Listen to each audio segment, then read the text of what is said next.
Good morning, everyone. Day two. Morning.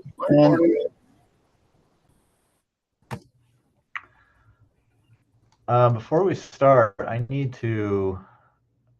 We had some folks that were absent yesterday morning when we did association, so I need to come back. I realized I didn't actually give my association, so I don't have any associations. I think Chris Anderson was absent during the period we did the association. So Chris, if you're on, I see you on the list. Yep, I Do you have don't any have an associations? association. Okay, great. Thank you. And then is Diana Stram, I don't know, is Stan presenting this morning or who's leading us off? Yeah, I Where we believe left off Sean, but I yesterday think, with the, yeah, do we have Stan on? I think Sean we're on the EBS shelf slope part of the survey presentation. And I think that Stan's still going to present it, or Stan's still going to move the slides. Yes, that's correct. Great. I will move this. This is Stan Kotwicki. I will move the slides and Sean will present the shelves. He will start with the shelf slope comparison. Okay, great. Yeah, so we can get started.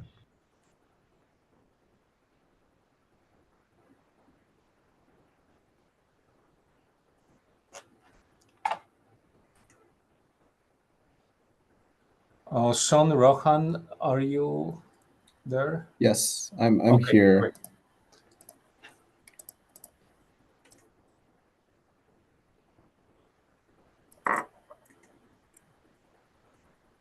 Not seeing the slides though, or if those are.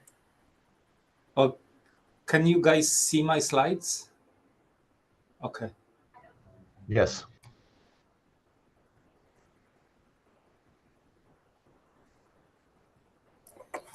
All right, I cannot see the slides.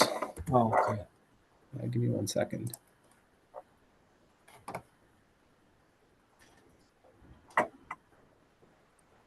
If Sean, look at the top of your window and click on Stan Kotwicki screen instead of webinar.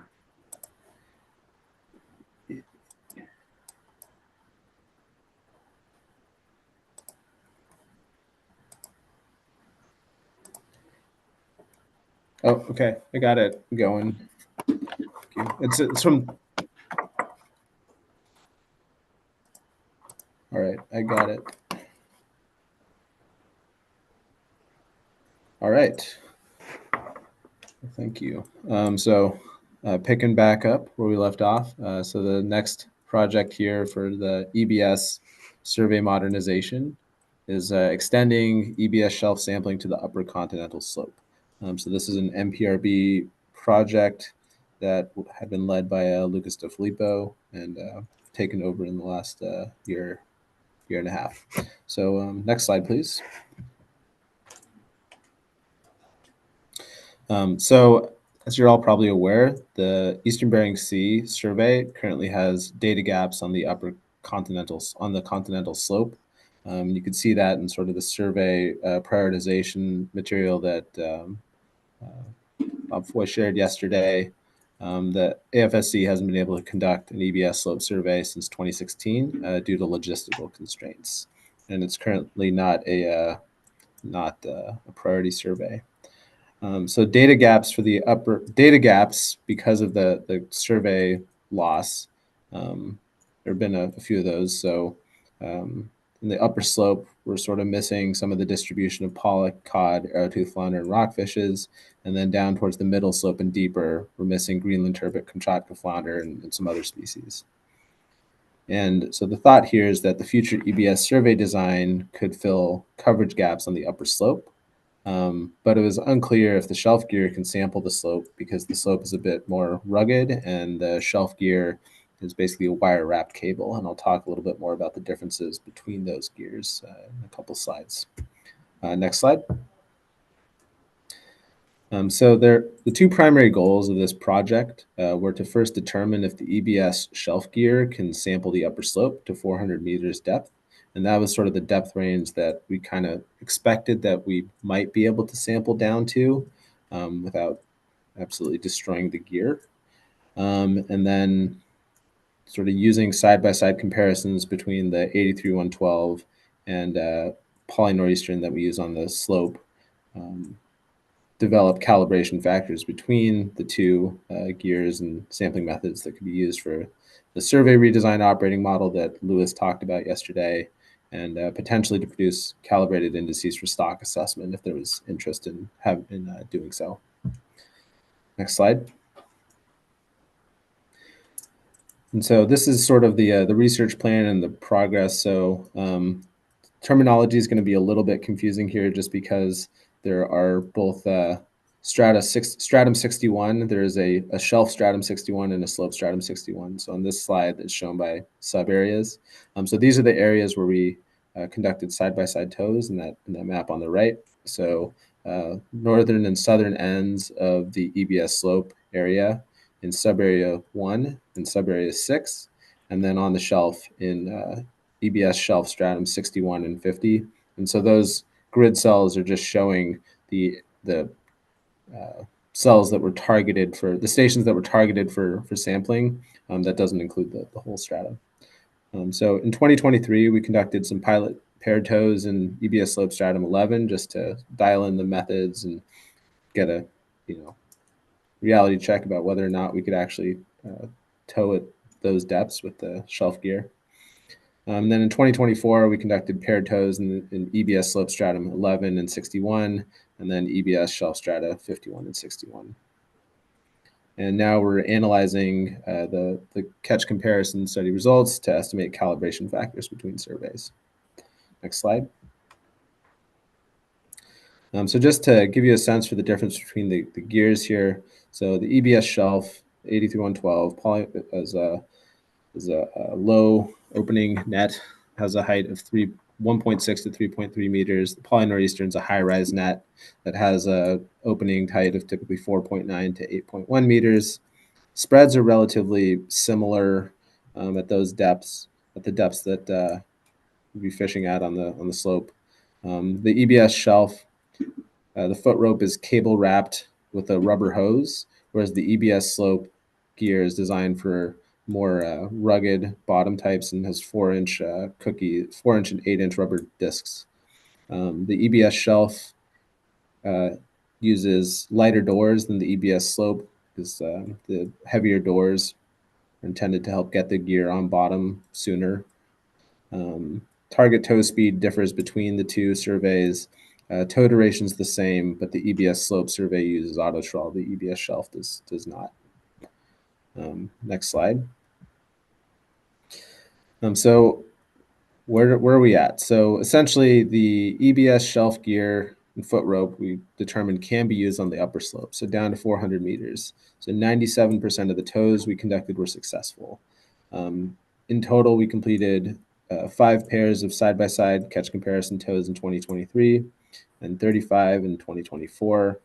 And then the calibration factors are underway to be completed in this year. Yeah, we got a question. Yes.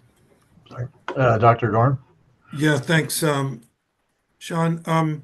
Just really quick question. How does the slope survey net compare to the AI and Gulf of Alaska bottom trawl? Is it the same gear or is it modified?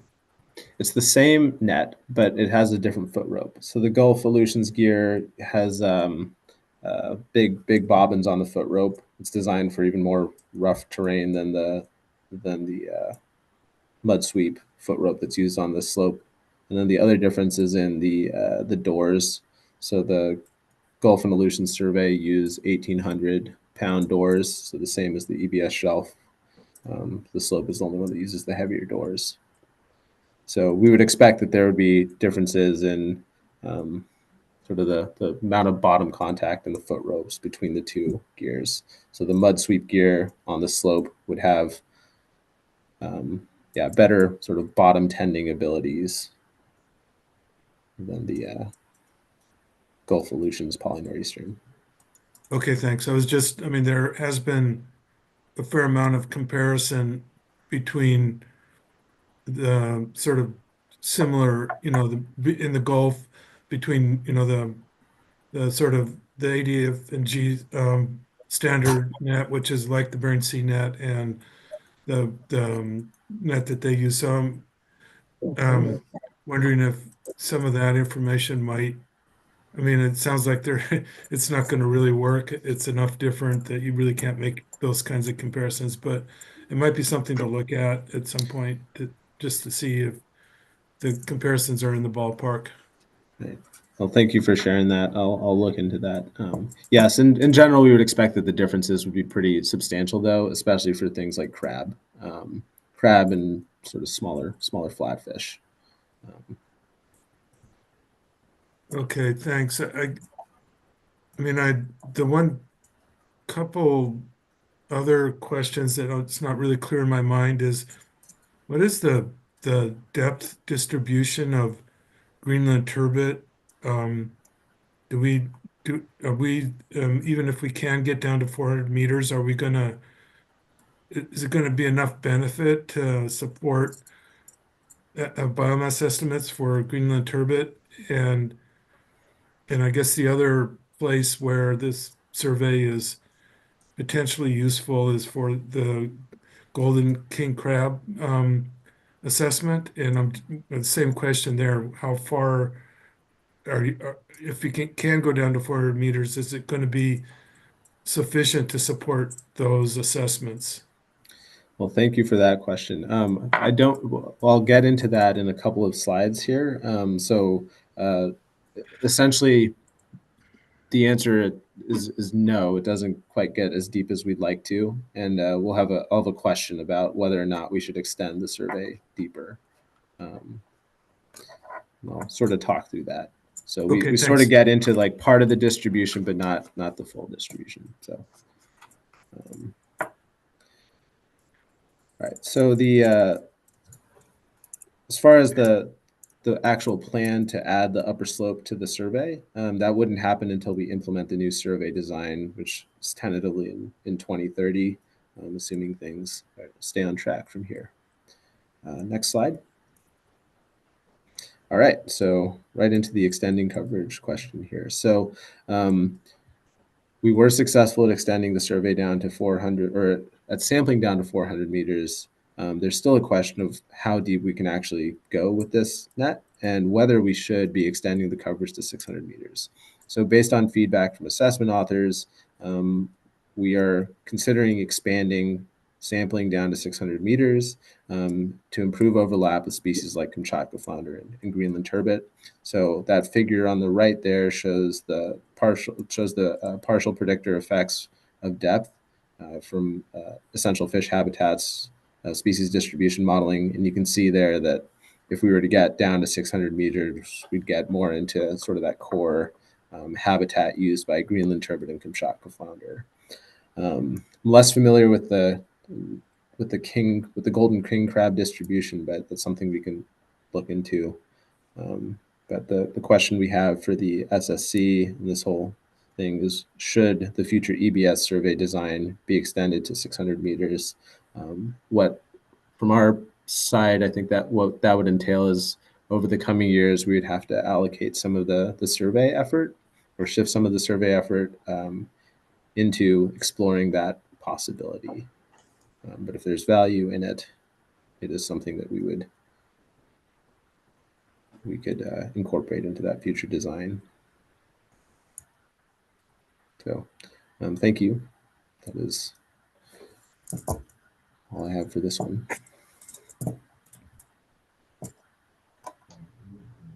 Yeah, I got a question. Can you remind me? I know we talked about it yesterday, and it's probably because of the side-by-side comparisons that are needed. You said 2030 was the soonest date something like this could be implemented. I hear that correctly? Yes, thank you. Yes, 2030 would be the earliest date that we would be implementing the full new EBS survey design that would include the shelf, the slope, and the northern Bering Sea. Okay, thanks. It looks like we have a couple questions. Dr. Cunningham. Yeah, thank you very much, Sean. Sort of looking at the bathymetry in terms of the cost of going between 400 and 600, it's roughly the same area as the 2 to 400 strata. Is that correct? Correct. Yes, it's the transits would not be the limiting factor there. Yes. Okay. Just sort of thinking about kind of how that would impact on shelf number of samples that could be collected. Yeah. Oh, okay. So yeah. So there would be other potential impacts. So essentially, like when you're fishing down to 400 to 600 meters, it might be a little bit harder to find trawlable ground. It also takes longer to set and retrieve the gear, and so yes, a 400 to 600 meter depth station would take longer to sample, and it would probably come at the cost of sort of efficiency in terms of a total number of stations completed perspective. Okay, yeah, so it's not exactly kind of a one-to-one trade-off with shelf stations. Not necessarily, but there is the sort of the shorter transit between some of these slope stations if they were added. So it's hard to just sort of anticipate exactly what those trade-offs would be. But if there was interest in doing this, we would have to look into that to figure out sort of how that would fit into the overall allocation of samples. Thank you very much. Yeah, Dr. Muter.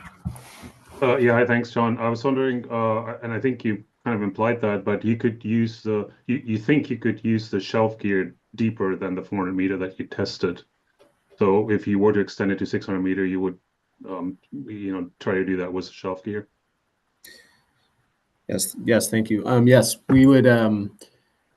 We're not sure if we can sample down to 600 meters. That is still an open question. Like essentially, the terrain gets a bit more rugged. Things are a little bit steeper, and we don't know. Is really the answer there. But you would, so what we have would to do do a is similar. You would have to do a similar comparison or study that you did for the 200 to 400 meter now.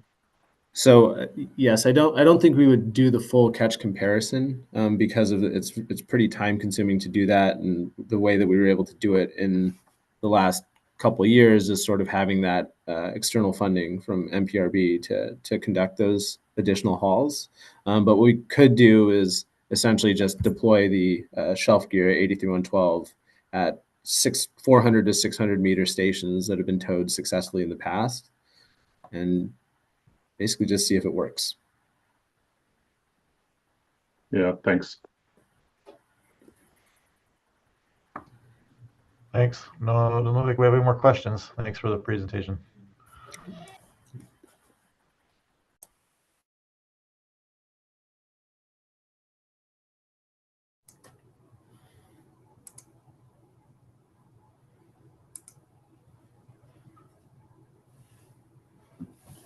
Hello, everybody. My name is Sean Russell, and I am in charge of this next presentation, focusing on the trawl gear modernization aspects.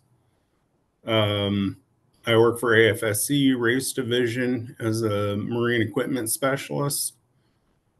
My background was a commercial fisherman in all of Alaska regions for 26 years, participating in AI, Gulf, MBS, and EBS surveys as captain of a contracted commercial fishing vessel, the Alaska Knight and Alaska Provider.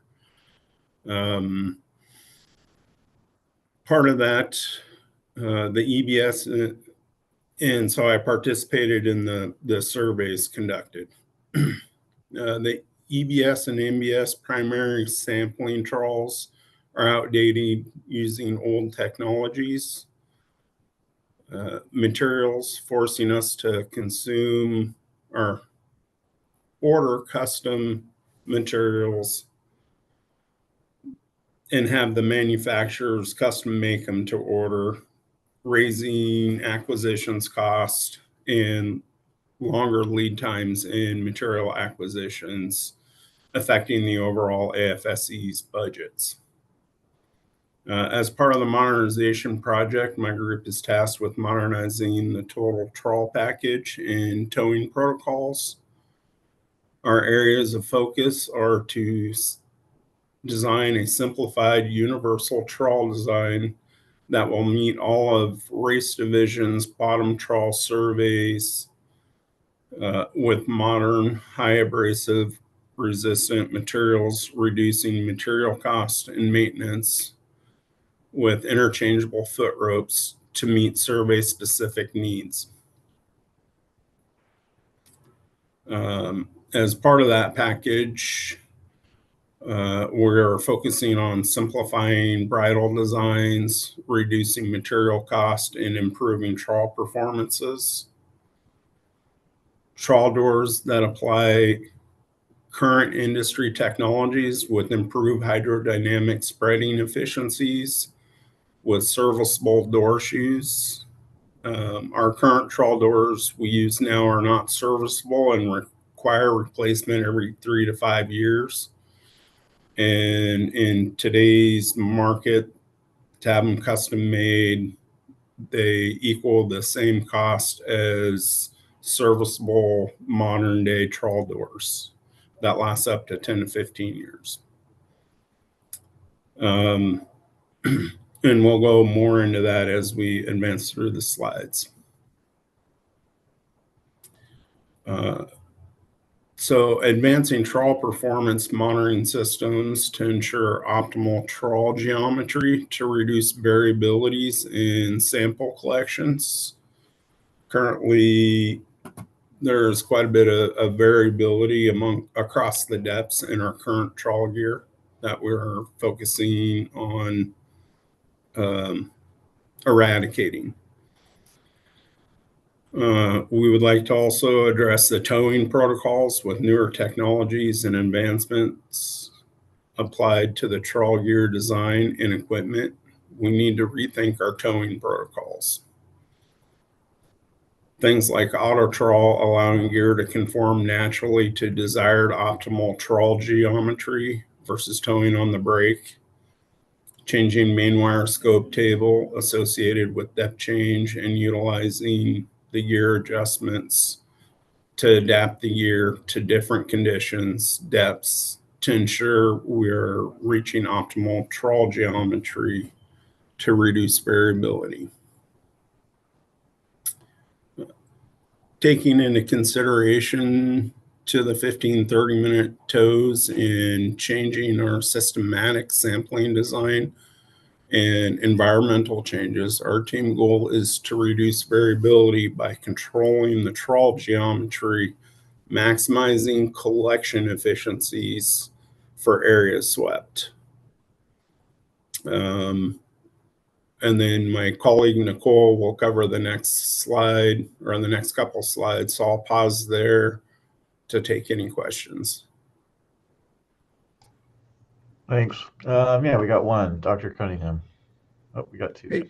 Hey, Sean, thank you very much for the breakdown on the gear and the changes. Can you tell me a bit more about the auto trawl system and how that works or how that works in practice when you have the net deployed? Yeah, that's a good question. So the auto trawl system works off of pressure. It reads the resistance on each main wire in association to the trawl geometry and the pulling aspects. So what the auto trawl does is it tries to equalize. So if your vessel's here and your gear is fishing over here, what it does is it equalizes the main wire pressure so they're even. So what that allows your net to do, instead of skewing like this, it allows it to maintain its geometry to maximize efficiency, which reduces variability in the trawl performance. Thank you very much. And just as a quick follow-up, so that was used in the slope survey, but not the shelf survey, just because you have less wire out there and it's less of a big deal at shallow depth, or just the differences in nets between the shelf and the slope? I think a lot of that is differences in nets, and then it's such a gradual change across the depths that in the past it wasn't considered optimal. I think moving forward in the future with the advancements in trawl gear technologies and, doors that have more spreading efficiencies. We need to utilize and capitalize on the advancements to these technologies, because it drastically helps reduce the trawl geometry deficiencies when towing on the brake. Thank you very much. Mm-hmm. Yeah, Dr. Sorian. Yeah, Sean, thanks. My question was related to mesh sizes, and particularly the cod end. Are they the same as the previous trawls, or have those changed? So currently we're discussing changing the mesh sizes. The EBS gear utilizes a 4-inch mesh. The slope and AI GOA surveys utilize 5-inch mesh. And so what we're trying to do is come with a compromise and meet in the middle at 4.5-inch mesh. One of our primary focus for the EBS shelf is to make sure we retain the consistency of the 4 to 5 centimeter benthic species collections. And so we are evaluating and considering testing the 4.5-inch mesh and potentially a 5-inch mesh to see what the selectivity factors will be. Thank you for the question. Thanks. No more questions, so continue on.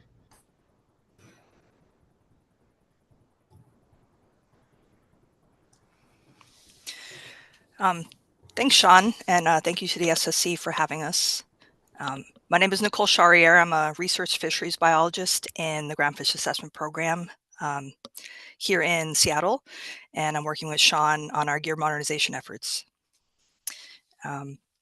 So as Sean mentioned in the previous slide, we're looking to replace the current trawl doors used on the race bottom trawl surveys. So those are the steel V-style doors in that top figure. And for replacement, we're looking at the high lift trawl doors in the bottom left figure. So they're among doors that are used by commercial fishermen. They're considered to be very stable, and they have replaceable shoes, as you can see in the bottom right figure. So unlike our current equipment, as Sean was discussing, where we have to replace the whole door as it gets worn from repetitive survey use, we would just replace the much smaller and cheaper shoe area of that door.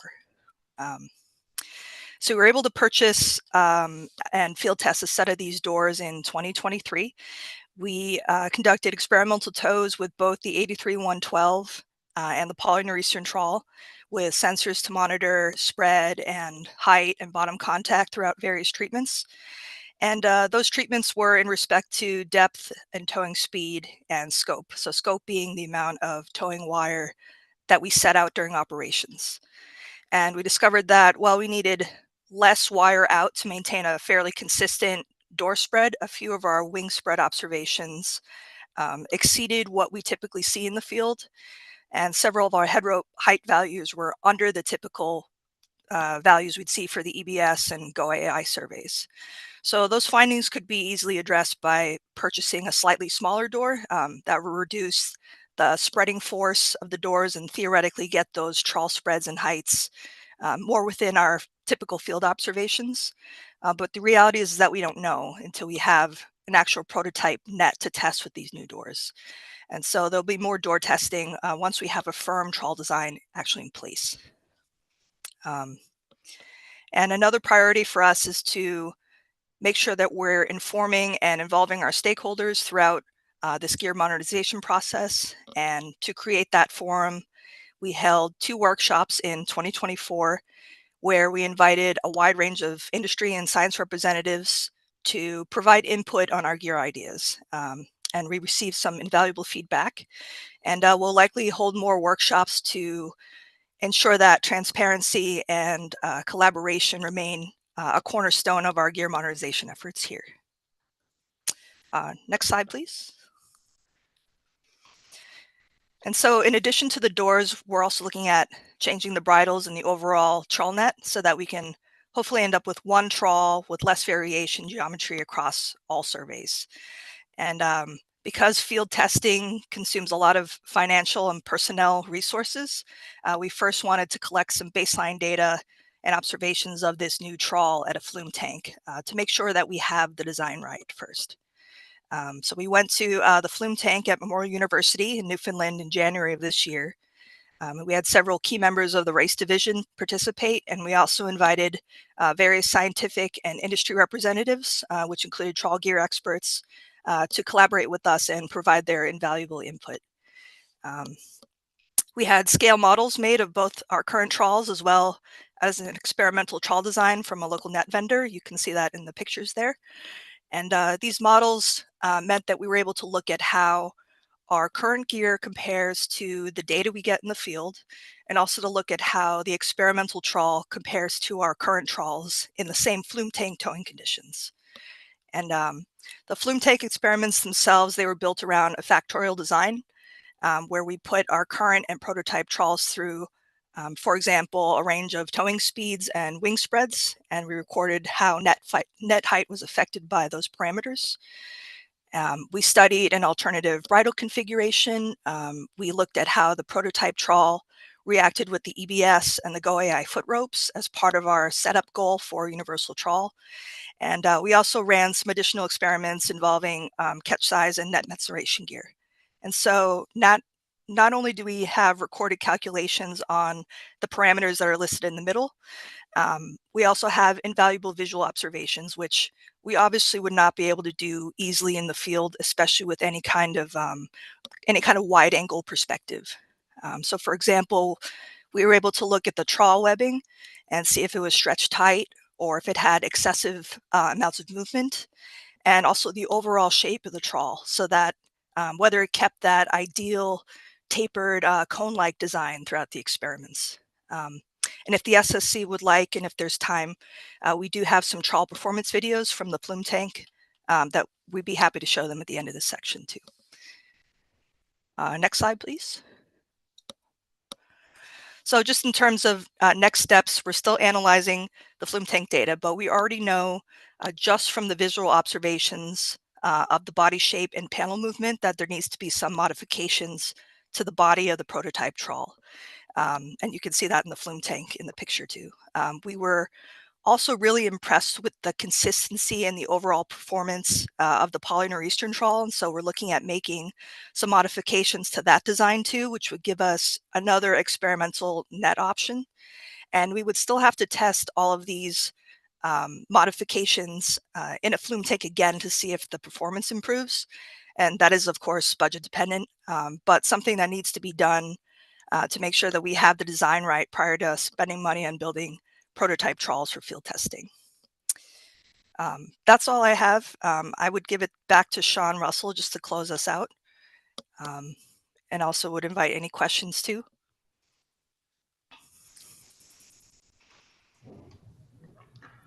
Doesn't look like we have any questions. So Sean. All right. Thank you, Nicole. So tentative timeline summaries. As Nicole mentioned earlier, we've conducted some trawl door testing. In 2025, this January, we did the flume tank testing. Our current stage right now is redesigning the prototype trawl design to meet our requirements and returning to the flume tank with that prototype trawl design, and then also the redesign of the Poly Northeastern to try to for retesting and running through the towing protocols to see how it fares against our current parameters. Our goal for 2026 is we need to have a prototype trawl design in the water tested against two different sizes of trawl doors, a 4 meter and a 4.5 meter, to see what trawl door is going to work the most efficient with the new trawl designs before we can move forward with doing trawl door purchasing. We are currently in the phases of trying to contract Marport to upgrade our net mensuration systems and are hopeful to have it for field testing by 2026. You know, and all these goals are optimistical goals, and you know, due to budget and delays and stuff, we're experiencing that a lot of our optimistical goals are slipping out a year further out. But that's the reality in the world we live in today. In 2027, we're hoping to have the complete package together with the new trawl doors, the new net mensuration systems, the new bridles, and then also the new trawl to start field testing and potentially doing some side-by-side comparison. And then we will also want to start working on developing new towing protocols, you know, i.e. using auto trawl, adjusting scope table to the new equipment needs, and so forth. So we're hoping to have the trawl gear package together optimistically by 2027. Realistically, I'm going to say 2028, maybe 2029. And that's all that we have for you on this section. Thank you for your time. Thanks, Sean, Nicole. Any questions? Doesn't look like it, so we can keep moving on. Good morning, everyone. My name is Paul Spencer.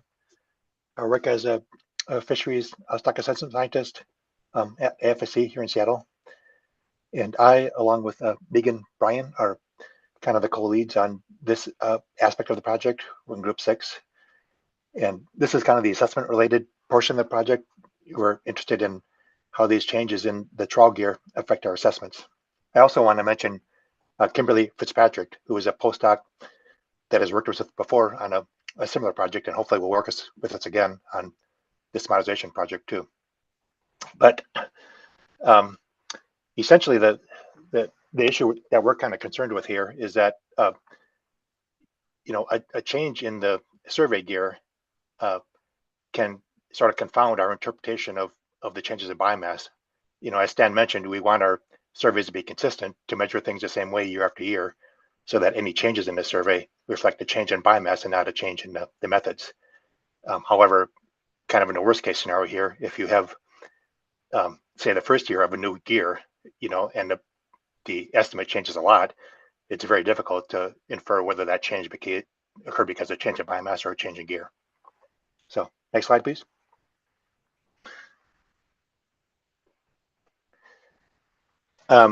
So this, maybe the most important thing here to say is that we kind of envision any sort of accommodation of our surveys of our assessments to accommodate the change in gear to be kind of a short-lived thing. Eventually, we want to get to the point where we have enough data with the new survey that it can stand alone as a separate time series. You know, most of our models, you know, allow multiple time series, and we might have a case where we have a historical time series and a new time series, and each would have its own estimates of catchability and selectivity and those kind of things. But in the meantime, you know, kind of in the short term, we have to consider how the changes in gear would affect our time series. Again, this is kind of a bridge. You know, how long this bridge might exist kind of depends on the nature of the stock, its life history, and the nature of the data that we have. And that's the kind of thing we want to look at with simulations. So the goals of our project, and this is kind of all in the future. We haven't really started this work yet. So you're coming into this at a good time to provide input. But our goals are to understand the effect of the uncertainty in these estimated calibration coefficients on our assessment. Also to understand how the overall scale of the calibration factor kind of interacts with the uncertainty of our survey biomass estimates. One thing we mentioned I think yesterday is potentially a phased approach to the field work. You know, how would that be accommodated in kind of adjusting to the new survey? And as I mentioned, you know, how many years of new survey data are needed before we can actually use two separate indices of abundance? So next slide, please. So to kind of make this a bit more concrete, the calibrated survey biomass estimates kind of depend on what I'm calling a calibration coefficient, which is the ratio of survey catchabilities. So, and that's kind of shown in this equation here. You know, our calibrated survey, would depend on the ratio of catchabilities from the old survey to the new survey. And I understand that this is, these kind of things we measured at kind of a size basis, but for the sake of argument, I'm just kind of integrating across sizes here. But essentially, if we want to put the new survey in units of the old survey, we would need to multiply the results of the new survey by this calibration coefficient. And the other point to make here too is that this calibration coefficient involves some error, some estimation error. So in addition to the you might say existing estimation error we would have from our survey time series, we now have additional error that's associated with the estimation of this calibration coefficient.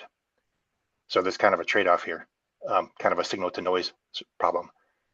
So in what cases is it sensible to apply the calibration coefficient? Next slide, please. So I kind of outlined two, kind of endpoints as I saw them.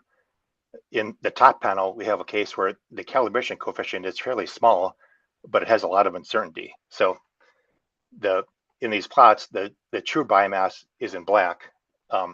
The estimated biomass, at least in the old survey, is in red. And if the Q for the old survey is 1, then those lines overlay each other. And I've shown 2 years of a new survey.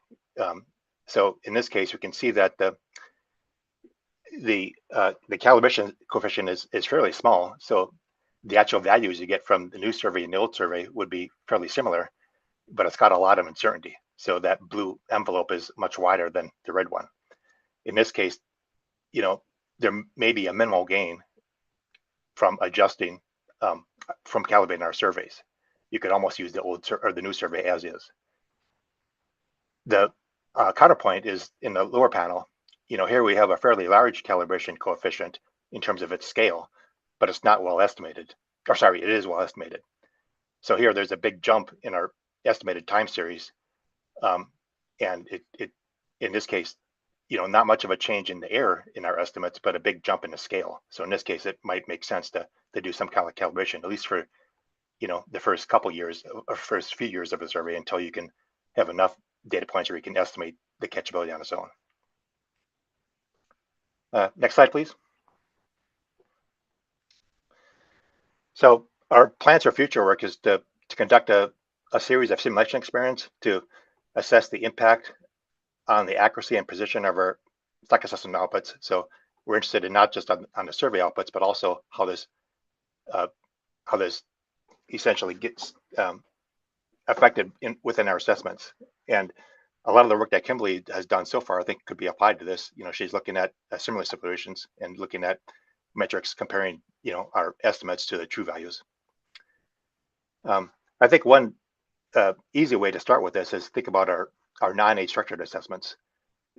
And I think in this case, we could actually, kind of use our some existing stocks and basically run sort of counterfactual experiments. We can, kind of use our data as is, and then imagine at some point we had a break in our surveys, and then we can examine various types of breaks with various uncertainties and kind of evaluate how that would sort of play out in these non-age assessments.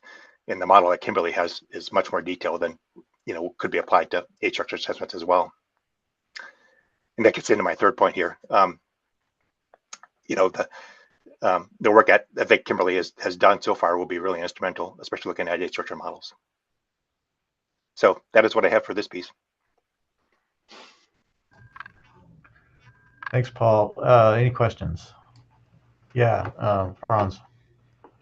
Yeah, hi, Paul. Thanks for that. And this is, I'm not sure if it's necessarily for you or just sort of the overall effort. but for ultimately including the survey estimates into the assessments, have you guys discussed of what portions of that is just done by the survey group, and they supply sort of final estimates to the individual assessment authors? And what I see Curry's hand up too. We had talked about that last night, so I think you might have the same question or follow up. But what's sort of that balance between what the surveys group does and works out once and supplies to the stock assessment authors, and what do the individual stock assessment authors do? Yeah, that's a great question. And I was kind of thinking about this yesterday as the conversation was kind of proceeding. I think originally we were kind of thinking that we would get, sort of some number with some variance, but as I kind of think about it, our team might be, potentially might be involved in the actual estimation of these calibration coefficients. And I think, can't speak for Megan and Kimberly, but I think we'd sort of welcome the opportunity to have input on that.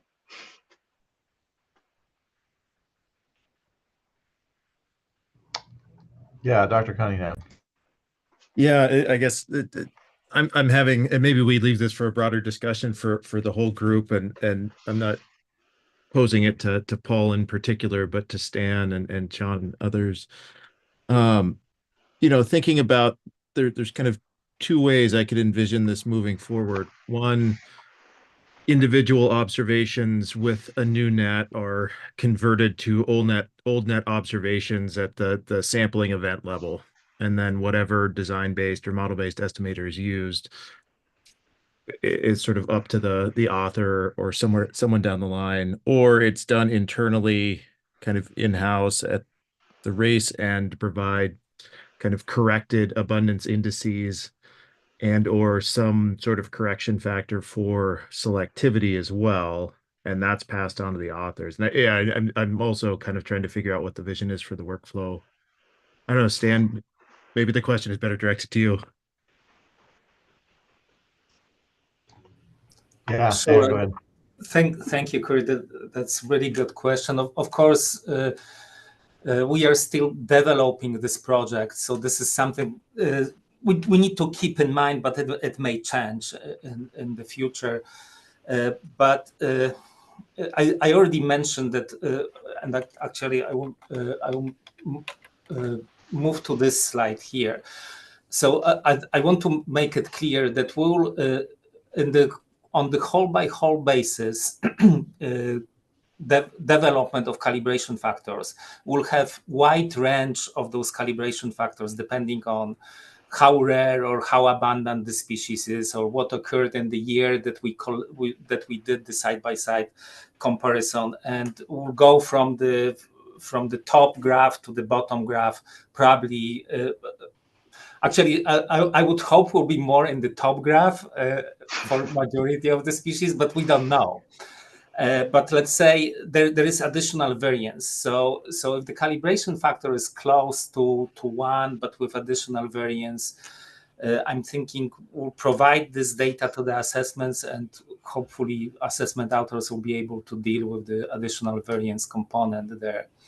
And the second part, if we really see big differences in scale and between the catchabilities of the new and the old methods, that would create necessity for us to obtain good calibration factors, and the survey group for sure will be more involved on it, and we may extend the calibration experiments for longer period of time. But I also wanted to point out that through the work that Paul mentioned, hopefully we'll get some answers through simulations to figure out what to focus on in future experimental work, and what to focus or how to direct the work either to the survey group or to the assessment group.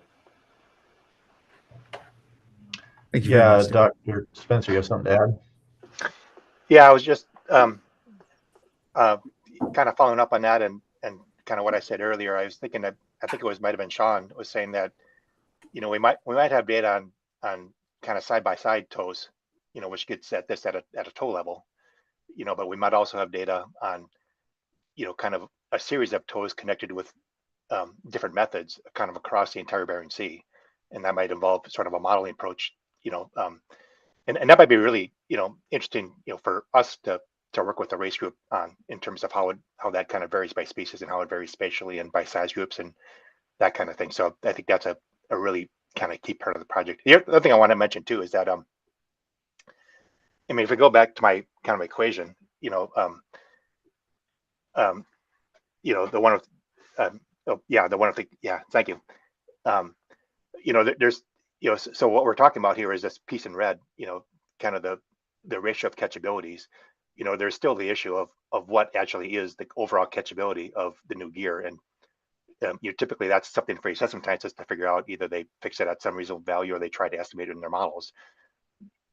I think the spirit of this is that it might be easier to, in the field, based on field experiments, to measure the ratio of catchabilities, but we still have to figure out the overall scale of catchabilities too.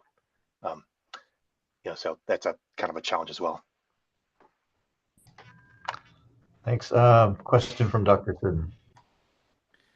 Yeah, thanks. I was just kind of thinking that this seemed reminiscent in some regards to the change of the Aleutian Island golden king crab CPUE when IFQs came through. And I was just curious if you guys had chatted with that group, any of them, and see if there's any lessons learned from a fairly dramatic change in the survey survey index, it's observer data, and how they've, they worked on standardization across that fairly dramatic change in the survey index over that time frame, and have worked on that for a long time. So I don't know, because it's a different change of gear and different things, but whether they have some nuggets of information that may be helpful to you guys. Yeah, that's a great comment. I made a note of that, and I'll be sure to kind of follow up on that. Dr. Cunningham? Yeah, so I'm curious, in thinking about this, one aspect is the actual scale of the index itself with the calibration coefficient. The other is changes in selectivity that may or may not, or are likely to occur. So based on the prior presentations, so there may be length bin specific calibration coefficients. I'm trying to think of how we propagate that through to a change in the actual selectivity function that's estimated. I don't know, Stan or Paul, kind of what are your thoughts on how we move between those? Because they're sort of two different things. If we have calibration coefficients by length bin, it's possible that RACE could provide kind of adjusted length bin specific, age composition, but it requires a lot of work on the front end versus trying to either assume a breakpoint in the selectivity estimated by individual assessments or some broader approach to time varying selectivity. Yeah. I will start and let Paul follow up on it. But we're planning in the side-by-side comparison studies, we're planning to estimate selectivity ratios. So I think we'll get pretty good idea once we have those to see if and to what extent we observe the selectivity differences between the methods and the gears, and how important it would be to implement those in the assessments. So we'll have the information, and the survey group is planning to do on selectivity, but I will maybe let Paul follow up on the assessment part here. Yeah, I think there's there's kind of a parallel here between the selectivity and the catchability. Like one thing we've talked about in our internal meetings is whether we could have use this catchability, this calibration factor as basically a prior on catchabilities. And I think that would kind of make sense if, when you get to the point where you actually have two different time series and you're trying to estimate two catchabilities in your assessment for the two different surveys, you might constrain the ratio of those catchabilities with some kind of spread around it with a prior distribution using information that we get from our estimates of this calibration coefficient. And I think that the same kind of logic, it seems, could be applied to selectivity as well. They would kind of suggest that maybe you want to use a non-parametric format, a selectivity curve, where you might have offsets at different ages or sizes, based on kind of what you see in the field. Thank you. Okay, I think this is the last question. We'll move on to Dr. Dorn. Yeah, thanks. Thinking about this as maybe a more complicated problem than you've sort of framed already, because, I think probably more than half of our assessments assume that the bottom 12 survey has a catchability of 1. And so it seems like you're maybe, like, are you thinking that you want to transition from an assumed catchability of 1 to a new catchability that's based on the calibration factor, which is kind of sort of going away from the initial assumption, and arguably the new net will be based, designed on sort of first principles to have not a lot of herding or escapement. I mean, it's supposedly going to be a better sort of on first principles, we'll have a catchability closer to 1. So I'm just wondering, would it be better to just sort of think of the new net as and try to estimate catchability rather than focusing on a calibration coefficient? Seems like that might be a better sort of framework moving forward. Yeah, for sure, it would be great to get estimates of absolute catchability. That'd be kind of the ideal. And then if you had estimates of absolute catchability for both the old survey and the new survey, the ratio would be pretty easy to compute. The question I have with that is, we often assume that catchability is 1, but that's not based on, very solid prior information. It's more of an assumption than anything else. And the other piece of this too is that it's, everything we're talking about here is related to the aspect of catchability that's related to the gear, and how much of changes in catchability are sort of non-gear related is a different issue too. I mean, if fish move in and out of survey areas, which is in the North Pacific, is a very definite possibility. That's an aspect of catchability that we're just not going to pick up, with this kind of work. But yeah, as I said, I think from paired toes, you can get some index of the ratio, and it'd be great if it was like the top panel here, and things were very close and the gear was almost identical to what it was before, and there's very small changes. That'd be kind of, as Stan said, that's kind of the ideal case. If it differs from that, that's something we have to investigate. Okay, thanks. The other suggestion I had is you might sort of look back at the work that was done around 2005 to 2007, where they brought on the Oscar Dyson as the replacement for the Miller Freeman, and did some pretty extensive comparisons between the two vessels. And for a period of time, there was sort of a likelihood component in the Pollock assessment that measured the sort of ratio of catchability as as part of the assessment.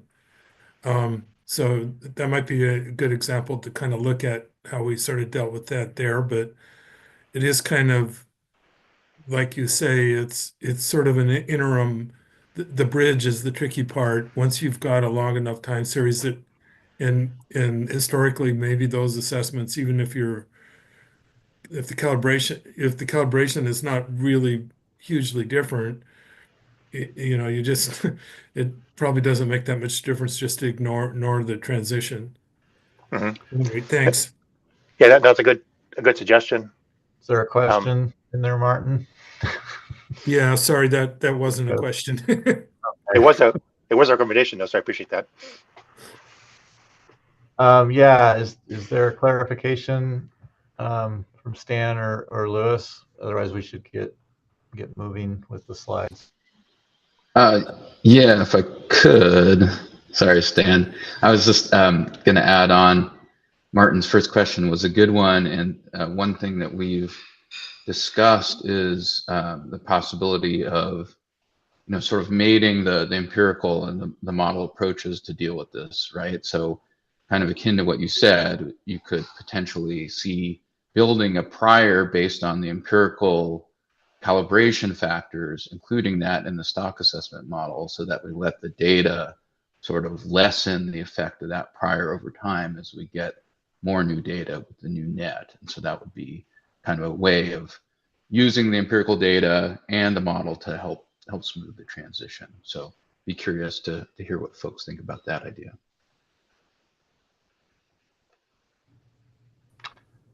Okay, Stan, your hand's up, dude. Yeah, I have a follow-up about the idea for trying to figure out. So I agree with Martin that we will we are going into the direction of getting catchability closer to 1. I'm pretty sure we won't be there for most of the species with this new gear. The problem with estimating catchability of the new gear is, I think, more complex than the problem of dealing with the catchability ratios or the selectivity ratios and going through the stock assessment. Estimating catchability of the sampling gear is very, very complex, and it would require multiple years of data, and that's why we're more likely to be successful going in the direction that was presented and going with the catchability ratios. And I think we'll need to figure it out what to do with those assumptions of catchability equal 1 if we find out that the catchabilities are different. And hopefully Paul's group will be able to get it done. Okay, great. Thanks. So moving on, I don't know who's next on the presentation. Actually, we are done with the presentation. This is last slide, and I'm just repeating the first slide here. So this is the feedback that we were seeking from the SSC.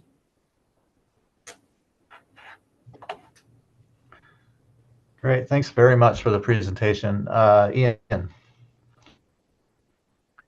Yeah, thanks. I want to loop back to the phased implementation for the tow duration and maybe possibly note that Martin just mentioned the vessel transition in Alaska, but this kind of transition's been done a couple other times in the last 20 years, both on the West Coast and in New England. And I guess I'm a little surprised not to see more reference to both of those efforts because they went through the same thing. Noting that the transition in tow duration seems to be quite a different approach than was taken in either of these other cases, where the approach was to wait as long as possible and then basically tear the Band-Aid off and change everything at once.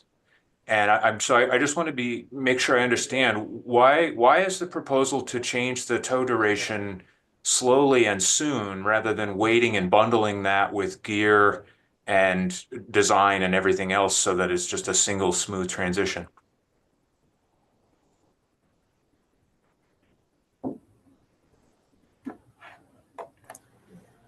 Sean, would you like to take it on? Sure. So the main reason for that is just the sort of the uncertainty associated with that transition timeline.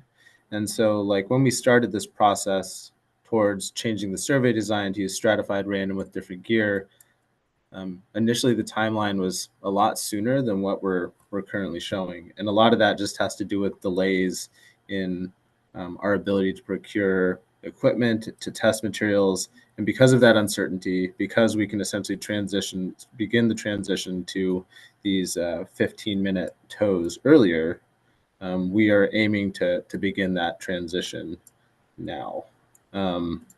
We think that would help reduce some of those issues that we identified related to the potential sampling bias, and also to an extent, give us some experience with being able to make this sort of transition when we actually do the big transition to a completely new survey design. I think the other aspect of that is we're making this phased transition, trying to target levels where essentially the sort of the worst case scenario, the loss of stations wouldn't have a dramatic impact on the time series. And so we're trying to, in this process, we're trying to get feedback on our sort of our overall like proportion of stations that we would transition, in addition to sort of just the timeline for phased implementation. I think the last part is just among the 3 different options that were sort of presented in the CIE review, this option is the only one that seems feasible for our survey, just given the logistical constraints. Thanks for the clarification. Just one follow up. I wanted to say, so the transition from the new design, new gear, is going to be complex anyway, and if we and the new survey will be 15-minute survey with the similar effort on the toe by toe basis, and having a similar effort would allow us to eliminate this impact of encounter probability and the calibration, and I think it's important to remove this extra complexity from this later transition to the new survey. So and we really believe that transition to 15 minutes now would be much less complex than the transition to the new design, new gear, new fishing methods, etc. Yeah, Ian, you have a follow-up? Yeah, I guess just on that topic. So is the expectation that there will not be a size-specific effect of the tow duration? I'm just thinking of the work that suggests that large cod can swim in front of the net for extended periods of time, and all the work that's been done on flatfish herding, showing that they spend a considerable amount of time outside the net, but in front. Seems like this could be just as big a size-based calibration as the gear change, depending on the species and size bin. And that's a question, I think. Okay, Sean, do you want to take it, or either way, if you would like to go for it? Yeah, so about the outswimming the net for cod, we did the experiment when we were testing. I can't remember the speeds, but we were testing the speeds up between, I think, 2 and 4 knots, and we didn't actually see the evidence of cod of differences actually. So I'm not sure that cod is outswimming the net based on on the acoustic data that we collected on Pollock. I think the reaction to the net, it's starting to happen actually even in front of the vessel. So that may be why we're missing those large cod. So I really for cod species I don't expect much big differences in selectivity, and before we do full-blown transition.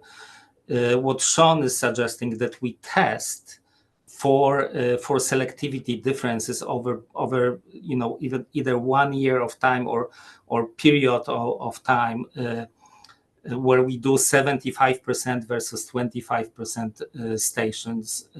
So 75% with 30 minutes, 25% with 15 minutes. And if we observe those big selectivity differences, then I think we can come back to this question and maybe reconsider. Sean, do you want to follow up on that? No, I think you covered it. I mean, I think the phased implementation, would start in 2026, but then, like you're saying, we would potentially revert if the differences were large. And we're not sort of assuming that catchability and selectivity are going to be the same between the tow durations. We will test for that. Thank you. Next question, Dr. Sorian. Yeah, actually, my question is on a different topic, so I'm going to check with others to see if they are still on this topic. Chris isn't. Very different? Sherry? Odd, yes or no? Okay, why don't you go ahead, Rob? Why don't you go ahead, Rob? Did Sherry, did you have a question related to this? Okay, yeah, I think Sherry has a question. Sherry, are you on mute? Well, it's no wonder you couldn't hear me. Got it. Yes, it is on the same topic. I guess my question, I also have got the same hesitation about having a transition over a period of time. And I guess I'm trying to hone in on my question, and I think it's that, I guess, why has there been a focus on looking at coming up with a calibration factor across the entire survey area within a year, rather than looking at a calibration factor in side-by-side tows that would extend regardless of year? And I guess I'm just wondering if you're expecting that it's a year effect. Is that why you're going that way? Yes, so thank you for that question. I think there are two different primary reasons. So the first is, if you look back at the distribution of the 1530 tows, you'll see that a lot of the tows are sort of allocated in areas of historically high crab density, because we were primarily interested in ensuring that we had good calibration factors for crab, or at least that's where we figured we'd have the biggest data gaps and limitations. That means that essentially we don't have a ton of hauls sort of on the outer shelf and in areas where we would encounter different species and size classes that we also need to get sort of a calibration on. And there are some other issues sort of related to the sample, sort of related to the demographic structure of the populations in a given year, where we cannot we're not going to get like all demographic segments in a single year, or all potential size classes in a single year. And so having that sort of more expansive coverage would give us that. The other aspect of this is just sort of what the goal is in terms of what would be needed in the selectivity calibration, and that would be a survey level selectivity calibration.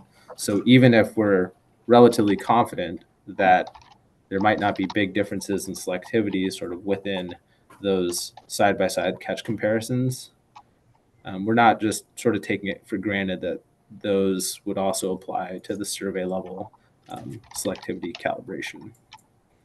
So sampling across a larger space. And in some of the what we've seen in the Bering Sea Fisheries Research Foundation NEFROPS trial going side by side with the 83112 is there is a little bit of variability in the selectivity ratios between years. And again, those are sort of conducted over a limited area side-by-side comparisons. And so we do expect that there would be some level of variation amongst the years that we might be able to pick up better doing the survey level selectivity calibrations. So I've got a follow-up, if that's okay, Jason. Yeah. So it makes sense to me that there may be variability in the selectivity across years.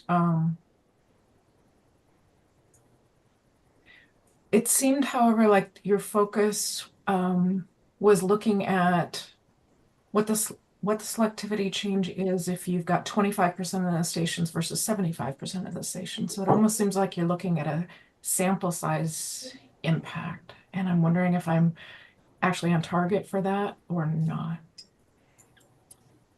Sorry, I don't think I quite understand the question. So to sort of explain how just the distribution of samples would work is we would allocate essentially when we do the phase transition, 25% of stations in each groundfish stratum as 15-minute tows. So that would be done a priori. And then the other 75% would be the 30-minute tows. So I think what is that what? Yeah, it must not. Let me see if I can actually frame it a little better. So I think I understand that like within a year, so say your first year, you'd have 25% of the tows in that strata be 15-minute and 75% be 30-minute. It sounded like then the next year you were looking at doing 50% and 50%. Not okay. So not necessarily, no. So essentially we and it's sort of yet to be determined exactly what the decision rules would look like in terms of how we progress, but we would only sort of advance if we have good calibration factors between the tow durations or there's no difference. And so, we might not be able to get good calibration factors for every species, but we would want to have good calibration factors for core set of species. And so it's not just simply there are checks along the way, and there are options to revert back to the longer tow durations if we are seeing like big differences that we can't model our way out of.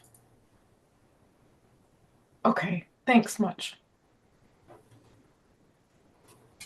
Yeah, Dr. Soren. Okay, thanks. Yeah, Stan, did you have something to add to this? I see your hand up too. Oh, No? sorry, no. Okay. Okay, so my question has to do with part of the modernization and thinking about what platforms we might have available in the future. And so I guess what are the requirements for the vessel to tow this new the new net? Is it similar to what you have before? And I'm also thinking along the lines of, for example, when looking at the rankings Bob had yesterday, for example, if are you restricted to using a chartered fishing vessel, or is it possible to use, for example, the Oscar Dyson if it becomes available in the summertime or for during a survey? I mean, and I'm asking that question in understanding the and having experienced the efficiencies of trawling from a chartered fishing vessel versus a research vessel. Okay, so I will start with the second question. The biggest concerns about going on Oscar Dyson or any wide vessel is that usually the fishing crew is inexperienced, and our previous experiences with fishing crew on the wide boats, it was very hard to conduct efficiently bottom trawls, period. The design that we're thinking about and the new gear and the design would be easily adapted on charter vessels, and that's our thinking, that in the future we'll use similar size, similar strength charter vessels to do those surveys. Okay, so when as was mentioned yesterday, when we think about shared platforms, and I know the bottom trawl survey has been exceptional in putting extra instrumentation on the nets, et cetera, collecting extra samples. But in speaking of shared surveys, particularly in terms of maybe an oceanographic and early life history type survey, is there an opportunity to deploy any other instrumentation over the side of the vessel on these surveys? Is that even an option?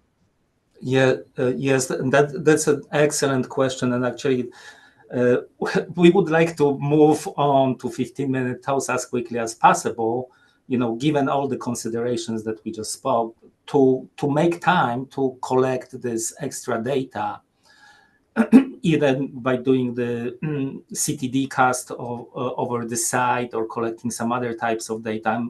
I'm also hoping that in the future we'll be able to collect other types of data that provide similar information that we're seeking for, like using video cameras or eDNA samples. eDNA samples, I know there is lots of concerns about eDNA not providing enough information about the density of fish or sizes and so on. But eDNA provides really good information about presence and absence. And by incorporating presence and absence in the model-based estimators, we may actually improve precision of our abundance estimates, and we may reduce further the trolls that we are doing. The same with the video data in the future. We're hoping to the video data can collect sizes and maybe to some degree densities.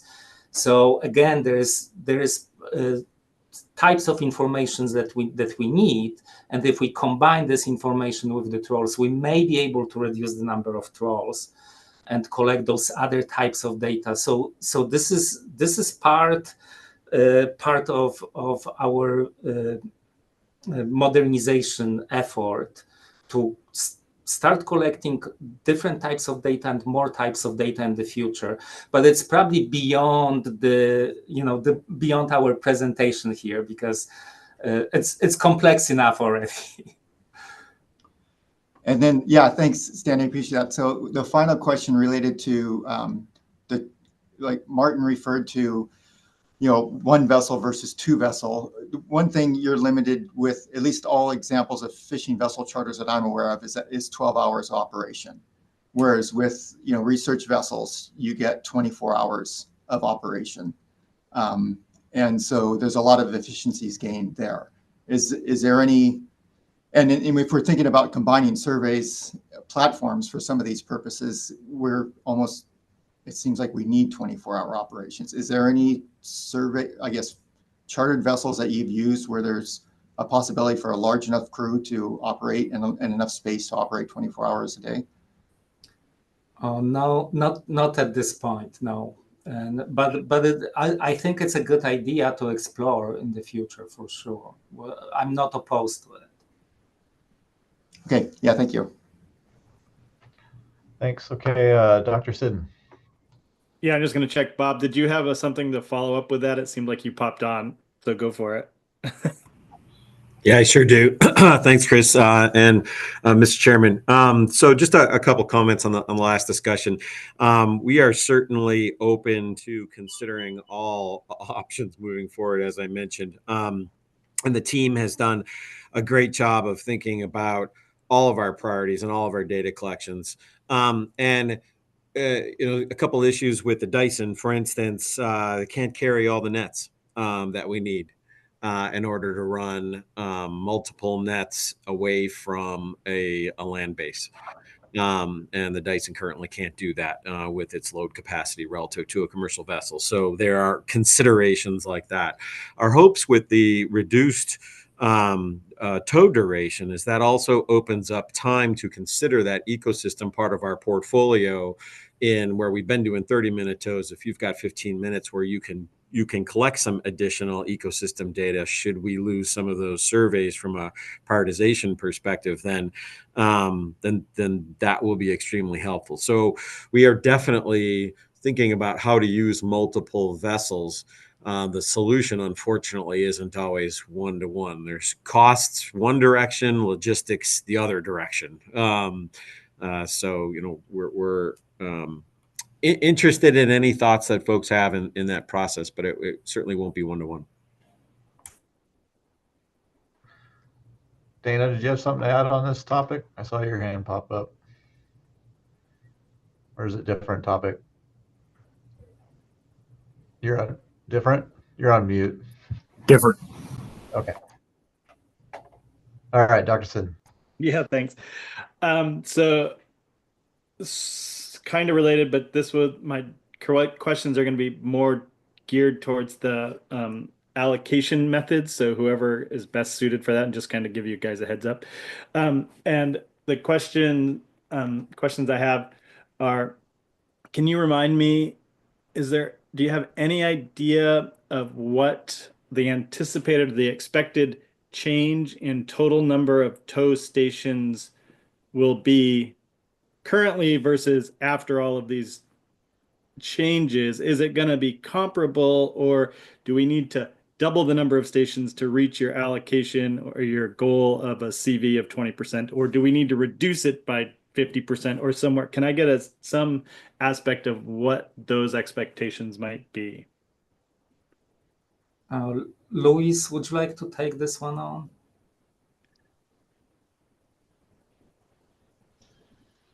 Sorry, I missed part of that. Could you rephrase the question, please?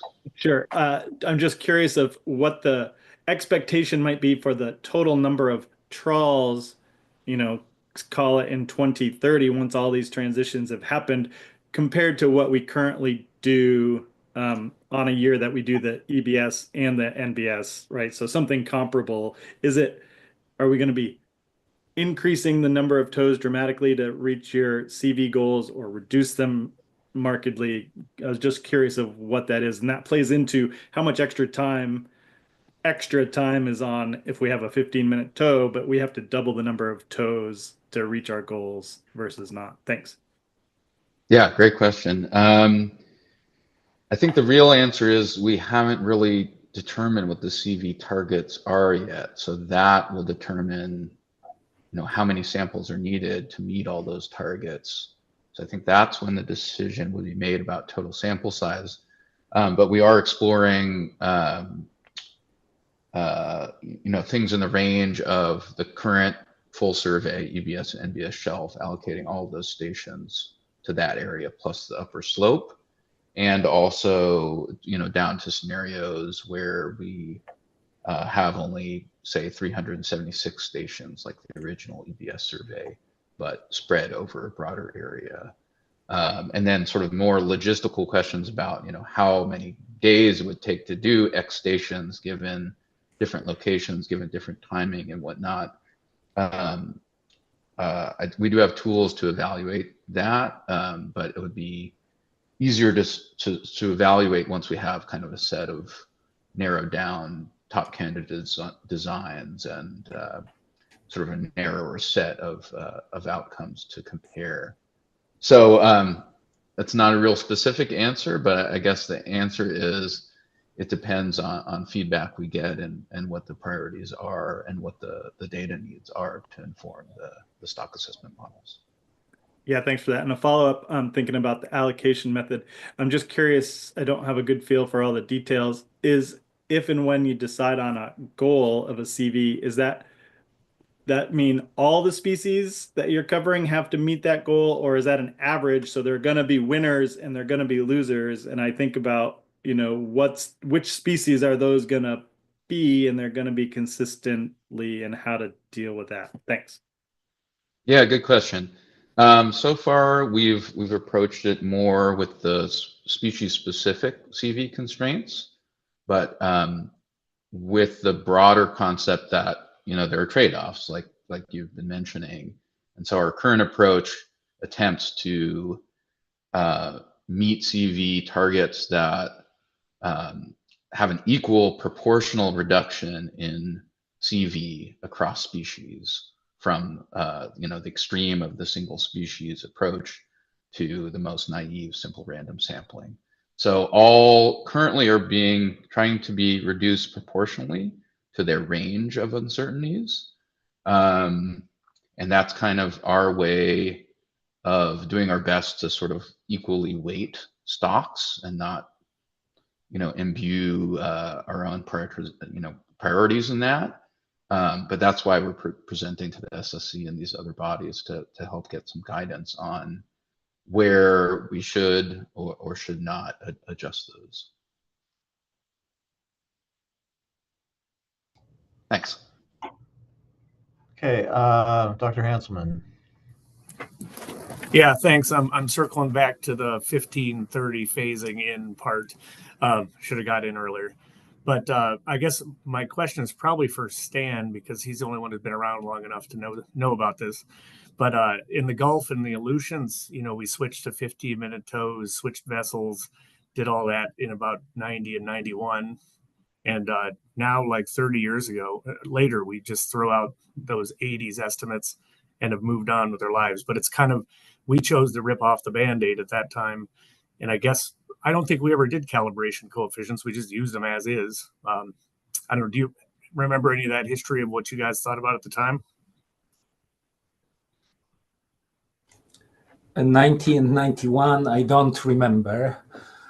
I was in a different country then, but anyway, I'm familiar with that, and at one point I thought I wouldn't be opposed to rip the Band-Aid off, and I think at one point in the Eastern Bering Sea, when I was still here, when I was already here, I remember we did the experiment, side by side comparisons. And Sean Rohan actually used some of this data, and we got a strong pushback from the Shellfish Assessment Program, from Bob Otto at the time, and we weren't able to do it then. So this time, our approach, we decided to have a more scientific approach and use more caution to do it. But it's an option for sure. Thanks. Dr. Meter. Yeah, thanks. This is actually kind of going back to the optimization that we just talked about earlier, but and I was going to kind of save this for the discussion, but I think I do have a question about it. I mean, I know I do have a question about it. The simulation framework, the way you are setting that up right now, is structured around specifying a desired CV, and you kind of asking for input on what the appropriate CV would be, and then optimizing the number of stations and sampling design and so forth. And of course, that's kind of the way we should do it statistically, I guess. But to me, it seems like really the constraints that you're operating under, and you're trying to be sort of flexible. The constraint is really more what you can do, sampling. And you even said you maintain sort of the stations similar to what they are, because that's what you can do, the reality. And so my question is really the modeling, the simulation framework that you have set up, is that capable of just, kind of flipping that around and just saying, this is our sampling constraint this year, or going forward, or even within season, all of a sudden you lose a vessel or something. Can you then run the simulation and to say, well, given this is how many ship days we have and how many stations we can do, what's the best we can do in terms of achieving a reasonable CV for, either across species or for particular species? Just, is that framework the same essentially? Can you do that with the current simulation framework? Yeah, great question. Yes, we can do that, and that is part of the plan, and that's kind of the benefit. Part of the benefits of switching to a stratified random design, right, would allow us to change the allocations among years, given total sampling size constraints, perhaps other changes in the environment, other changes in management priorities, and maintaining still a consistent time series. So that is definitely not only on the table, but something we're considering applying sooner than later, if we have continued disruptions to our capabilities of completing full surveys as originally designed. And one thing I'll sort of add to that, sorry, is kind of adding to the broader discussion about looking at the consequences of changes in precision on stock assessment models. So it's a little bit abstract to think about what's the target CV outside of the context of how does that influence a stock assessment model? How does that influence the estimate of biomass and its associated uncertainty derived from the model? So in addition to this kind of simulation work focused only on the survey estimates, we're also working with Paul and Megan and Kimberly and other stock assessment authors to do these types of MSCs to crank these potential changes in CV through stock assessments and see what the response is. You know, to what extent the stock assessment model dampens an increase in CV or not, and if there's, you know, thresholds in those types of responses. Thanks. Yeah, thanks. Dr. Dressel. Thanks. I have one, I think, very simple question, and one might take a little bit more. The first one is the ultimate goal to move all stations to 15 minutes? Yes, that's ultimate goal. Great, thanks. My other question is, I wasn't able to find much information on the post-stratification, and I just wanted to ask, for different species, like you were asking for input on, you know, so how to deal with crab. For individual species that are not distributed across the entire survey area,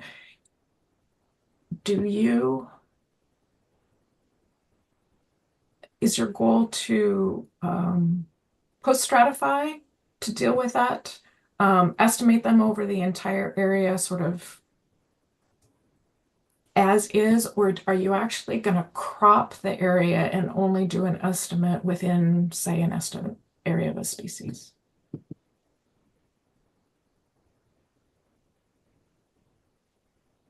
I think, Luis, you are probably the most versed in that. Sorry, I missed the part of what was getting cropped or post-stratified. Could you repeat the beginning of that again? Sure, no problem. I think yesterday you mentioned that there was going to be some post-stratification, so I'm kind of trying to figure this out. If for Bristol Bay red king crab, I'm wondering how you're going to estimate the abundance of Bristol Bay red king crab, and I thought of a couple different ways. You can estimate over the entire survey area according to the design you used. You could post-stratify the total survey area to address that species, or you could, even though this isn't kind of appropriate for estimation, you could actually use only those survey stations in Bristol Bay to estimate the abundance of Bristol Bay red king crab. Gotcha. Thanks. Yeah, so far, to be consistent with how the design-based estimates are being done now and historically, we would only be using, for a design-based estimator, we'd only be using the samples that fall within the Bristol Bay management area. And as we discussed yesterday, there still is a little bit of nuance there, right? Because we have, you know, the full management area box and then some partial edges of strata intersecting that. So we would retain all the samples that, all the strata within the management area that have 3 or more samples, and then expand that estimate to the total area of the Bristol Bay management region. Otherwise, yeah, I mean, we're open to other options about what to do with those partial strata, but that was what we converged on as being the most sensible direction for that. In other cases where we use a model-based estimator, our tendency is to use all the samples, right, over the entire area, but then only predict densities within the management unit that the estimate requires to inform management. Does that, I know we talked about it yesterday too, and maybe I'm missing part of what you're hoping to get out of the answer. So feel free to follow up if want to discuss further. Thank you. Yeah, Dr. Dorn. Oh, Stan, do you have a follow-up? Yeah, I have a quick follow-up, and also, you know, in addition to this misalignment of the management stratums for different crab species, and to some extent also to for fish species that makes it difficult to optimize across this multi-species survey area. The other consideration that we need to keep in mind is that because species are on the moves, those management areas are likely becoming obsolete, and I think I don't know because we are not involved in management, but I don't know if there is any movement in the management area to change the management stratums, and of course that may affect how we would deal with the optimized stratification in the survey. So that adds the complexity to our endeavors. Jason, sorry, I had my mute button on and I was wondering if I could follow up to Lewis's. Yes. Thanks. And I see your hands up as well. My only follow-up question, yes, that was very helpful. My only follow-up question is, are you currently planning to use post-stratification at all? Yes, if it's determined that these abundance estimates should be only restricted to sub-regions of the total area. Okay, thanks. Yeah, and then I had my hand up just to quickly add to Stan's comment and add to this discussion about the future of these management areas and trying to deal with this sort of mismatch of the domain scale and the smaller management area scale, and we'll go with however the management system decides to do it. But I just wanted to add that we know these are open systems. There's larval connectivity. There's movement at other stages. So I do find it against my sort of quantitative nature, right, to disregard information outside of a sub area. So just scientifically, I think that's something we want to get out there, is that we want to use all the data we can, even if it's informing abundance in a smaller space. Thank you. Okay, I'm going to take Martin's question, and then we have some schedule conflicts with folks that want to take public, and I want to take public testimony to make sure we get them in. So, Martin? Yeah, thanks. This is a question about the planned calibration work, and it kind of struck me, I guess we haven't really heard enough on the details, but I was wondering whether you were planning to do the calibration between all the new changes to the gear, but have I've already made the change from 30 minutes to 15 minutes, so you would essentially be using or would be incorporating sort of two calibration coefficients from the original survey design, which is be a calibration coefficient for the change from 30 minutes to 15 minutes, and then a further calibration coefficient in the change from the 15-minute gear tow duration and the old gear to the 15-minute with the new gear. And it seems like having two calibration coefficients in the space of a few years adds quite a bit of softness to the trend and catch ability. And so it seems like a viable alternative would be to just do the calibration experiments sometime in the future, but make the comparison between a 30-minute tow with the old survey gear and the 15-minute tow with the new survey gear. And I'm wondering if if that alternative has been considered, um, just as a way to sort of maybe prevent that sort of softness in the catchability over a number of years. I think that's a question for Stan. Okay, thanks. Yeah, we spoke a little bit about it before when we got a question from Ian Stewart.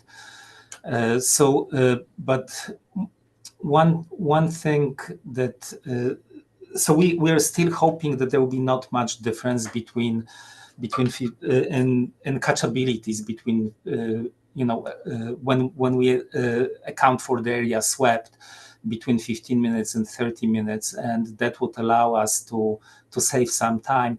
And one complexity that I mentioned that would add that will be added to the overall survey calibration if we continue doing 30 minutes for the calibration, the new gear and the new methods at the earliest, and the optimistic scenario is going to happen in 2030. But we need to remember that this is optimistic scenario, and it's contingent on funding, on our ability to conduct the research that we need to conduct. While 1530 research, I think we can conduct pretty quickly, and we can start doing this transition in 26. And the additional complexity, if we wait, is that there is if we compare two methods, that one is half the effort and the other one is double the effort of the other method, we need to deal with the encounter probability. And it actually complicates the models quite a bit. That's what we are finding out.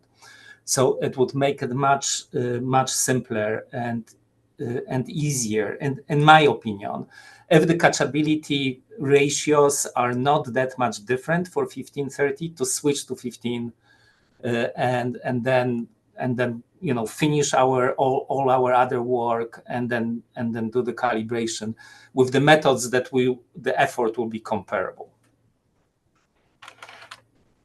Okay, thanks.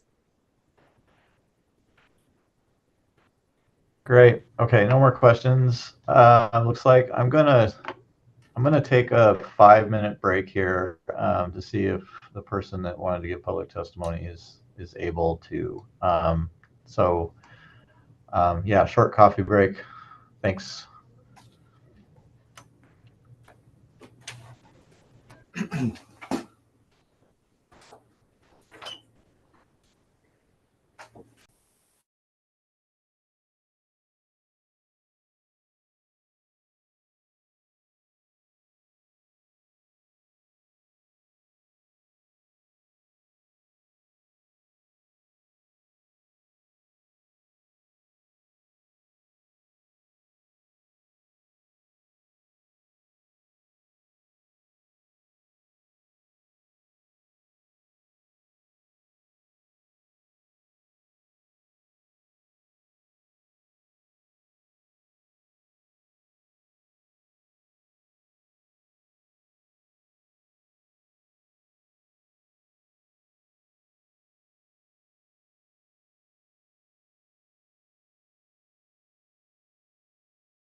Okay.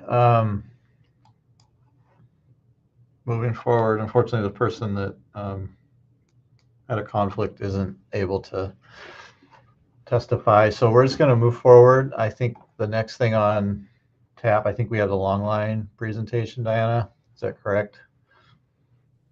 Yes, that's correct. We're Okay, moving on to Chris Lunsford with the long line presentation.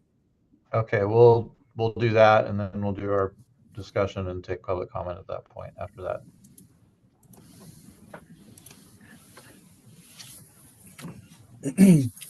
Good morning, Mr. Chair. Thanks for having me on today. Says I'm sharing. Is it coming through? All right, good. Thanks. Okay, just to follow up on the trawl survey modernization, Dr. Foy asked us to also give you folks a update on the longline survey. So this is probably more of an informational update than actually talking about planned research ideas, but we're happy to take some feedback and respond. I'm hoping you have fewer questions at the end of this than at the beginning, but we'll see how it goes. I'm joined today by Pat Malika and maybe Kevin Sawicki as well, who are the coordinators for our longline survey. So hopefully we can answer any questions you have.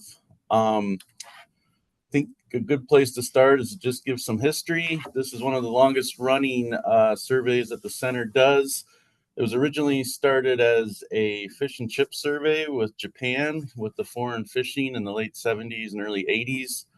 The folks at Auk Bay Lab, and the reason why it's probably still run out of the MESA program, is we're put in charge of the sablefish stock assessment, and they did some pilot projects with a pot survey in the eastern Gulf of Alaska with the John N. Cobb, and then they kind of looked around and saw that the Japanese were doing this hook and line survey, and then kind of joined forces and did it collaboratively until 1994 when we took it over as a domestic survey.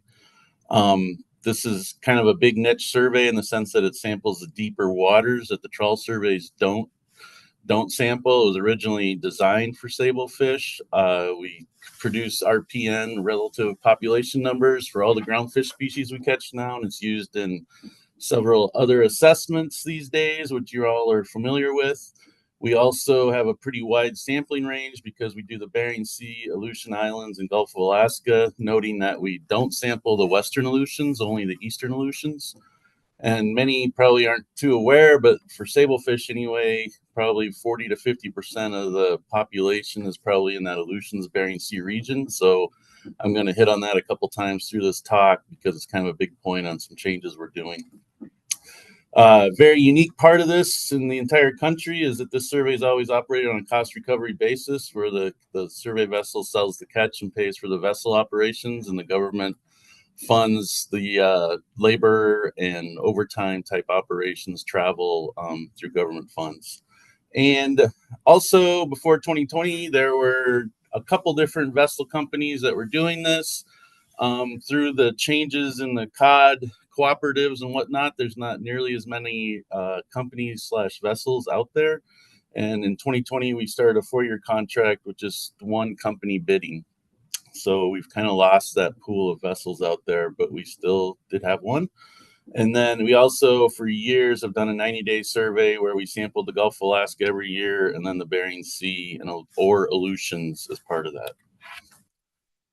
Moving on into 2024, we were fighting the fact that there was declining margins and losses. Basically, the bottom line last year about this time, a few months before this time last year, was that it became pretty clear that with the contract structure that we had, we weren't, from the government standpoint, able to provide a financial guarantee that this vessel wouldn't work at a loss. So we basically all had to agree, and we pulled the plug and we canceled the survey. So about a year ago, we had to go back to the planning board here in Mesa, and we tried to figure out how to restructure things so that we could still get the data we thought we needed and be able to afford a survey. It's kind of hard to go ask Bob Foy for a couple $1 million right now. So we had to do a few different things. We also had to do a whole bunch of market research. basically what it boils down to is because of the cost recovery contract, things got super complicated. Pat Malika has become an expert in government contracting if anybody's looking to do one. But the government, we just figured out we had to obligate the full contract amount to underwrite the contract, even though we were going to sell the catch and probably get that money back. We still have to put that obligation up forward. So this is a huge challenge because that's a lot of money when you look at a 150-foot vessel daily operations. And also that meant we needed to figure out how to shorten the survey and have less days at sea to be able to afford underwriting the contract. So a few of the things I'm going to just hit on to help maybe put some concerns at ease or show you what we're trying to do anyway are these 4 different things. And I'll try to hit on each one of these and then end up on the assessment impacts, which I think are probably one of the bigger concerns for the council audience and the SSC in particular. So previously I mentioned we sample the Gulf of Alaska every year. And then the first leg of every survey, we either did the Bering Sea or the Eastern Aleutian Islands, noting that we haven't done the Western Aleutians as part of our domestic survey since the 90s. This turned into a 90-day survey.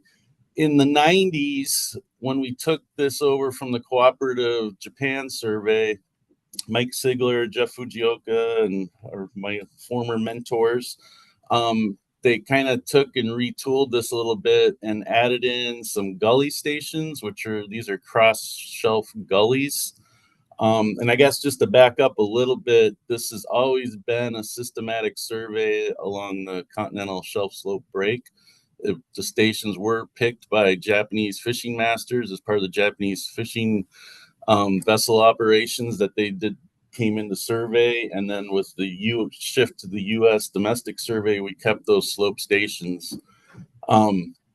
The former Akbay Lab guys brought in these cross-shelly gully stations, thinking they may have some potential to show indications of recruitment because they're shallower stations, usually in the 200 to 300 meter range. We also built in some experimental stations over the years. We've looked at hook spacing, we've looked at bait types, we've looked at whale depredation studies, but we had several days built in where we could do some experimental type work every year. So this is really important because what I'm leading this up to is we were able to cut down from our 90 days at sea to fewer days at sea, but we were still had too much by dropping some of these experimental stations. And then the other part of this equation is the gully stations have never been used in our relative population number, relative population weight calculations because they were added in the 90s. So when you go look at the RPNs that sablefish uses and the other stocks use, those gully stations weren't included. We've always tracked them. We've tried to do things with them and never included them. So in a way, looking back, that's probably a good thing because we felt we could stop doing those at this point. We haven't seen that they provide a really good sign of recruitment or anything. It's obviously a lot more additional sampling effort, but when we're coming down to cutting stations, keeping our core stations was what we were really focused on this one. So we were able to cut down with that, but we had to go more. So one of the big things we're doing is and I should also say, we advertised the contract for this year in January, and we've gotten bids and things are at a standstill, and we're hoping they come out the other end at one of these days, but we're not sure. So this isn't a 2030 plan like the trawl survey discussions you guys just heard. This is what we're trying to do this year. So things are in motion. We'll take comments and we can certainly address things on the assessment sides of things potentially, but this is what we've got out there for a contract year this year. What we're doing is we split up between the GOA and the Bering Sea and Aleutian Islands. So in 2025, the contract is proposing to sample the GOA only. And then in 2026, we'll sample the Bering Sea and the Aleutian Islands. And I'll hit on this in a few minutes. This isn't maybe a major issue for most stocks because most stocks are in the GOA FMP or the Bering Sea or the Aleutians FMP. But sablefish, of course, is Alaska-wide. So I'll touch on that at the end here in the assessment considerations. But this dropped us down to 50 days at sea for this year and 34 days at sea next year. One thing to note for sure here is that the Aleutian Islands was last sampled in 2022 because the 2024 survey was canceled. So there's going to be a bit of a interval from when the Aleutians were last sampled to next sampled. So in terms of timing, we're shortening the days. So I don't think there's a whole lot of concern. In the past, we've been a little more concerned trying to learn more from the fishery when I went to IFQ because it goes from March to November. The survey's in the summer. Is there big differences? Well, the survey's going to condense how many days at sea, and it's going to go right into the middle of that summer period. So we don't think there's going to be a whole lot of concern in terms of that. What we do every year is we work with the fleet to avoid our survey stations, and we put out a calendar and whatnot, and we're going to have to amp up that communication this year because people have been so used to what we've done in the past. This year is going to be different. We're waiting to see if we get a contract approved through the government before we start doing this, but we will certainly get on the street and talk to the associations and try to maintain that consistency that we've had over the years without fishing vessels fishing on the stations. So the bottom line that probably affects things most is our core index RPN stations in the Gulf of Alaska. Because of the days and just vessel availabilities and different things and the money involved, we had to shorten things. So we're proposing to do 46 rather than the 48 we've always done in the past. I've shown the gully stations kind of highlighted in the figure there to just show you where those are. We're dropping those, we're dropping the experimental stations, and we're going to drop 2 core RPN stations along the slope. 2 actually stick out pretty well, one in the Central Gulf, one in the Eastern Gulf, just because they don't have a very good depth profile that we like to see. So we're going to drop those 2. We've done some kind of back of the envelope ad hoc looks at it. We don't think it's going to be a major change, but I can hit on that in terms of what stock assessment authors are going to see. We're not going to do any of the gully stations, experimentals, and then because of all that, we're reducing the number of transit port days. And one thing to keep in mind here in juggling and trying to put all this puzzle together is the original stations were pretty well set up with a reasonable run between them. And so to go in and start eliminating every other station or something really puts some constraints on our ability to get to the next station the next day. We're sampling all of Alaska, so it's some major coverage we've got. So just in terms of questioning everything, happy to go through anything with anyone now or later, but there's a lot of pieces of the puzzle and trying to fit everything together and how to do this. So I think the biggest thing to hit on, and I only have a couple more slides here, is the assessment impacts. Clearly, dropping 2 Gulf of Alaska RPN stations could affect things. What we're prepared to do, I guess 2 things. We're kind of lucky because Mesa does a lot of the stock assessments for the center and also runs the survey. So we're one and the same in trying to figure this out. But we're prepared to basically rerun the RPN numbers for the whole time series for authors, and they can take a look with taking out those 2 stations, how that changes the time series, and authors can probably evaluate that. I think it'll be a little different for different stocks, potentially some of the rockfish stocks. We might see some interesting things just because of a station that might have been very rocky and a lot of relief, that might have had an issue. But the 2 stations we're dropping, as I mentioned, have very little depth change. So I think we're going to see not a whole lot of issues with dropping these 2 stations. The other thing folks will have to do is evaluate the length compositions for sure. Splitting the Gulf into the Bering Sea, as I mentioned before, for most stocks, I think that'll kind of put it in the same type of situation as our trawl surveys now, where they go every other year. So they'll be getting information every other year instead of every year, except for sablefish, which is the Alaska wide stock. And we've been tossing this around. We're still talking about it. We've got some simulations we're planning to run and take a look at things. We also have the MSE framework if we need to pull that in, but I think we can do it by just looking at past data and simulating the effects. But we need to figure out how to combine the Bering Sea Aleutians with the Gulf being in different years because of this migratory stock. We're sampling at different times, but trying to assess the same area. So it's a bit of a head scratcher. I don't have a lot to show you today. I think what I need to say is that we're going to bring this to you in September, assuming we get a 2025 survey on the water so that we have some options to look at. And then that will be part of the sablefish assessment / longline survey presentations that come to the plan teams in September and the SSC in October. And I see Martin's got a hand up, so feel free, Martin. Okay. Yeah, thanks.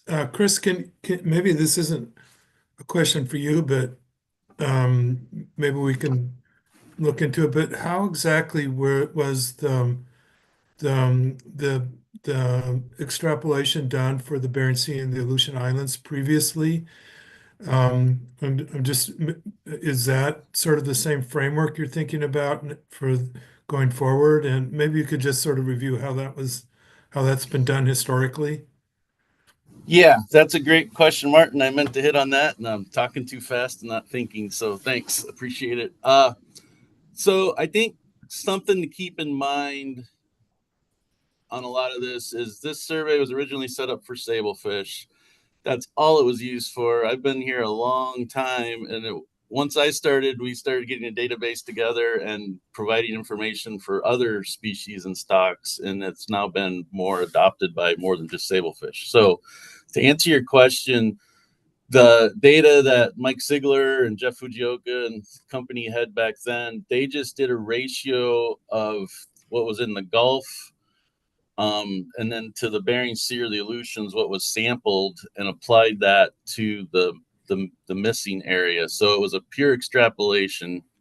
The ratio of the Gulf multiplied by the increase or decrease from the year before multiplied, and then that's what that missing value would have been. In recent years, we've been looking at that closer, and especially in terms of other stocks, because it doesn't make any sense for, say, Greenland turbot, which are very uncommon in the Gulf. And so, and I would have to bring in Pat or Dan on if we were going to go to a linear type of extrapolation instead of this ratio. And I think we did that last year, the year before, but it's not top of my head right now. Pat, feel free to chime in if you remember. But that's been a challenge for it all the time. And so that's one of the things that we put on the table for moving into the future is how do we just do a straight extrapolation like that? Or do we just leave a missing blank and almost do like we've talked about going into more of a spatial stock assessment approach? But then the data starts getting pretty confusing along with length and age compositions because, say, using Bering Sea age compositions and carrying them into the Gulf kind of thing, the year it's not used. So we've got all these questions, and I guess I just happy to try to walk through them, but also table it. And I think we'll come through with a little bit more focused proposal for how the sablefish assessment will try to tackle that. But for the other stocks, I don't think there will be any extrapolations because it'll just become an every other year survey. Okay, so the ratio is just based on the previous year? Yeah. Yep. Okay, yeah. And you're of course aware that it's a trickier thing when you're talking about the whole Bering Sea AI and how you deal with that. But I guess we just have to stay tuned for that one. Thanks. Yeah. Sorry, you're 3 months ahead of where I want you to be, but that's not unusual. You're always ahead of me. Yeah, I think we're talking through it and trying to lay everything on the table with a group here, and I think we'll come up with something, but it's going to be complicated. And we'll take suggestions, or if anybody wants input through the next few months, we certainly can take that. I think we have another question, Dr. Dressel. Hey, thank you for the presentation. Question is, so yes, we've dealt with for Yellow Eye, obviously we've dealt with the surveying part of the area each year, and I don't wish that on anybody. And so I'm wondering, I guess 2 options. Is it even vaguely possible that you could lump your money and do both areas in a single year and then skip a year? That's one option. The other option, I can't imagine you can do because of transit time, but is there a way to cut down stations by half and do the whole area?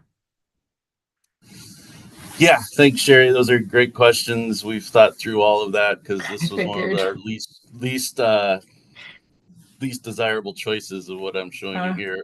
No and no. Okay, There's complications that go beyond. We did multiple requests for information meetings with interested vessels.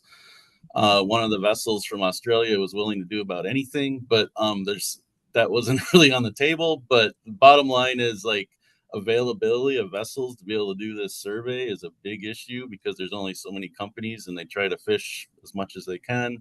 And then alternatively, the money to put up front was so big to do it all at once. And then also the thinning of stations like in the Gulf really did make the transit just nearly impossible. So yeah, we have looked at all that, and I think this is our best route to try to tease it out. Thanks, Chris. Yeah, Dr. Muter. Yeah, thanks, Chris. You mentioned the simulations earlier, and I'm not clear on what you're sort of planning there. You talked about simulations on the MSE maybe as well, but are you, like, right now you kind of develop this based on what you can realistically do, the new survey design? So are you just looking at retrospectively comparing the old design to, what this would perhaps give you? Or are you also considering or doing, or have you done any kind of optimization? Like, I know it's probably a lot more challenging here and because of the logistical constraints, but there may be certain areas that aren't really all that important. Although I suspect because of the movement of sailfish, probably need to sample everywhere. But just wondering if you've thought about that, if there's some approaches along those lines where you might identify areas of higher importance through optimization. Yeah, great question and avenue there, Franz. We discussed it quite a bit. To be honest, we didn't have the resources, capabilities to really dive into the optimization in order to get the survey contract in motion to get things going. So the simulation work I'm talking about right now is basically we've identified 3 to 5 choices to kind of move forward on how to deal with it. And we can go use the old data, drop out a year, that kind of thing, that type of simulation work. The MSE angle has been brought in from a spatial modeling standpoint, but I think we'll probably just at this point, since we're on the hook for September, going to be focused on the simulation and coming up with like the best thing by looking at the old data. Optimizing in terms of stations, man, I wish this was 15 years ago. We'd have just dropped the Bering Sea and done the Gulf, and you guys would have been fine with that. And think what you'd say now if I suggested that. So I think the optimizing is pretty tough right now. One of our biggest things is not doing the Western Aleutians. We're always questioning how much RPN we have in the Aleutians because of that. So I think even a thorough optimization thing, we could come up with maybe a better survey design, but I still don't think we could pull that off in a year, knowing the resources and financially and the vessels available. I'll just throw out too, there's been some consideration of the IPHC does a cost recovery type survey in a way with small vessels, but man, we got like 3.8 staff allocated to the longline survey, and so we just can't take that on as such in terms of like really diving into like an optimizing type situation. And Ian can probably chime in a little too if he wants to, but I think that's an option way down the road. But in terms of trying to keep things going right now, that's kind of where we landed. Yeah, thanks. Okay, great. Is this it, Chris, or is there more? No, there's always a future slide, Jason. All right, okay. Just to take us off the hook for anything I just said. So everything's uncertain. Bob said it. I don't need to say it anymore. We're waiting to hear on if our contract is approved on the government side. We really hope it is. We really hope we can get in the water. We don't know. Longer term, bringing up the IPHC like business model, that's something maybe down the road to really be thinking about, because the way fishing's changed in Alaska, we have a lot fewer potential vendors. Right now, we have some great relationships and they're working great, but things can always change. There's also markets and catches. The government has to put money up that we haven't been used to putting up lately. So we hope we can continue that. But more importantly, and I don't have it on there, but I also just want to bring up that we lost one of our employees due to a probationary firing. And he was a major player in our survey operations, our database manager, our data person. So we're scrambling. I said we only had 3.8. You can take that down to 3.2. He was halftime with us. So I think any like recommendations coming forward, take that with a grain of salt in the sense of we're going to scramble as best we can. I think we can definitely do okay on every stock except sablefish. We got to dig in a little bit and figure out what we can do, but we are working on that and we hope to have something up for discussion in September. But just noting that the survey goers, the assessment staff are all the same for this one. So in a way that's good, but also just puts a lot of constraints on being able to get stuff done. But I just wanted to mention that we lost Andrew, and it's a big change, and it's definitely happening in all the groups at the center. And that's all I got. Thanks, Chris. Much appreciated. I'll ask any questions. Doesn't look like we have any. So I'm looking at, I think, Diane, I think this concludes the presentation. I just want to double check. Yes, that's the last presentation. Okay, great. So we have, looks like 3 folks on public testimony. Let me pull it up here. I think I don't see Scott Goodman had a schedule conflict. I don't see him in the room, but I guess I want to put it out there in case he's the lone phone number in the room. And we can come back. Looks like we'll go with Corey, and then if Scott raises his hand, if he ends up in the room, we can catch him then. So Corey Lesher.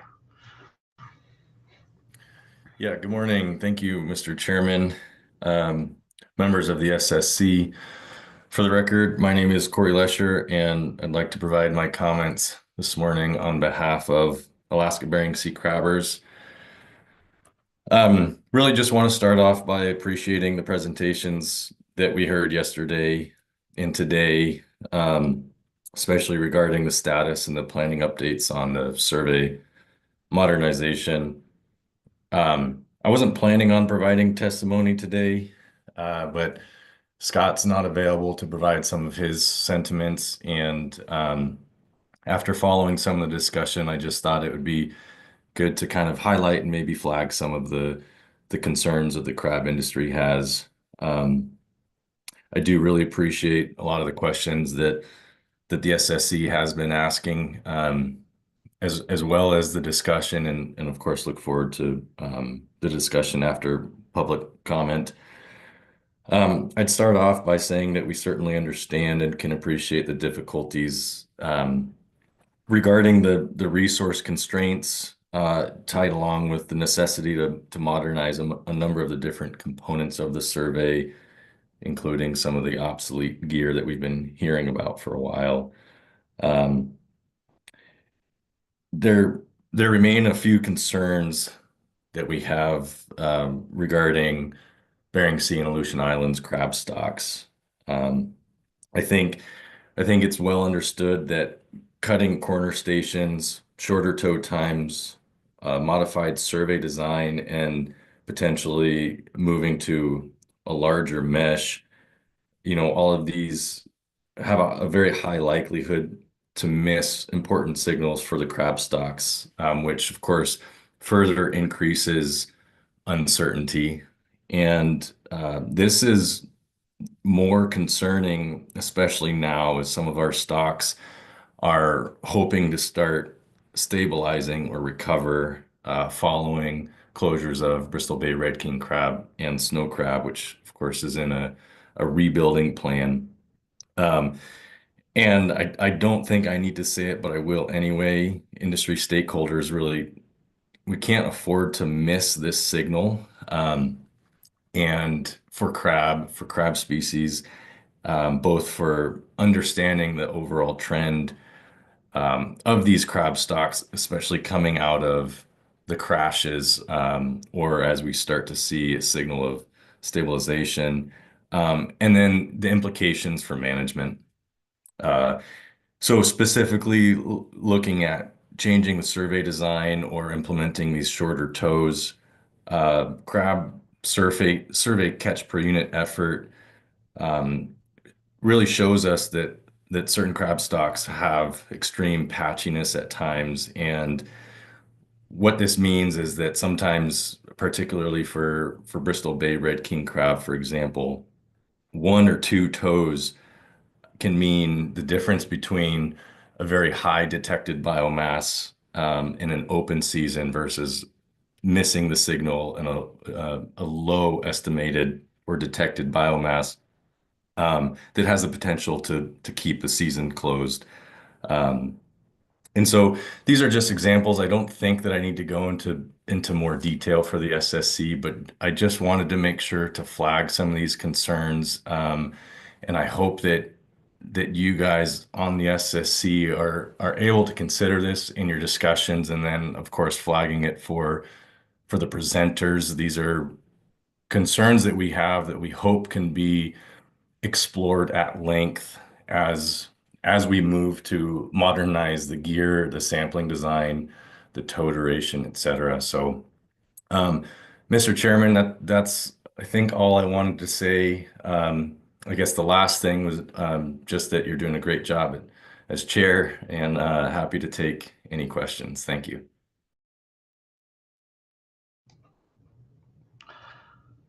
Thanks, Corey.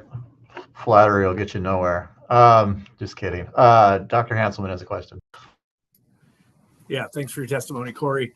I'm wondering what your thoughts are on the survey moving out to 400 meters and if it will be useful for snow crab. To the chair, Dr. Hanselman, yes, thanks for the question. I do think that will be useful for snow crab. We're concerned that the survey, if having to adapt and move to a different sample design with fewer stations, it's really hard to place value on corner stations or more shelf stations. Of course, we've been advocating to push out a little deeper to help potentially better detect snow crab presence or absence. So I do think that would help in regards of snow crab, but also understand that maybe that's would have to give up something else, and I don't know how to weigh or balance that. But as far as snow crab, yes, I think moving out deeper would certainly benefit the survey for snow crab. Okay, great. Thank you again. I don't see any further questions. Looks like we have Sarah Webster up next.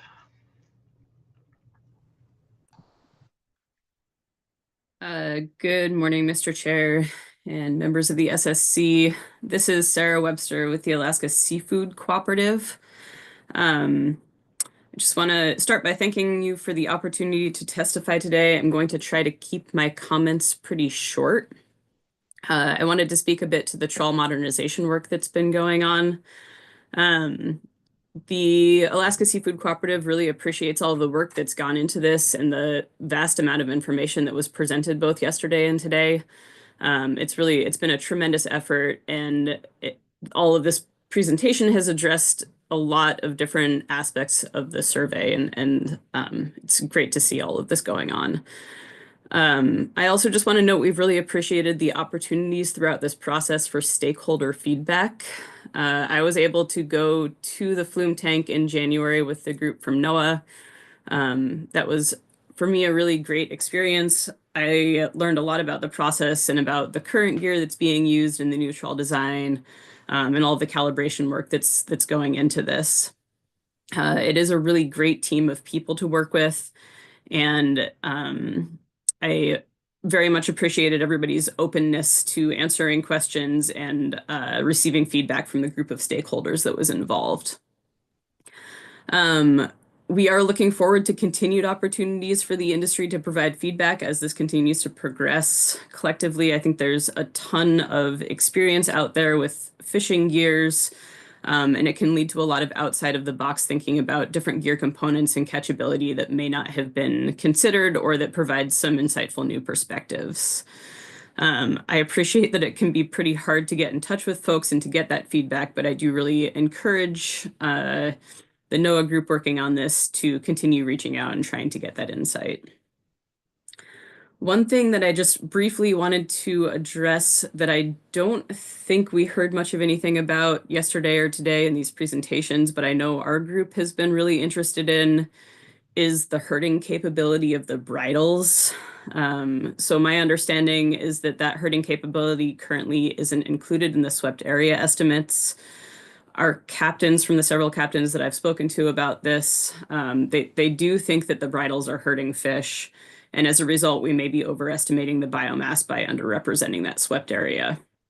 This seems like it would be an appropriate time to take that into consideration, and I would encourage the SSC to think about that and encourage the NOAA team to look into the bridles as well, and ways that might be incorporated into the modernized estimates. I recognize that the calibrations can deal with the scaling and consistency, but evaluating that bridle herding capability will really ensure that we're not overestimating biomass for some of these fish species that are herded. So just again, I'm really looking forward to continuing to see this progress, to reviewing some of these improvements and the efficiencies in the gear and in the sampling methods, and continuing to work with the group from NOAA that's doing all of this vast modernization work. That's all that I had for today. Thank you again, Mr. Chair, for the opportunity to testify. Thank you, Sarah. Any questions? Doesn't look like it. Thank you again for your testimony. Jim Armstrong. Thank you, Mr. Chairman. Can you hear me? Yes. Can you hear me? Okay, all right, good. Yes, I can hear you. Okay, thanks. Yeah, Jim Armstrong for FLC. Great job to all of you covering a wide range of topics over the last couple of days. Our freezer longline boats have been instrumental in the longline survey that, of course, we're talking about in support of the sablefish stock assessment. We all have to live in the real world, and budgets will limit what anyone can do. And our recent involvement, active involvement in the survey resulted in loss to one of our companies of, I'm not exactly sure the dollar amount, but I've heard, around a couple $100,000. So we want to help, but,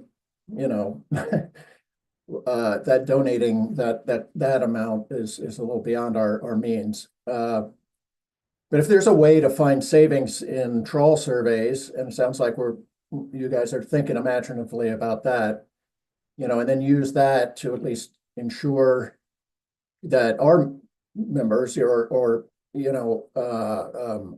stakeholder collaborators aren't going to lose significant amounts of money through involvement, then speaking for FLC, we'd be glad to help. We are about to provide safe, efficient survey platforms. I spent a month on the Bering Sea last year deploying satellite tags and getting cod stomachs for analysis, and even drawing blood to look for antifreeze glycoproteins. So just, the freezer long line sector just wants to reaffirm our commitment to collaborative scientific data collection, particularly during a time of constrained federal funding. We all know that, robust data provides the fundamental basis for good fisheries management. And in light of that, we want the SSC and all those in the scientific community to know that we're prepared to contribute our operational capabilities to keep those programs going. We're going to be re-entering the turbot fishery when it opens in May. We've been looking forward to that for several years. I appreciated the questions from Dr. Dorn about how well the depth coverage for the redesigned trawl survey will be able to get to where the turbot are. That if that becomes a concern, and in the current fiscal climate, need to think as broadly and innovatively as possible to ensure that critical monitoring, especially for stocks that have been kind of ignored for quite a while, get done. So maybe expanding efforts, any savings into the slope survey, or our thinking of ways we can help with that. So, the collaboration is not only cost effective, it strengthens trust and transparency between fishermen and scientists and managers. So we just encourage everyone to think creatively about how the budget realities that the Science Center is facing can be dealt with, with us as partners. That's all I have to say. Thanks. Thanks, Jim. Any questions? I see no questions. Then I am going to go back up to Scott Goodman just to make sure he's not in the room. And I don't see him. So that concludes our public testimony. And that concludes our public testimony, and we will go into discussion. And let's see, the leads on this are Chris Siddon, Franz Muter, Rob Surian, Pat Sullivan, Sherry Dressel. So Chris, you want to lead us off? No, but thanks. I will. I will. Thanks, everybody. I will try to keep this kind of higher level with a couple of detailed thoughts, and then hopefully all the other leads will add into their kind of focus and things that they were keen on. So first, thanks for all the effort. That's clear. I mean, I still remember probably 20 years ago when I first got out here thinking, when are we going to change from a systematic survey design for the Bering Sea? It just seemed crazy to me at that point in my career, and understanding the rationale for keeping it and the continuity of it. But I'm super excited to see the general move to a stratified random design. It just allows for a lot of flexibility. I think I think we are excited for the move in this direction. We all know that there are going to be bumps in the road, and I think we all recognize that, and we're trying to minimize those as much as we can and kind of get through this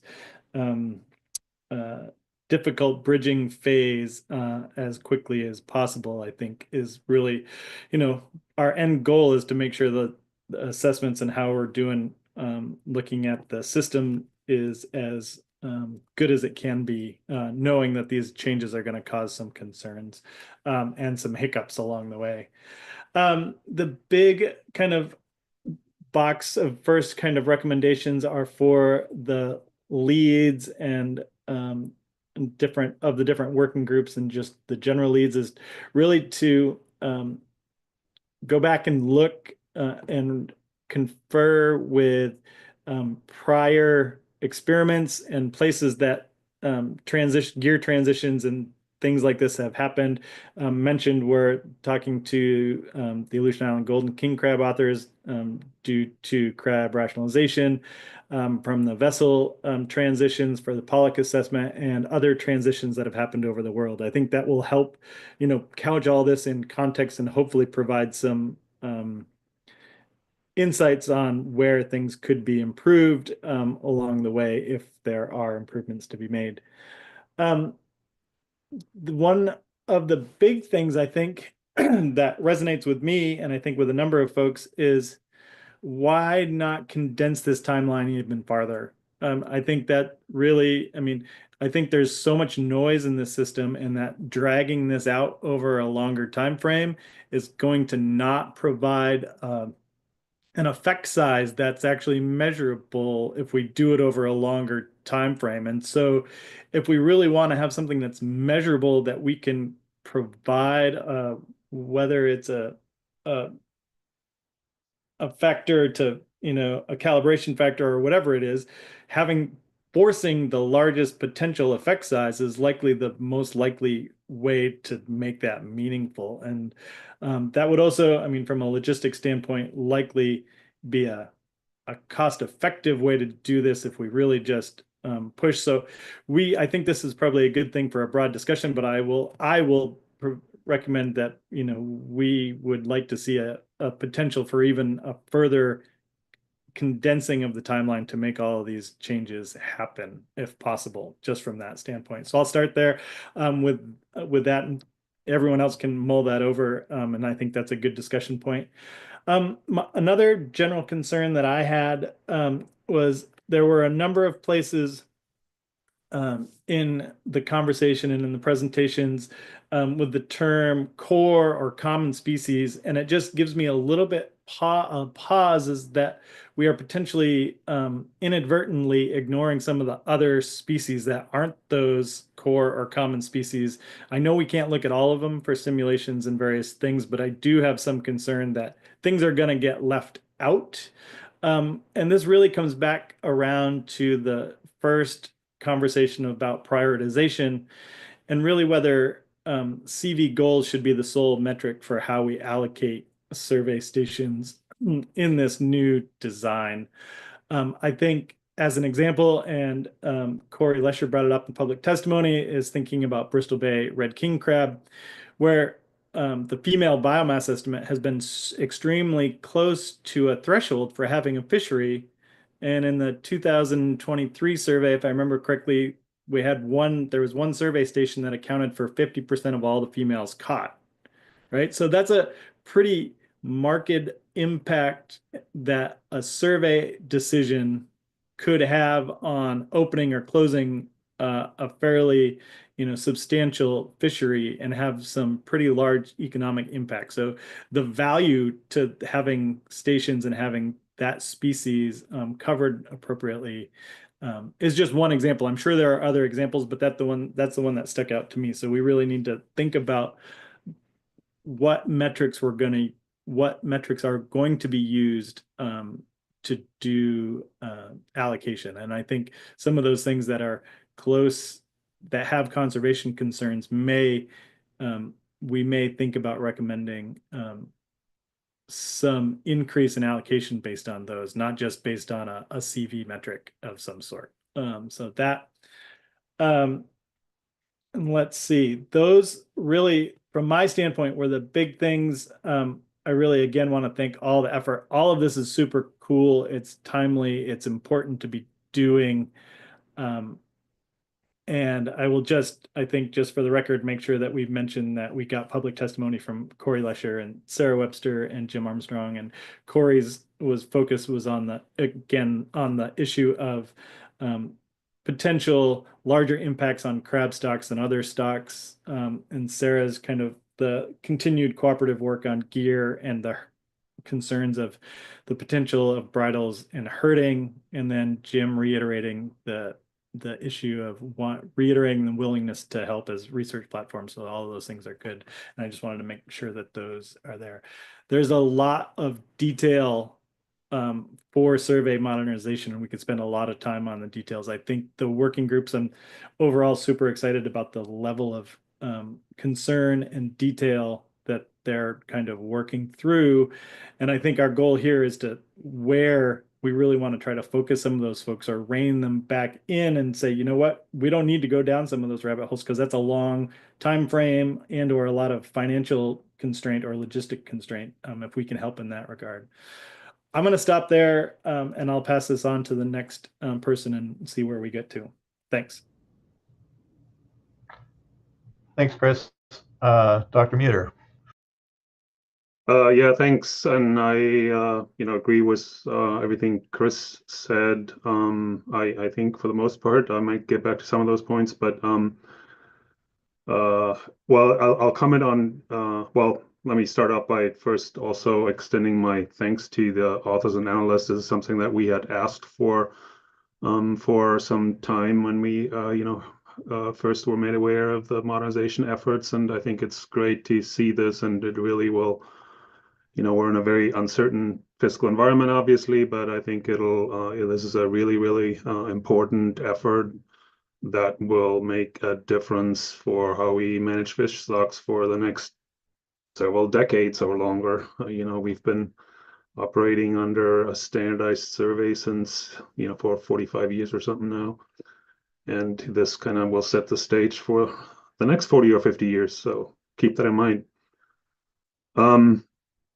Just to come back to one point about sort of condensing the timeline further, I'm not sure that's really realistic in terms of sort of the gear development, and they were even afraid of extending it more. But I think the point is perhaps more about making all these changes at once, like ripping off the Band-Aid, as it's been referred to, and I'll come back to that as well. I'll try to keep this short, just touching on a few items. One is the survey optimization framework in general. In particular, the analysts asked the question about what an appropriate CV is, and I asked some questions about that earlier. And I think I would encourage the analysts in the center to kind of shift the focus or maybe mindset from trying to achieve a certain CV and then optimizing the design and the number of stations to focus on, given sampling constraints, what's the best we can do to optimize CV across species of interest, and then evaluating sort of trade-offs among, if we value these species more versus those species more in terms of the importance, whether that's conservation concerns or other concerns to then with a given resources, optimize the design and number in that sense, or optimize the CVs in that sense. And yeah, I'm not going to expand on that because I asked about that earlier. It seems like it is, the framework is already set up to do that, and they had planned on, doing that, being able to do that anyway, to deal with contingencies and and other issues on short time frames. Then I'll just comment briefly on the spatial survey extent, and I think going back to what I brought up yesterday on survey prioritization, as well as I really like the emphasis here on having one comprehensive survey covering essentially the entirety of the Bering Sea shelf, and I'm just talking about the Bering Sea component right now. Covering really the shelf and slope, including what are currently 3 separate surveys, I think, to me, that makes a lot of sense, and perhaps based on what we've learned from simulations and other previous work and the working groups, I would, take this comprehensive look at the cost of either reduced, but still optimized sampling density, and perhaps even less frequent surveys. So just in terms of the, having a comprehensive survey that includes also, some other species on the slope and northern Bering Sea. And then, along those lines with regard to the slope survey, the analysts had also asked about that. I think I would encourage the center to think about extending that to 600 meter again, in sort of thinking about that and then analyzing that in an optimization framework.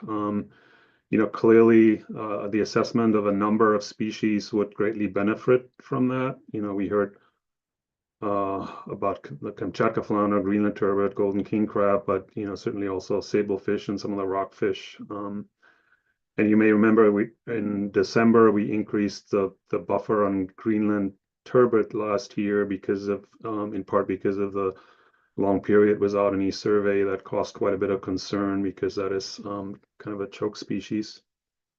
Then in terms of and Chris touched on that in terms of sort of weighting different species in the optimization. I think again, reducing uncertainty on species of concern, like say Greenland turbot, based on the risk table and other things, is certainly to me seems as or more important than a low CV on other stocks, like the maybe the bigger, more valuable stocks in a commercial sense, but perhaps also some of them more stable or less of a concern. So again, in this particular case, that might mean adding, for example, more deeper slope stations, that would be, favored if you want to reduce the CV on some of those species in particular. And I think that could also, taking that into account, could also perhaps address some of the concerns that we heard in public testimony over crab. If a higher premium is put on reducing or maintaining CV for the crab stocks that are currently of concern. So again, it's a way to deal with that. Then another kind of topic is, I guess, the catchability and selectivity estimates and the efforts, to at calibration and all that. I think it's quite likely it's going to be more complicated than we might anticipate. And I haven't really thought this through, but it seems like perhaps kind of a default approach could be developed for dealing with the change in the survey that doesn't assume we'll get good estimates or of the calibration coefficients or selectivity differences for all species. I'm not sure what that would look like, but I think that might be worth thinking about. What is our default if we don't have good, if the uncertainty increases hugely, or if there's apparent changes and we can't really estimate it very well right away. And I just maybe would point to sort of a cautionary tale. I remember the past and also still ongoing struggles, I guess, with determining appropriate selectivity for snow crab, for example. Many experiments, many years of trying to deal with it in the assessments appropriately. That may be a bit of an extreme case, but selectivity is impacted by lots of things, and I don't think we can expect to understand that for each species. Then, a related topic, I guess, the transition to 15-minute tows. Also, again, perhaps more complex than we might anticipate. What how that might affect individual species, especially if there is an effect on selectivity. the phased, I guess the phased-in approach, it seems sensible to me to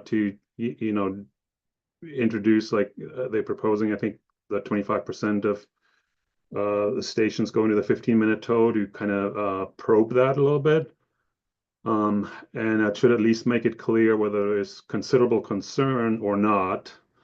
And then it would provide an opportunity for kind of stepping back. And I think that's kind of how the center had envisioned that. And so I think that's not necessarily a bad idea. And I understand the desire to move to the 15-minute tows sooner rather than later. But if there is an apparent strong impact, it seems to me that waiting and implementing the change to a new survey all at once would make most sense to me, even if that delays the implementation of the 15-minute tow a little bit. And I say that in part, we'd all like to understand really what's going on, but if we make all the changes at once, we won't necessarily understand the relative impacts of changes in tow duration, survey design, gear modification. But I would argue we don't really need to know. We don't need to fully understand that. We just need to be able to account for it, to estimate the effects of that. So in that sense, I think it's really most important to have, the all at once approach. I don't know, and I haven't really thought that through. I don't know if the resources are there, but having sort of a spatial overlap between the old survey design and the new survey design for a few years might be a really good way of doing it, and better assessing the impacts of going to a completely new survey. With respect to the long line survey, and this is maybe a bit out there, I'd ask about sort of an optimization approach for that. Maybe in the long run, if and when possible, I'd certainly recommend and kind of an optimization across the full region, including the Western Aleutians, to see if there is perhaps a cost-effective way to get a good index. That clearly the environment that we're in right now, that's perhaps more of a pipe dream and longer term recommendation. Then just one more point on kind of I suppose mostly local knowledge, in part based on the public testimony that we got. I'd certainly encourage or support and encourage the analysts working with industry stakeholders and experts on the, as they have been doing on the gear work, and also on the survey, and perhaps looking at other opportunities for innovative collaborations, as was pointed out, that is particularly important when funds become constraining. And that's really all I have for now. So look to others to add to that. Thanks, Franz. Next on the list is Rob. Okay, thanks, Jason. Yeah, I'm going to stay in my lane here since everybody else is going to cover all the other details. But I just wanted to bring the focus back a little bit on integrating a little bit what we heard yesterday and today in terms of survey platforms and along the lines of the questions I asked. And the answers were pretty much as I expected, but I also wanted to get this into the discussion of there's often these comments of shared platforms, but it's easily said and not always easily done, and there's limitations to that. So just kind of a reality check on the complications in combining platforms.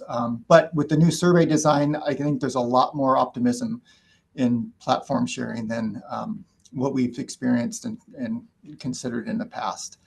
One very good example of a shared platform is the mooring surveys, the fall and spring mooring surveys in the Bering Sea. Those are run by Pacific Marine Environmental Lab, and the AFSC has added oceanography sampling, including zooplankton and larval fish.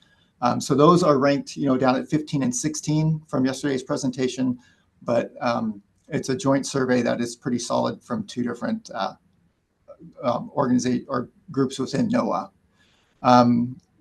But in thinking about the opportunity to deploy more sampling operations off the modernized survey, it's promising.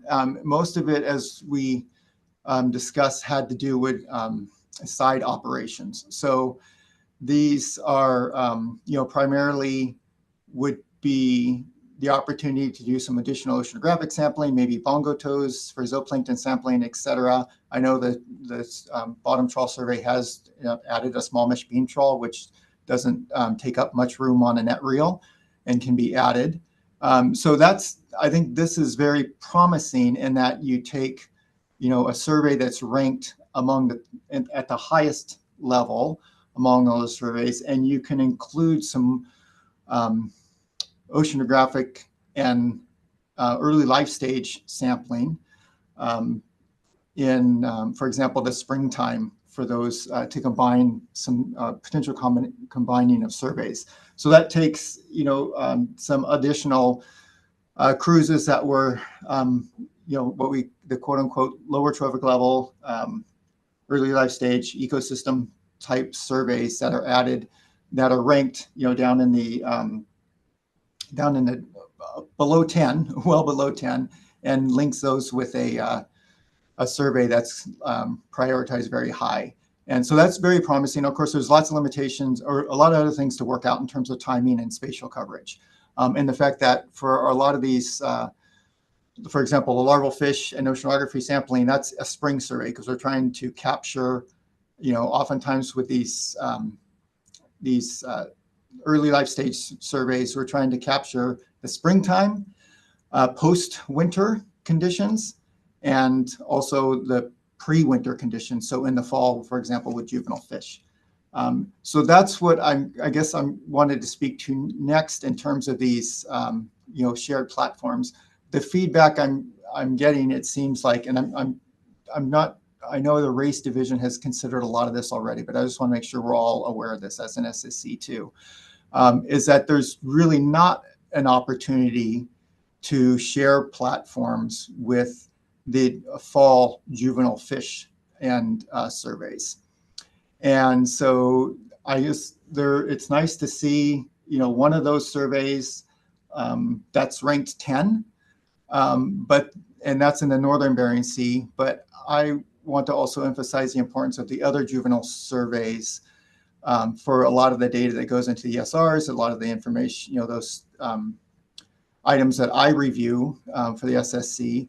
And admittedly, I do have a bit of a conflict of interest, but I'm trying to find the best approach or best solution for everyone too, since I'm involved in these surveys. But I guess just keep it in mind that the juvenile information, the juvenile groundfish, salmon, et cetera, information that Curry referred to yesterday, for example, the Southeast Bering Sea, that doesn't appear to be an option that we could link to like the late summer portion of a bottom trawl survey, for example, because we are dealing with separate nets and there's not enough space on the chartered vessel, or for example, the Dyson can't be used because we have surface tows and oblique, or surface trawls and also trawls that are towed obliquely, in addition to not having that capacity on a bottom trawl survey vessel.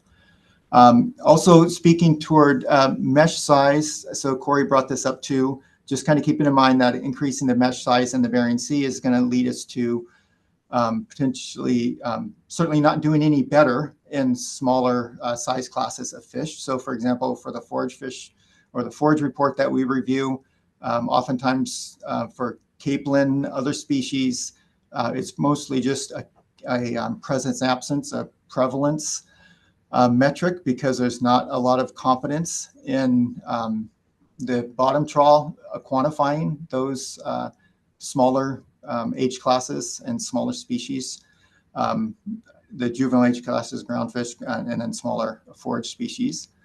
And then, so keeping that in mind, and also the potential of adding like has been in the past, some small mesh beam trawls help collect samples for early life stages of epibenthic prey and juvenile groundfish, but also for small crabs, et cetera, too. And then also just think, as Franz mentioned, this could be an outlook for the next 50 years with modernization also, but then that's also a time frame for new vessels too. So keeping in mind that there's, I guess, broadening our perspective of looking to the future for better incorporating some of these and designing better shared platforms. That's all I have. Thanks. Thanks, Rob. Pat Sullivan, you're next. Great. Thanks, Jason. No, really appreciate all of the discussion that was taking place here. I want to comment first that Ram Myers mentioned at a National American Fisheries Society meeting several years ago that survey methods should never change, right? He had a point, but strictly speaking, if we were to do that, we'd still be fishing with wicker baskets. So change is important to consider. So I'm glad we're doing that. I also appreciated seeing how the coefficient of variation was being used as one of the elements of the process for optimizing sample sizes, for example, number of toes, as well as survey design and contrast among species sampled, as well as comparisons of gear, all of which is similar to what I was suggesting yesterday for the survey prioritization work. So I just wanted to mention that again. More integrative methods such as management strategy evaluation should also be used, but examining the raw output from the metrics from the surveys should be done to complement such integrated analyses. Finally, it has been recognized since the 1990s through the work of Volstead and Pennington that observations of various fish metrics such as size, sex, and age taken within a single trawl sample are correlated with each other within a trawl and should not be viewed as each fish being sampled as being considered to be independently randomly sampled, which is what we often assume when we're doing effective sample sizes and incorporating these observations to our assessments. So shorter toes, for example, 15 minutes, should help remedy that problem, especially if it facilitates taking more toes more broadly. Of course, differences in catchability and selectivity will need to be adjusted for as well.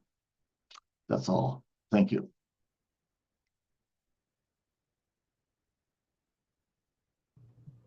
Thanks, Pat. Sherry Dressel. Thanks, and thanks to all the presenters. Like others, I'm going to try to hit a few of the points that were asked for, and hope together we can give some helpful thoughts across them. I guess the first one was, discussing whether to use stratified random approach. And, when I think about the species that we're reviewing, there are a number of them that we're using design-based estimators and others that we're using model-based estimators. And so, I think that the choice, the consideration to use the stratified random approach, I personally believe is a good one in this case. Within that, with the background that I was able to do, I understand that there wasn't much impact on the CVs based on the number of strata that you had. And so it looked like the consideration was to sort of go with the same number of strata that we previously had in the Bering Sea. I think that it would be useful, though, to consider how the agency is going to use post-stratification in the future. Mostly because in order to do that in an unbiased way, you need to have somewhat of a nested, or you have to be conscious of the boundaries between the strata. And so actually having fewer number of strata at the beginning and then post-stratifying actually may be a very useful way to go. There's an additional variance component associated with post-stratification, but with this multi-species survey, when you're looking at these crab areas, especially, which is one of the questions we were asked, it is those crab areas are not necessarily distributed by the variables that you're using to stratify. And so that may be, it's the only way that I can think of right now to, in an unbiased way, through a design-based estimator, to account for those crab areas within the stratified design that you're doing. And so, I think that I recognize that in the past, estimates have been conducted only within the area of crab, but it's possible that this could be done, that you could, by post-stratifying, you could actually come up with an estimate within the area of crab that's within a stratum. So essentially, that may be unbiased. You can also estimate the abundance outside of this area. That may not be used in the assessment. However, it may help us ask questions like, has the population moved? Like Bristol Bay red king crab is more of the population outside of the old management area, and it may help. The other thing with post-stratification is recognizing that these management areas are currently fixed, but that may not stay the same in the future. That is one way that you would actually be able to accommodate sort of new designs later. So with that, I would just ask the staff to consider whether fewer geographic strata to begin with and post-stratification would help in balancing out the things that the agency is looking at.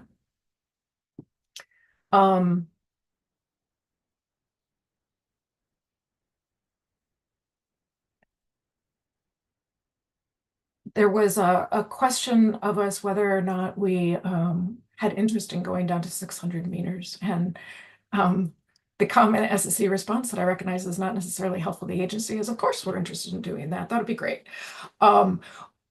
As I think we came up with in questions, the balance to that is, what is the cost? And it sounds like staff are going to look at what is the trade-off in cost. Without that, I don't know that we as the SSC can say yay, nay, other than definitely with a multi-species survey. I guess personally, I would say it's worth exploring compared to cost and see what can be done. As far as the 15 to 30 minute tow duration change, completely see the benefit of going to shorter tows. My experience in the past is that the tow duration makes a huge difference. It's not proportional. That doesn't mean that's the case on this survey, but recognizing that, I guess there are two things. I am concerned that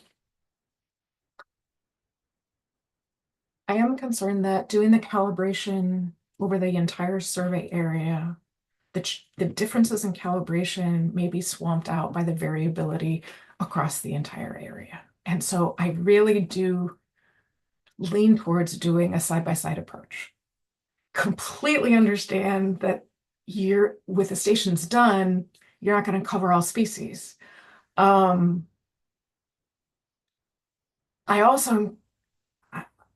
happen to be concerned about the prolonged approach of changing designs.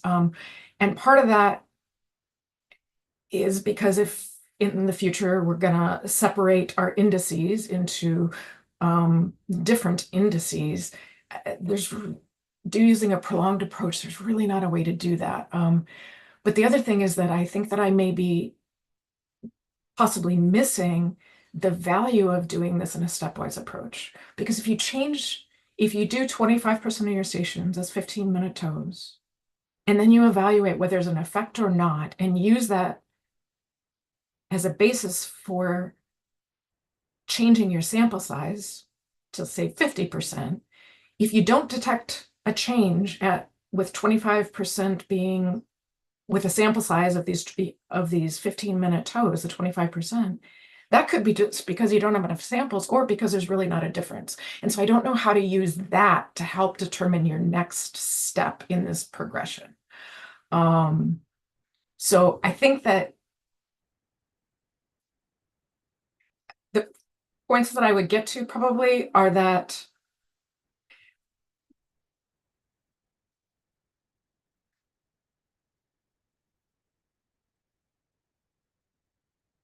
continue to consider whether you want to do this calibration over the entire survey area. And if there's any way to be able to use side-by-side information rather than doing it over the entire area because of the sort of the swamping effect. Even if that means doing more calibration side-by-side tows for additional years and then delaying and having this change be at a single point in time. Recognize there's fiscal challenges, so that may be just not possible. But I guess I'd encourage to keep looking and see if there's any way that could be done.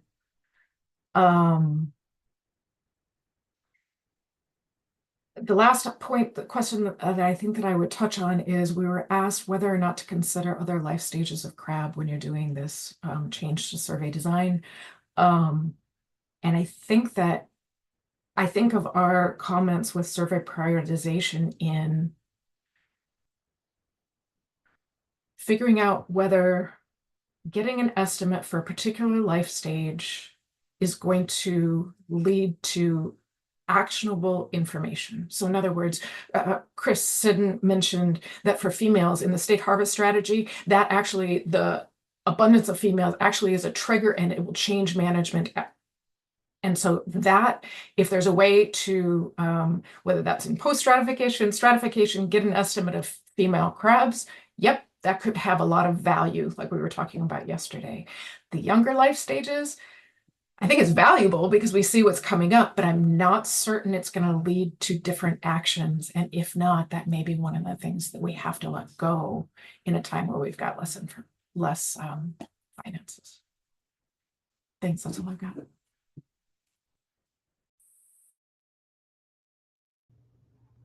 Okay, thanks. My internet's going in and out here. So open this up to others. It looks like we have Ian. Yeah, thanks. Just 3 quick comments. This team is doing some great work moving toward a much needed new survey, and I support all the comments so far. Following up on Sherry's thoughts on the 30 versus 15-minute tows, I think we should encourage this group to consider furthering the calibration approach to this rather than a fully randomized design. By doing paired tows at 15 and 30 minutes, they avoid adding the additional variability of randomizing location, and I think have a better chance of having better power to estimate the calibration coefficients should they prove to be important. On crab management areas, I would note, I think we should encourage them to not adjust a good survey design to better match a management area that probably doesn't align very well with the biology right now and may actually be worse in the future. So that, I think, put that on the table after the survey design. And then my last comment is just that from some experience on the West Coast, I think we should comment that no matter how well done this transition is going to be, there will be a challenging period of increased uncertainty for at least some species. And in the absence of a pretty precise calibration, it's going to take 4 years to get a new time series for those species. The first year gives you Q, the second year gives you selectivity, the third year you can almost fit a line to, and by the 4th year you can start to get the trend. So I think we should prepare people that this is going to be painful, at least for a few species in the mix, likely. And there will be elevated uncertainty and lack of a fishery independent trend, at least one that carries a lot of information for a few years during the transition. But that's not a reason not to do it. That's a reason to do it sooner rather than later and do it as well as we can. Thanks.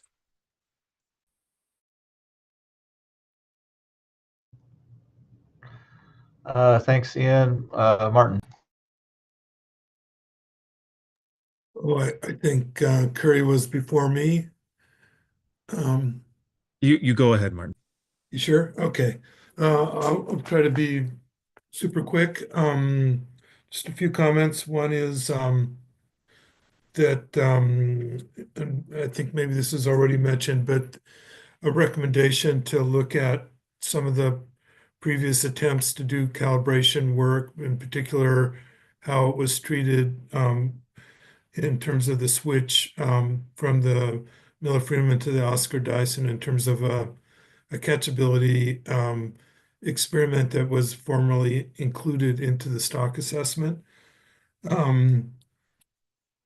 Another recommendation is for the modeling team to to collaborate or engage with the CRAB assessment authors a little more closely because their sort of situation with respect to catchability is pretty different than what we see for groundfish, in the sense that their assessments are linked, the catchability is linked to the BSFRF sort of catchability experiments. So there's constraint in the assessment that makes that gives that offset between the survey Q and with the assumption that the BSFRF survey has perfect catchability. And it seems like it's not clear exactly how you would sort of build that in a new catchability or a calibration coefficient into that assessment structure. I guess one other recommendation would be with respect to this sablefish sort of changes that sort of potentially it would be worthwhile to explore a model-based estimator for abundance as a way to sort of span or sort of intelligently interpolate areas when the survey there's gaps in the survey. In some to some extent, the model-based sort of approach is an optimal one. And I think, let's see. I think I can just leave it at that. Thanks.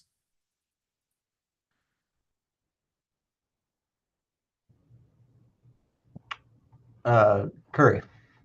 Yeah. I think my comments are more specific to the Bering Sea survey optimization. And again, it's to really express our thanks to the team for bringing this forward. I think I've had a lot of questions personally about how this is playing out in the long-term plans. And it's great to have this as an iterative conversation. It's also really impressive, the diversity of expertise that have been brought together. We heard from Sean Russell, who has, fished and arguably probably rebuilt more of this gear than anyone, to the folks doing the statistical comparisons of fishing power and catchability, to those doing the simulations, all the way to sort of assessment authors. And so this sort of integrated approach is really exciting to see. And I'm hoping that this can be an iterative discussion between the folks who are leading this modernization effort and the SSC and the plan teams and the assessment authors. Just so everyone can have or try to come up with common ideas of how we embrace these changes moving forward. As Ian pointed out, there's going to be a challenging period of transition where we have increased uncertainty for stocks for which we have held our sort of core survey design and the signals we get from it as somewhat sacrosanct. The other comment I have, I think, is in regarding the pathway forward from change in survey design to how we embrace this within assessments. And I see two pathways moving forward, and I'm still not 100% clear on how this is going to play out. And it's all right if this is still sort of being understood and designed. And one is sort of internal to the survey team, which is you take a model-based approach to intercalibration that basically comes up with a standardized time series, and that's provided to assessment authors. Now, that works for differences in catchability, or could. For the change in selectivity, there's the potential to do sort of spatiotemporal first stage expansion of age and length comps, again, accounting for these differences between the old and new survey, I'm going to call it, given that when we're talking about these changes, there's really kind of 4+ axes. We're talking about net doors duration and sample design, right? But to think, I would guess that the expectation of kind of a model-based approach to standardizing and expanding age and length comps is pretty computationally infeasible for the full range of species, especially given the annual time frame by which indices and compositions are required for the assessment cycle. So the other approach, I think, is that, existing data streams with new and old indices are provided to assessment authors along with the best estimates of calibration coefficients coming either from ideally from paired experiments or across the survey domain, given the challenges that Sherry mentioned. But I do think we need to, together as a group, think about how this is going to be implemented in practice. And who's going to be doing that work. And I think those discussions are ongoing or at least just starting. The other thing I wanted to highlight, and this comes down to the idea of kind of phase transition versus sort of instantaneous transition following years of experimentation, is that, from a catchability perspective, the idea of using paired catchability experiments to come up with an informative prior for the offset in Q is really useful during that transition period. You rely on the experimental data, such as they are, to inform how different catchability is until such time as the data themselves, integrated across comps as well as catch and survey indices, tell you how different they are. So there's value in doing that, although that's much easier to do if you have a kind of instantaneous change across these 4 axes of change: net, doors, duration, and sample design. So all to say that I'm hoping this can be an iterative conversation as some of these experiments move forward, we can continue to see how different things are. We've had a lot of speculation on how different they might be. We've referenced back to some of the previous literature, some of the comparisons between 15 and 30-minute tows related to crab from Somerton's work in the early 2000s. But I think I look forward to continuing this conversation once we have more information to inform it.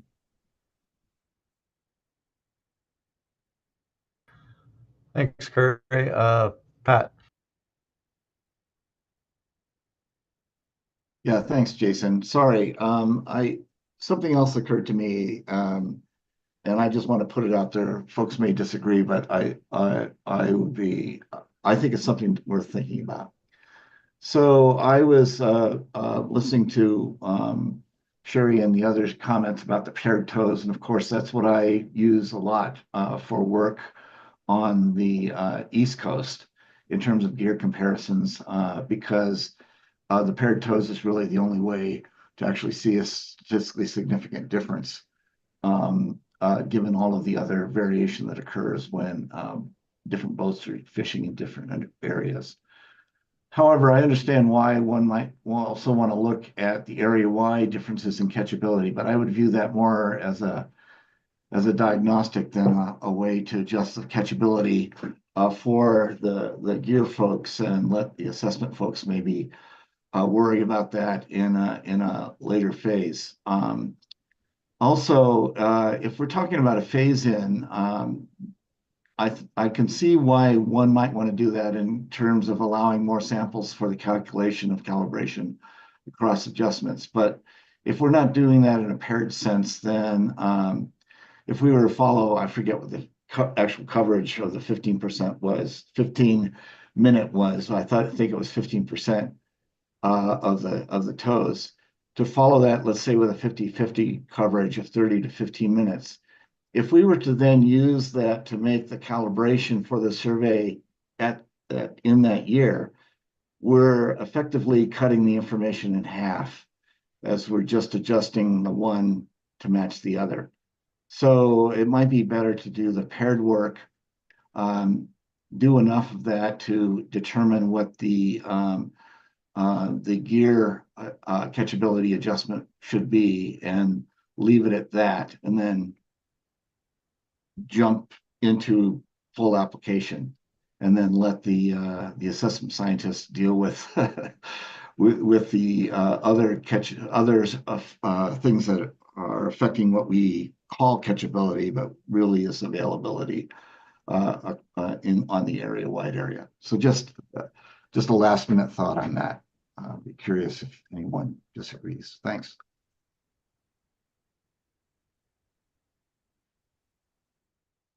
Okay, Martin, just a few more comments, and we probably need to.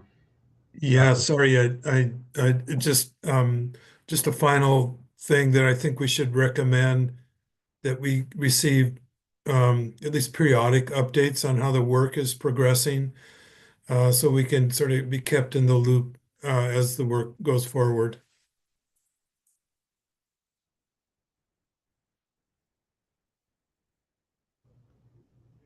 Okay, great, thanks. Okay, I'm going to try to give a summary. I guess there's one point here that I'm not hearing complete agreement on, but so when I give my summary, I'll highlight that. Maybe if we need some clarification there, members can chime in. So first off, just appreciate all the information that AFFC provided, incredibly comprehensive overview and really timely. Not sure we've ever, since I've been on the SSC, have had such a comprehensive overview. Also appreciate the work that's ongoing by the FFC for finding the efficiencies and improvements in the sampling design, and this is certainly going to make a difference in terms of how we manage stocks into the future. Also, just generally support for the movement towards the random sampling design and just the calibration work in general. Some more specific comments in terms of optimization of the trawl survey. We had quite a bit of discussion about what are the core species and whether the CV goal should be the sole metric, as there's other decisions to consider by species. We heard that in public testimony. One example is Bristol Bay red king crab. So we certainly encourage more thought to go into the metrics and maybe consider species that are having more conservation concerns, and then also thinking about what the downstream impact is in terms of management and whether those species are near some kind of management threshold. We had a lot of discussion on timeline, and this is perhaps an area of disagreement. So maybe our minutes just need to reflect this discussion thoroughly. So sort of this ripping the Band-Aid off or doing the slow approach. So one thought is, let's see, sorry, I'm just lost my minutes here. So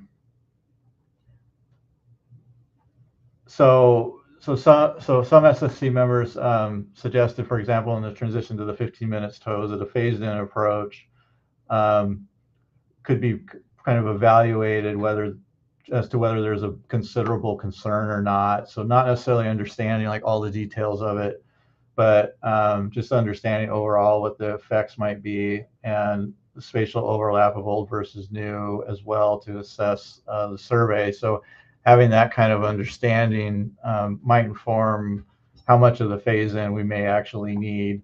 I think we heard other SSC members suggest that maybe we should just kind of rip the Band-Aid off and just sort of deal with that. But that raised other questions about how those differences in the calibration between the old and the new can be handled within the assessment, and whether the assessment authors should do that or if that's something that RACE should be doing.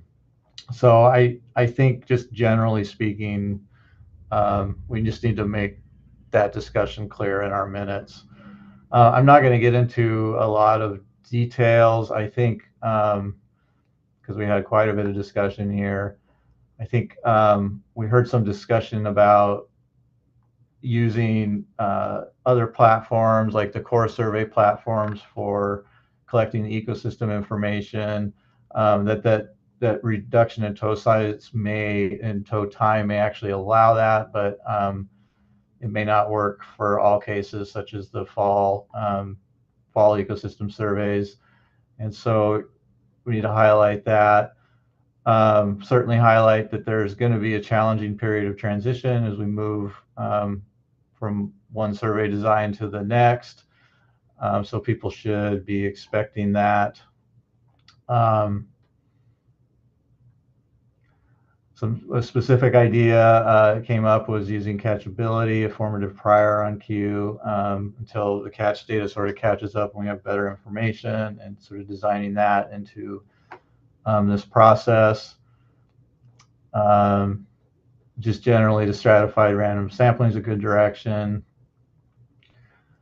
And I think the other highlight here too is just the use of the CV, just making sure that it's not just a single sort of CV across all species, but we need to think about the details associated with the individual species and how to sort of optimize across the survey, considering that variability among species. And we had some suggestions as well that maybe, since we're moving to stratified random sampling, that post-stratification might be a possibility to consider how to bring in different areas and estimation domains without necessarily having to adjust the underlying sampling design moving forward. And I'm going to stop there. There was a lot. I'm sure I didn't capture everything. But if there's anything that folks think I really missed or missed the point on, please speak up. Okay. Well, thank you. So that concludes this agenda item.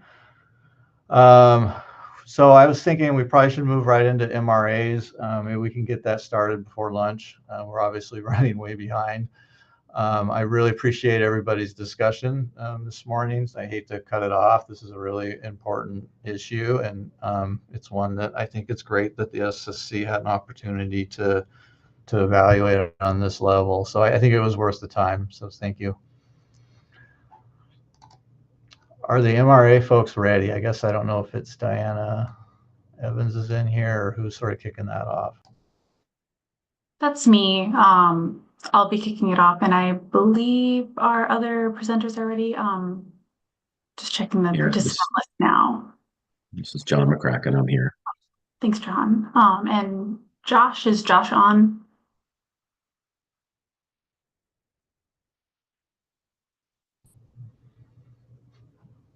He's in an office right next to me. I'll go check. Okay, thank you.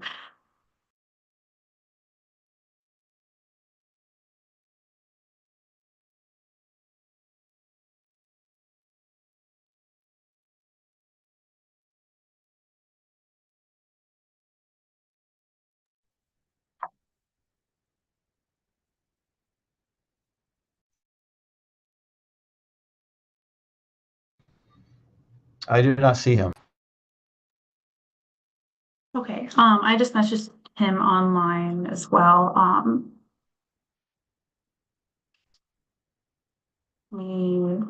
He's really the first one speaking, so I don't want to start without him. Okay, well maybe we'll just take 10 minutes here and I can try to track him down for you guys. So 11:48, I guess. Hey, actually, why don't we just is it too much? Maybe we should just for lunch or something. Well, that's what I'm trying to say. Yeah, maybe we should just do lunch. And are folks okay coming back at 12:30? Okay, why don't we do that? We'll come back at 12:30.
Hey, Jason, thanks for that. Needed the break. Yep.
Okay.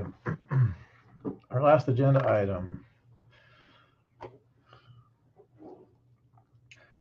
Maybe before Taylor gets going, just a quick reminder. There's a MSC meeting for Sablefish tonight at 4:30, 4:30 to 6. I think the link's on the council side. I just wanted to remind folks of that. And then regarding this agenda item, just remind folks this is initial review.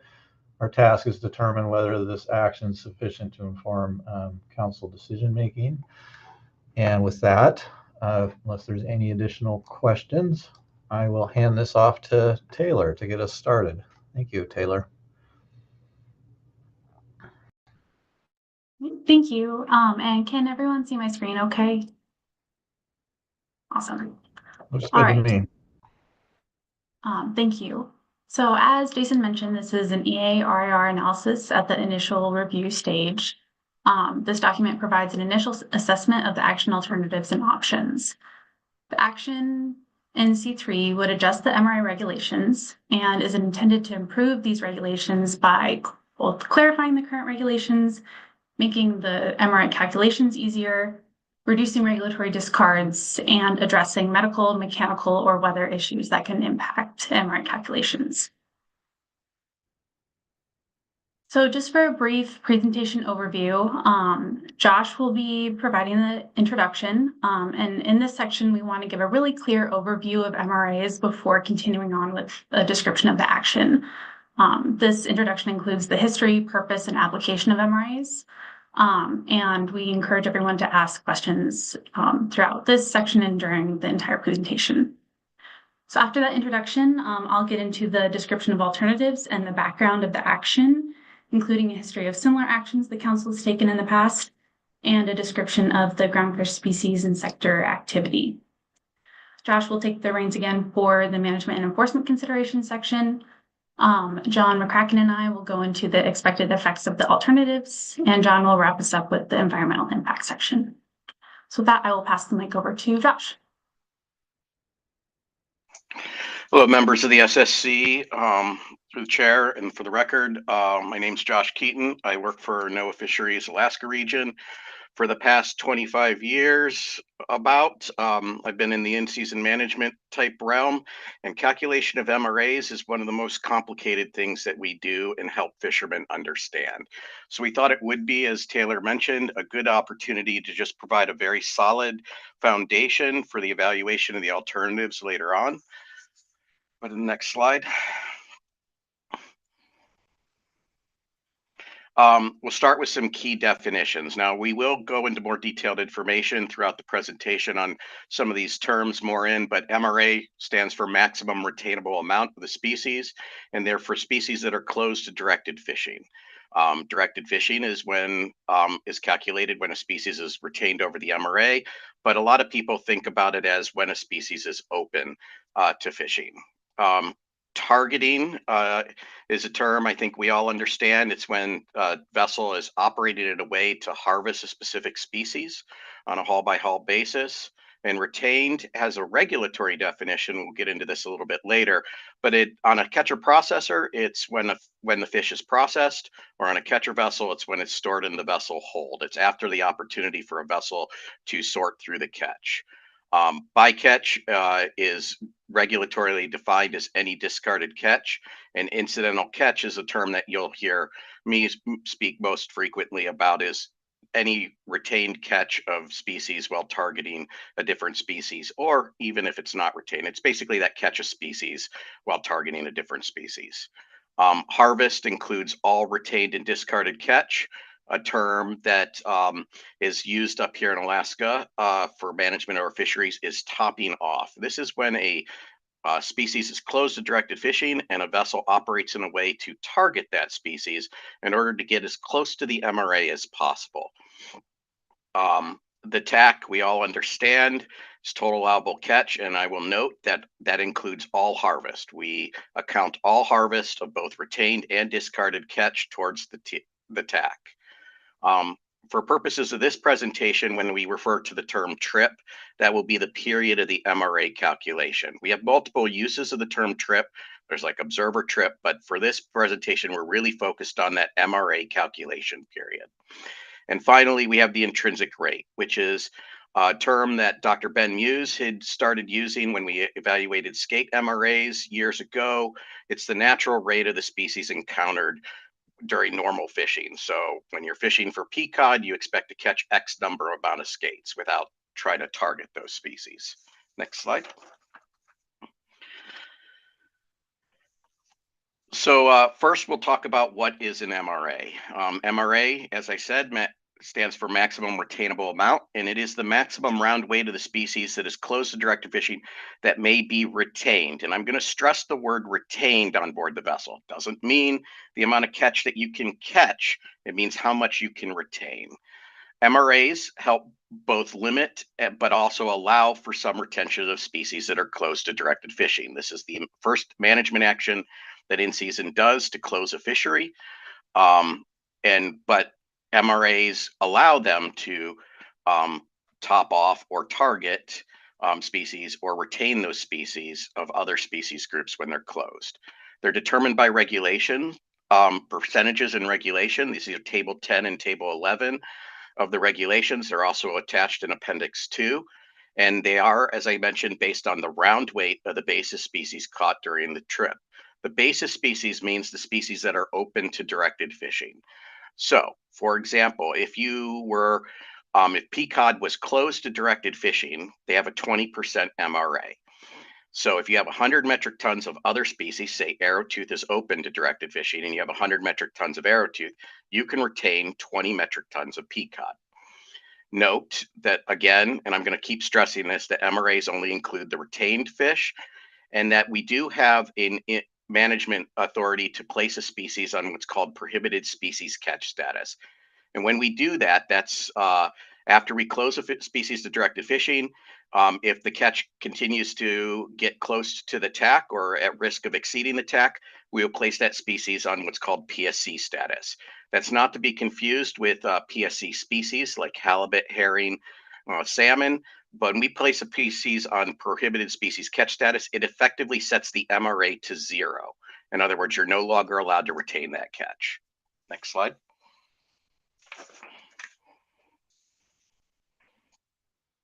So under current application of MRAs, the accounting period for most MRAs are known as instantaneous. That means that the MRA cannot be exceeded at any point during the trip. That means you have to have the amount of retained basis species on board the vessel before you can retain any of the closed species under MRA rules. For example, if you're on your first long line haul and you catch a bunch of skates, right? If you don't have enough basis species, you can't retain those skates, requiring the discard of those species. There are some exemptions to this. Certain species have moved to offload accounting periods, such as Bering Sea Aleutian Islands pollock and Bering Sea Atka mackerel. And we will talk about that a little bit later. Next slide. Before we get further in, we need to talk about the definition of a fishing trip. And remember, I mentioned that trip is the calculation of the MRAs. And so there's multiple triggers for fishing trip. On a catcher vessel, the fishing trip ends when they offload the product or transfer it to a tender vessel, right? So it starts when they leave the dock, put their net in the water for the first time, for example, a trawl vessel, and when they deliver that catch to either a mothership, tender vessel, or to a shoreside processor. For catcher processors and motherships, there's 5 different conditions that can end a fishing trip based on whichever one occurs first. And this is where a lot of the complexity starts to get into play for MRAs. You have a trip trigger for if in-season makes a closure for a species. That would end a trip. If you offload or transfer your catch, similar to catcher vessels, you enter or leave an area in which a different directed fishing prohibition applies. These are most commonly thought of as like stellar sea lion protection areas or other areas in which you enter an area and PCOD might be open outside that area, but you enter the area and PCOD is closed. That would start a new trip. The vessel begins fishing with a different type of gear, right? So if you're a trawl vessel and you have both non-pelagic and pelagic trawl on board your boat and you're switching back and forth, each time they switch back and forth, that starts a new trip. And finally, the end of the weekly reporting period, and that is on Saturday. And in the next slide, I'll go into a little bit more detail on that, but that for a catcher processor or mothership, each week starts a new trip, Saturday at noon. So vessels often participate in several different management programs at the same time. They calculate MRAs for each management program separately. And as I mentioned, these can be very complex for CPs and motherships because they fish in multiple areas, they fish with multiple gear types, they fish in multiple management program codes. And so that there lies kind of the purpose and need of this this agenda item, where that is a very complex thing for vessels to follow. Go ahead, next slide. So let's talk a little bit about the history of the MRA definition and why it's done at a weekly period. So back in 1985, I had a little bit more hair. Back to the Future was the #1 movie. But big for the fishery world, we implemented Amendment 9. And Amendment 9 implemented the MRA definition and also defined what directed fishing means. And we'll get into the definition of directed fishing, but as I mentioned before, it's basically when you exceed the MRA, you're directed fishing for that species. Amendment 9 also put into weekly processor reporting for catch accounting. So from 1985 to 2003, this was our primary tool for tracking catch. And it took me a while to find one, but there's an example of a weekly production report. So I'll also note that I'm pretty much the only person left at the agency that still remembers these reports, having started my career entering these faxed reports on a weekly basis.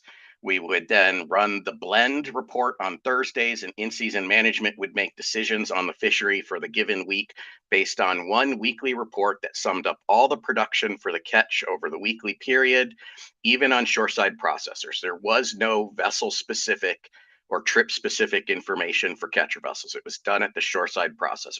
So when you think about the reporting of when these definitions came into play, you can kind of understand, why they're defined that way and why, when you think about where we're at currently in our collection and monitoring and record keeping and reporting, right? We live in a very different time with a lot more tools and ability to track these catch on a different thing. And so that with that, bears in mind that we should consider revising some of these definitions to meet the tools that we have currently and the ability to track this catch.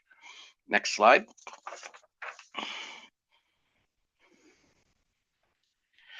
So what is the purpose of the MRA? Well, purpose of the MRA, I kind of mentioned before, it's really when in-season management closes directed fishing, right? It's to place a limit and help those fishermen follow the directed fishing closure.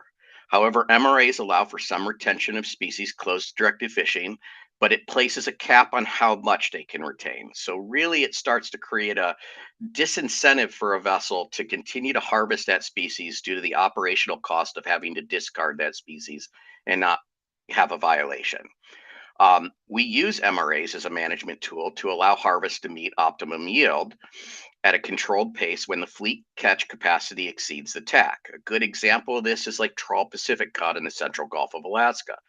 The fleet itself can catch more fish in one single trip than we have available for management of that fishery under current tax.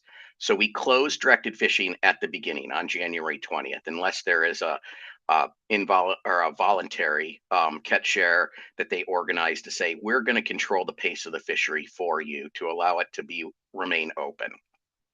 But for a long time in in-season management, MRAs is a tool where we assume that the vessel is going to continue to, quote, do what's called top-off behavior I defined earlier, to harvest those valuable species, right? And we take that into consideration when we make our management decisions to close a directed fishery, right? So if peacod was, in the example used, if peacod was open to directed fishing, or we closed it, right? When we're making that closure decision, we would assume that, well, vessels are going to continue to fish for other open fishery and likely catch X amount of peacod when doing that. That would be taken off the top when we make our management decision on when we should close the directed fishery.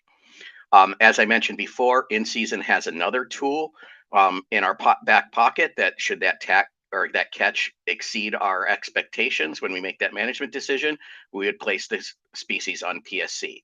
I will note that it sets the MRA to 0, but it doesn't prohibit all catch, right? So we kind of have to factor that in.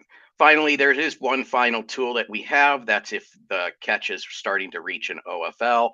We have in-season adjustment authority where we can close other directed fisheries that are harvesting that species, or we can close specific areas. We've only used that in a few instances over the last 20-something years, but it is a final backstop to prevent exceeding the OFL. Next slide. So, as I mentioned, the purpose of the MRA is to slow the harvest rate of the species close to directed fishing. I already mentioned that it removes those incentives to catch the species because you don't want to catch more because you have to discard it. It does act as an ability to spread catch over time. However, it does have pretty limited impact because overall fleet operations stagger over time due to the operational constraints. There's only so much dock space, processing capacity, or hold capacity. So while it does help spread the catch out at the beginning, that kind of happens organically just through the natural operation of the fishery. And I'll stress this point again, MRAs do not prevent a vessel from catching the species and discarding it. And all discarded catch continues to accrue towards the total allowable catch. We do have regulations that will be discussed later on in this presentation, like IRIU. They're required to retain the species up to the MRA, but then they're prohibited from exceeding the MRA. So you get, in certain circumstances, you get stuck between this rock and a hard place. Do I get dinged for not retaining enough species, or do I get dinged for retaining too much? And then there's a few categories that are not applicable to MRA regulations. Those are those programs that require full retention, such as retention of all rockfish on non-trawl catcher vessels, and the trawl EM program that was just recently implemented that needs the vessels to retain all catch for enumeration and sorting and the information that we need to collect at the shoreside processor. Next slide. So I mentioned a little bit about how the vessel gets stuck a little bit between a rock and a hard place when they have an IRU, and that really belongs under the definition of directed fishing. And so here you have just straight from the regulations. I'm not going to read everything on this slide, but I'm going to focus on the highlighted slide, and we're going to break that down into more detail. But I also point that there's other definitions that go. For example, if a trawl vessel retains one crab, technically under the regulations, they're directed fishing for crab, just because they didn't sort it out of their catch, right? So it does become pretty complicated when you try to think about it in a black or white, regulatory sense. We can move on to the next slide where I'll break out this directed fishing into more detail. So Directed fishing means any activity that results in the retention of an amount of species that is greater than the maximum retainable amount for that species. I already mentioned that retention is defined in a couple places in regulations, but for purposes of this, I think it's easy to think about it as catcher processors. It's when they process the catch. And for catcher vessels, it's when it's stored in a tank, right? On a Amendment 80 CP, they can catch the harvest and store it in a holding tank for multiple hours. Just because it's stored in that tank doesn't mean that it's retained. It's because the observer hasn't been run over the flow scale, an observer hasn't sampled that catch, it hasn't been, quote, sorted by the vessel, an opportunity to be retained. So there are regulatory definitions for retention, but for this purpose, think of CPs and CVs separately. I think it's easier as we go through these alternatives. CVs are when they dump it into their hold, and CPs are when they process that catch. There are a whole host of different MRA percentages that are in table 10 and 11. Some of the flatfish species, such as arrowtooth, are set at 35%. Most species are kind of set at 20%. If you look at that table, it's a sea of 20s across the line. Rockfish species range between the two different areas. And then I mentioned earlier that the council had taken up action several years ago to reduce the skate MRA from 20% in the Gulf of Alaska to 5% because vessels were topping off and we were exceeding that TAC quite regularly. So the council took a different action and they chose to reduce the overall skate percentage to 5%. Sablefish, a very valuable species, is 1% or 7%, depending on what your target species is. So you can have multiple retained target species with different percentages. You can start to tease out that math gets really complicated. So directed fishing closures and MRAs do not prohibit a vessel from catching and discarding catch. It only limits retention. That is why MRAs are also thought to incentivize discarding, right? Because they can't utilize the catch there. We want to control that harvest. And directed fishing closures and MRAs do not prohibit a vessel from targeting the species as long as the MRA is not exceeded. I think that's the end of my slides. I'll turn it back to Taylor. Maybe we'll take a pause here and see if there's any questions. Seeing none. Oh, looks like we got one from Jennifer Burns first. Yeah, sorry for showing up late. I just have a quick question, and I'm back on the SSC after a while, so I'm still getting back up to speed. But in the situation you just described, where there are lots of different bycatches coming in under different percentages of MRAs, how do you determine what the base directed fishery is? What's the denominator for these percentages? Is it one particular species, or is it everything other than the one you're asking about? So I would direct you to Appendix 2. So you look at the amount of arrowtooth flounder that you have, right? And then you calculate 20%. Say we're caught in arrowtooth, right? You look at 20% of your arrowtooth, but say there's a different, I guess we're talking about sablefish, 1 in 7%. There's certain basis species that limit you to 1%. So you sum up the amount of basis species you have of that species times 0.01, that gives you the allowable amount of sablefish underneath that species. Then you go to arrowtooth, and that might be 7%. I don't have those memorized, but that's how you do it. It's a math exercise, right? And it can be really complicated. And when you have multiple trips going on in a very, in a time period, you can see it just becomes really complicated. I hope that answered your question.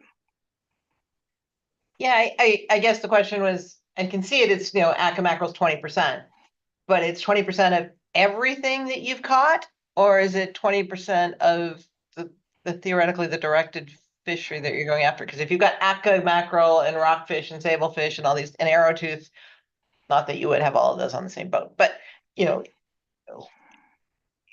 is it the same denominator for all your math, or is it different denominators?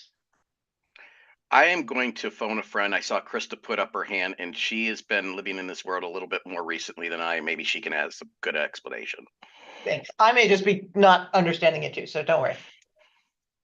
Hi, this is Krista Milani from National Marine Fisheries. I'm part of the in-season management team.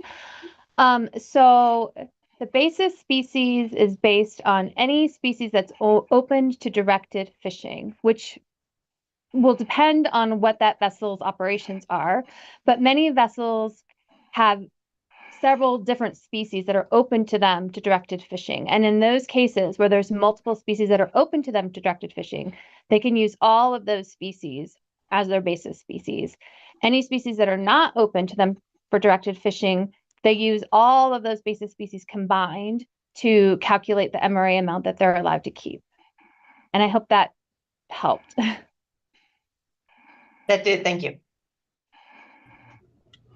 Thanks. Dana. Yeah, thanks, Josh. This is great. One of the things you hear about topping off is it's kind of said negatively, but kind of the way you described it, like particularly in that cod example, it's just one of the tools to kind of manage a fishery, and it's not negative or positive. Right? Is that right? Yeah, through the chair, Dr. Hanselman. Yes, in-season management has consistently used topping off, and that MRA as an ability to meet optimum yield. It is neither positive nor negative, I think, in that, because we account for it in our overall management, right? It does provide a confusing thing, because some people might read a regulation and say, hey, you're not supposed to target catch in that protection area, right? But as long as they don't exceed the MRA, right, it's allowed, right? And that has been assumed in prior analysis on those various actions. Thank you. And Dr. Anderson. Hi, Josh. Thank you for this overview. Actually, really well anticipated my question about why we have the 7-day thing right now. Your answer exceeded my expectations in depth, and I think I understand it. Where I could use a little bit of clarity still is, could you please explain how MRA catches, and I guess even the discards associated with MRA catches, are factored into, I guess, not TAC setting, but TAC allocation? Sure. So through the chair, Dr. Anderson, we in season management, we have multiple steps as we manage a fishery, right? The council sets the ABC, OFLs, and then the TACs are kind of set through regulation, and the various things. When we're making a management decision, the first thing we do is we try to account for all incidental catch. That would be the topping off behavior and any discarding that might occur when we close. And we set what's called a directed fishing allowance for a lot of our fisheries. Some fisheries have an incidental catch allowance that's set through the harvest specification process, and that is done through, the council process. But for many species that are, managed in a non-LAP program, we set a directed fishing allowance, right? Accounting for all that discarded catch, right? And so we look at historical records, we look at what the expectation is. This a valuable species? I'll share an example. Pea cod goes up and down in price. We know that if the price of cod is really good, we might expect more topping off behavior. We might expect more incidental catch when we close that fishery. We account for that in our management decision when we make that closure on the directed fishing allowance number that we set. And then we manage that, incidental catch as we go through. And if we start to approach that TAC, we will place that species on PSC prior to reaching that TAC, because we still would assume that there's going to be that intrinsic rate of harvest after we make that PSC closure. So all of that is factored in the in-season management decisions. Okay, so you are taking into account the fact that this incidental catch occurs, and you are thinking about that MRAs for different species in different contexts may be utilized to various extents. Yes, we do. Okay, thank you. Okay, and last question on this section, Dr. Downs. Yeah, Josh, a very easy question. Are you going to be around for the rest of this presentation or and available for questions? I have a question specifically on the analysis, but you may get dragged into the answer. Are you going to be around, or do I need to ask it now? Nope, I will be here through the presentation. I have another speaking part later on when we get to management and enforcement. So I will stick through the end. Thank you. Great. Okay, continue on, please. Thanks. All right. Now that the introduction is done, I will get into the description of the alternatives and the action. So the action was initiated via council motion in April of 2024. And you'll find a full description of the alternatives available in section 2 of the analysis, page 25. So alternative 2 is based on NIMS recommendations. Krista Milani, who you heard from earlier, authored a discussion paper that described a number of light edits to MRA regs that could be made to improve clarity, make MRA calculations easier, and remove some conflicts in regulations. So within alternative 2, I'll quickly go through here and just list each option and the logic behind them. So with option 1 would modify the definition of a fishing trip to make it clear that motherships are responsible for the overall MRA of any catcher vessel that is delivering unsorted cod ends to that mothership. Now, motherships do not actively harvest groundfish, and therefore MRA application and fishing trip regulations are currently unclear. So this option would simply clarify the regulations to state that mothership trip triggers reflect the activity of CVs that are delivering to motherships. And it would also clarify that motherships are responsible for the weighing, calculating, discarding, and ensuring compliance of MRAs for CVs that deliver unsorted cod ends to them. So here you'll see option 2, which is to clarify that MRAs are calculated by fishery management program due to the different fishing prohibitions in place for each fishery management program. This is currently how vessels calculate MRAs, since these different management programs may have different applicable basis species. However, as you'll remember in those fishing trip triggers that Josh listed earlier, it's not captured in the current fishing trip trigger regulations, nor is it currently mentioned in MRA application regulations. So this option would just currently reflect current practice. So option 3 would Taylor, sorry to interrupt. We have one question. Oh, yeah.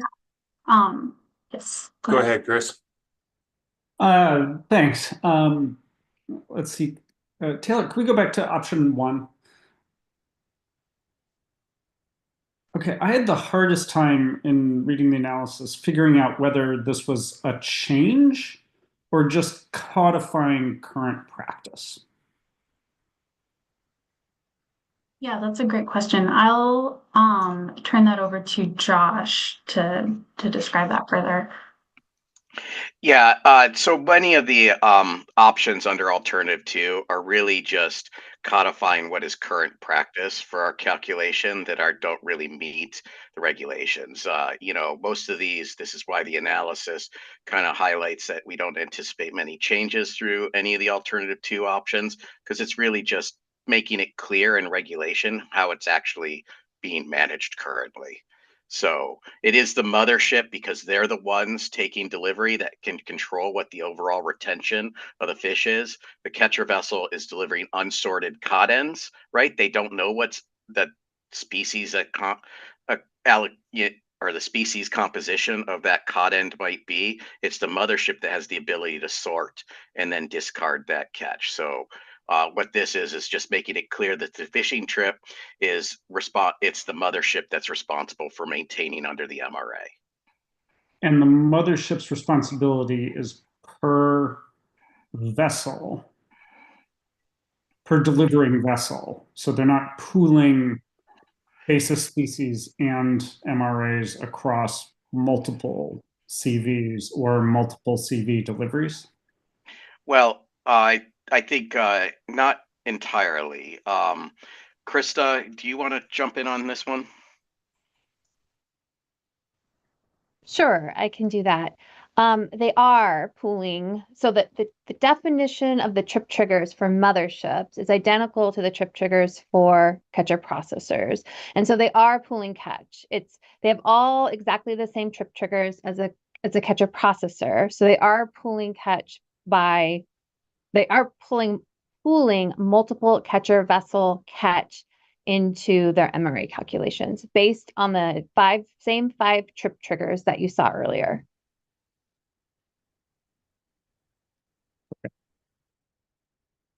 I think I understand. Thank you. Okay. Jennifer just dropped her hand. You're good? Yeah, that answered it. Okay, great. All right. Oh, I'll also note that like a more full description of the impacts of alternative 2 are available on page 80 in the report section 5.2. The page 25 that I listed previously just has a short description, but a more complete analysis of the impacts is available later on.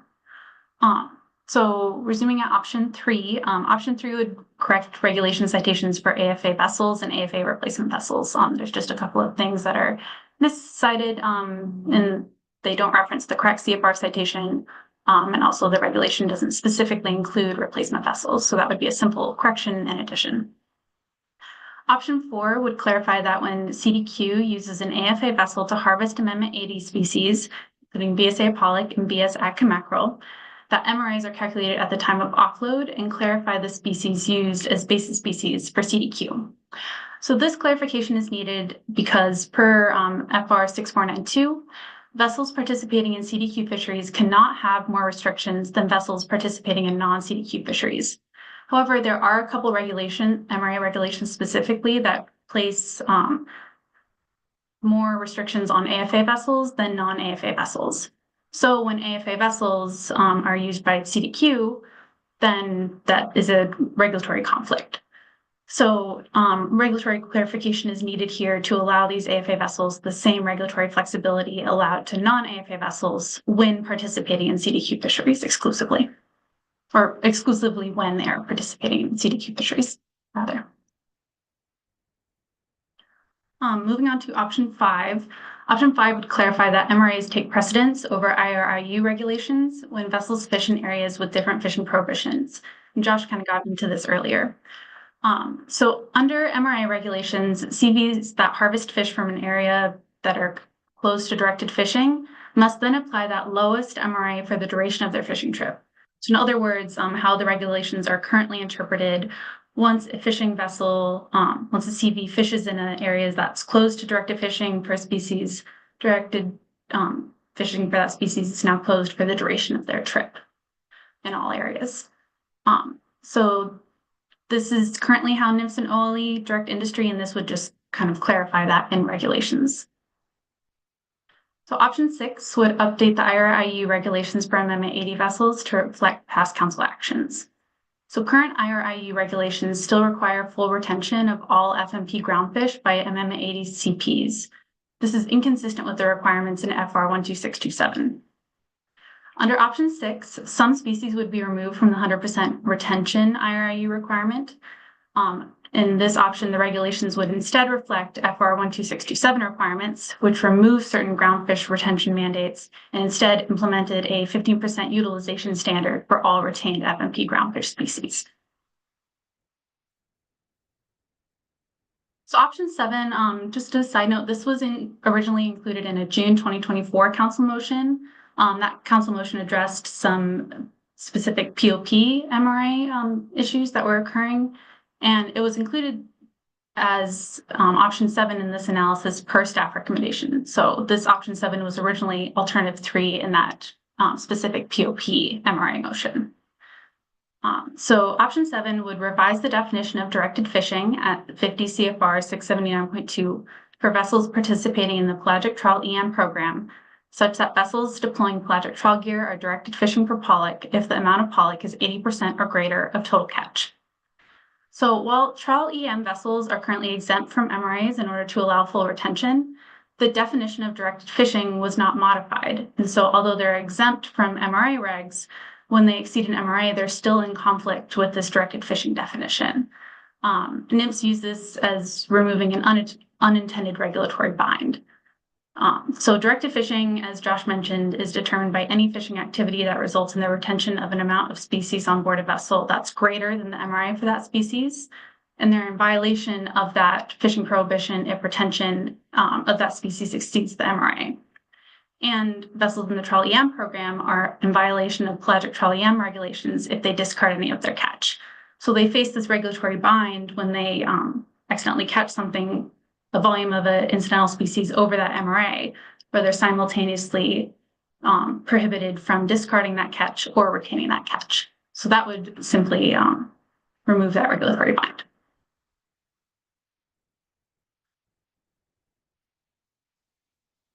So moving on to alternative 3.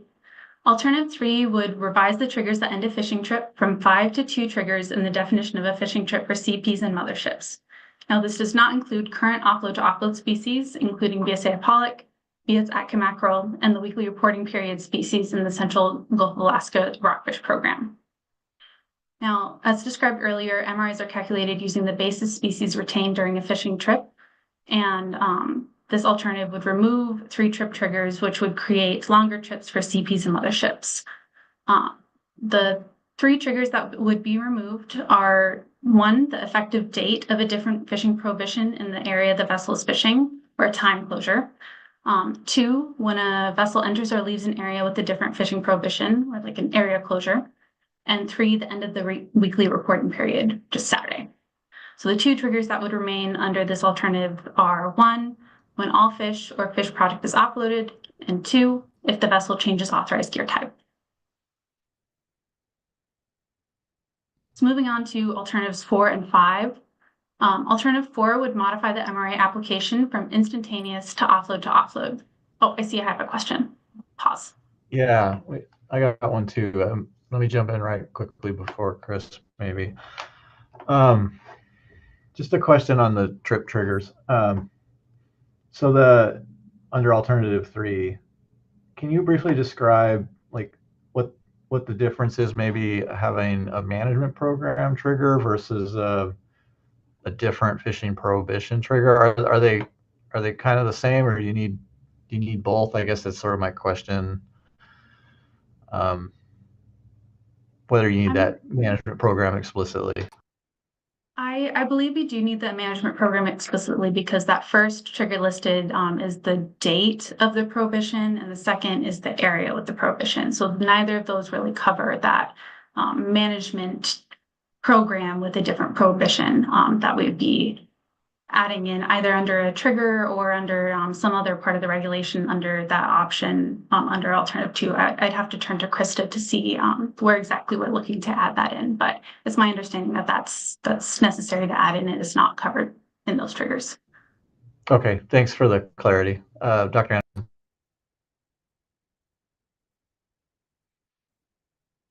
Anderson. Chris. Yeah. Let's see. So question on what constitutes an offload. Is it true that all of the fish in these fisheries is landed on shore at some point, or is there transshipment? They do deliver to trampers, yes. And the trigger is the fishing trip is only ended when all fish product is offloaded from that vessel. So if there's a partial offload, that vessel is still within that same fishing trip. And I can turn to Krista to elaborate on that as well. Yeah, I was just gonna, you beat me to the punch, Taylor. You said everything I was gonna say. I was gonna mention trampers and also the partial offloads.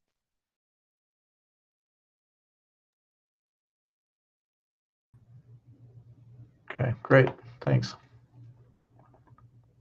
Jennifer Burns. Sorry. And then is the last one there, vessel changing authorized gear type, is that because they're assumed to be switching between targeted directed fisheries, or is that what's the rationale then there? So CPs and motherships don't frequently change gear type, but it's essential to still leave that in there because different gear types have different fishing prohibitions attached. So that trigger would remain simply because if they do end up switching gear type for whatever reason, like Josh mentioned, going from non-pelagic to pelagic trawl gear as an example, they would still need that trigger because there's different basis species that apply under different gear types.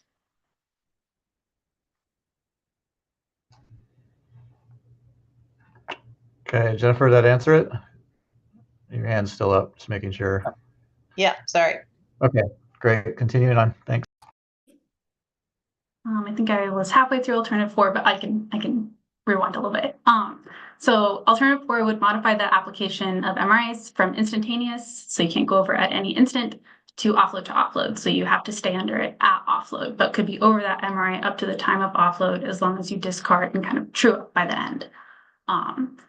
The the trip triggers would essentially be removed under this alternative. Under current regulations for BSI pollock, which are calculated offload to offload, they're calculated at the end of each offload and based on the basis species harvested since the previous offload. So this would be similar to alternative 3, but adding in that, removing that instantaneous application.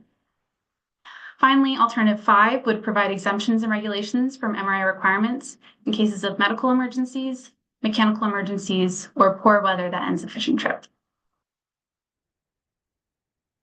That I'll move on to kind of a background section on MRA action, this action history and similar action history, as long as there's no other questions on the alternatives. Oh, continue on, thanks. Okay, thanks. So this section provides a full timeline of MRA actions, and you'll also find that in Appendix 1. So in Section 3.2, which I've described here, there are 3 actions associated with changing an MRA calculation interval from instantaneous to offload, which is similar to alternative 4 and why we broke those out specifically. The first being 69 FR 32901 in 2004, which changed BSI pollock MRA from instantaneous to offload, as I briefly discussed earlier. This is applicable for all non-AFA vessels and was implemented in order to allow for greater utilization of pollock and reduced discards. The second action listed here was first proposed and then withdrawn in 2009. This action proposed to revise the MRA accounting interval to offload for certain species, specifically for the head and gut trawl CP sector, which is now referred to as the Amendment 80 sector. Now, right before taking final action on the item in December of 2006, the Council determined that a relaxed interval would increase the incentives to harvest SSL prey species in protection areas.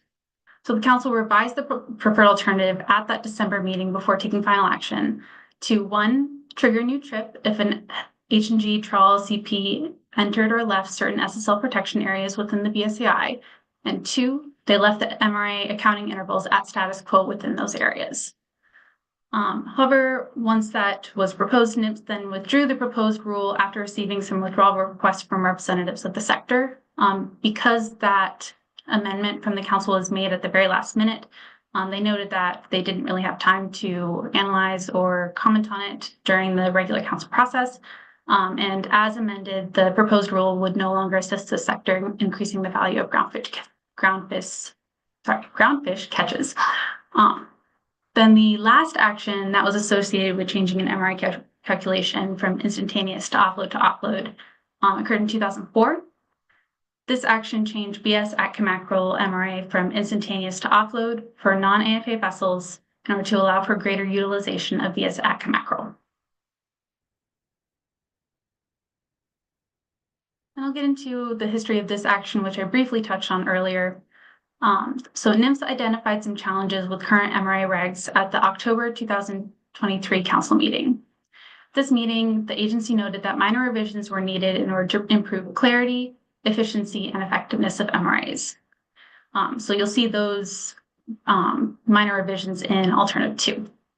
In addition, NIMS received a proposal from industry that requested a modification of fishing trip triggers and MRA calculation intervals for applying MRAs in BSAI and GOA groundfish fisheries. These are in alternatives 3 and 4. The Council moved to initiate the development of an MRA discussion paper at that juncture, and the discussion paper was then presented by Krista Milani in April of 2024. After reviewing the paper and receiving testimony, the Council took action to move the paper forward to an initial review analysis, which you see before you today. The purpose and need statement is contained below, and I won't read the full thing, but just the second half.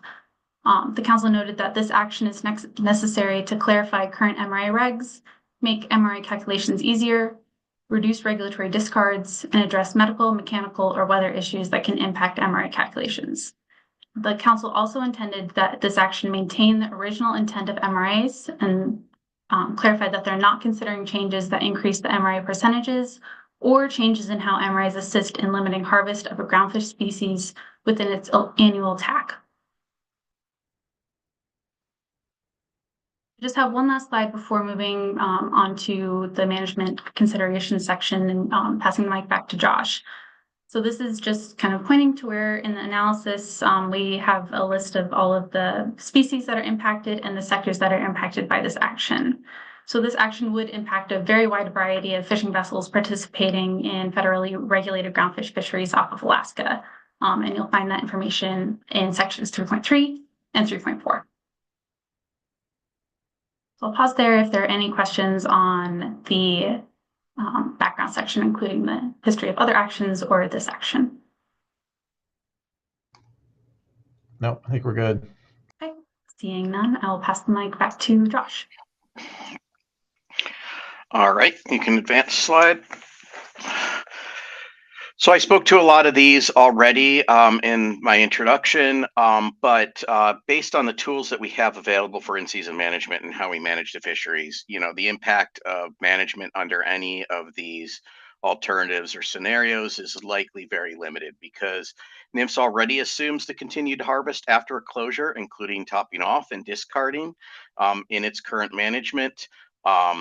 We're really talking about in some of the alternatives, like alternative 4, just broadening the length of time in which the calculation can have. NMFS has tools to further disincentivize catch should those catches increase. We might just close the directed fishing a little bit earlier.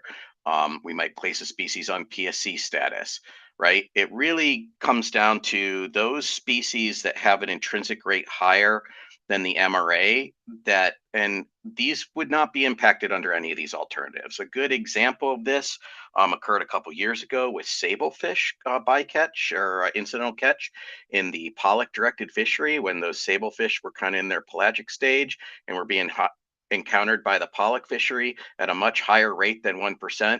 Whether we broadened the time period or not, it wouldn't have affected the overall harvest of sablefish or the management actions that were taken during that.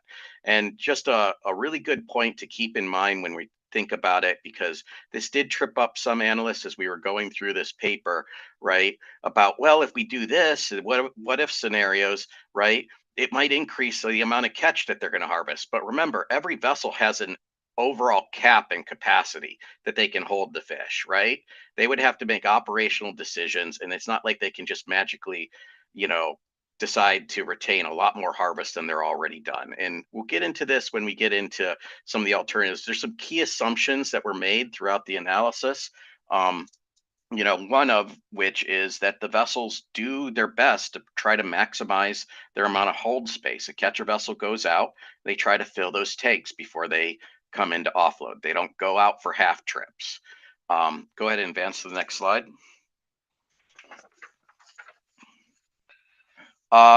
We want to talk a little bit about instantaneous calculation on catcher vessels because that's effectively how it's managed currently. So while alternative 4 really starts to think about moving to an offload to offload basis, this is how we account for catch on CVs currently, right? Because to calculate an MRA, you need to know the amount of species and the species composition that's on board at every step of the trip. CVs bring their nets in, they dump that net into a hold. It's not until they get to a plant and it gets sorted out that they actually truly know what their weight is, right? Everything is based on just an estimate that the vessel makes, right? Our fishermen are really good at doing a good job of trying to make sure to target species when they're targeting species and minimize the amount of incidental catch. But essentially, enforcement is very limited to really enforce instantaneous calculation on CVs because it's not like you could put on scuba gear and get in the RSW tank and count species and weigh them to determine whether they exceeded the MRA. While we do have logbooks, not all vessels are required to use logbooks. Logbooks, are self-reported data. They do have a wide range of accuracy depending on the experience of the fishermen filling them out. And observer coverage is also pretty low on the at-sea fleet. And even then, observer data for species composition doesn't really get a really great opportunity to determine what the retention is. If you look at how observers report retention data, you'll see in the data that the observers, they report 100%, 90%, 0%, right? It's not a calculated estimate as much as we would want for precise calculation of an MRA. As I mentioned, that actual weight and species composition on board the vessel is not really determined until offload. And while the regulations help limit catch, they really do so, and the reg site is there, and we're going to talk a lot about this reg site, 50 CFR 679-20E3I. It basically says that if a catcher vessel is fishing in areas with multiple different fishing prohibitions, they are restricted to the MRA for the most restrictive part. So an example, just to bring this home, is a catcher vessel goes out and we close directed fishing for peacod, right? If they were directed fishing for peacod, that ends their trip. They come back to port and they offload. If they continued to fish after noon on that closure date, they would be bound to the MRA of 20% because that fishery was closed. So it effectively stops the fishing and lets them come in. So that is how we are currently kind of managing CV MRA enforcement. It's done at the offload and not instantaneous. So alternative 4 really makes a lot of sense just under current management for CVs. Go ahead to the next slide. I promised we were going to talk a little bit more about 679-20 E3I. E3I is specific to catcher vessels. We just talked about that.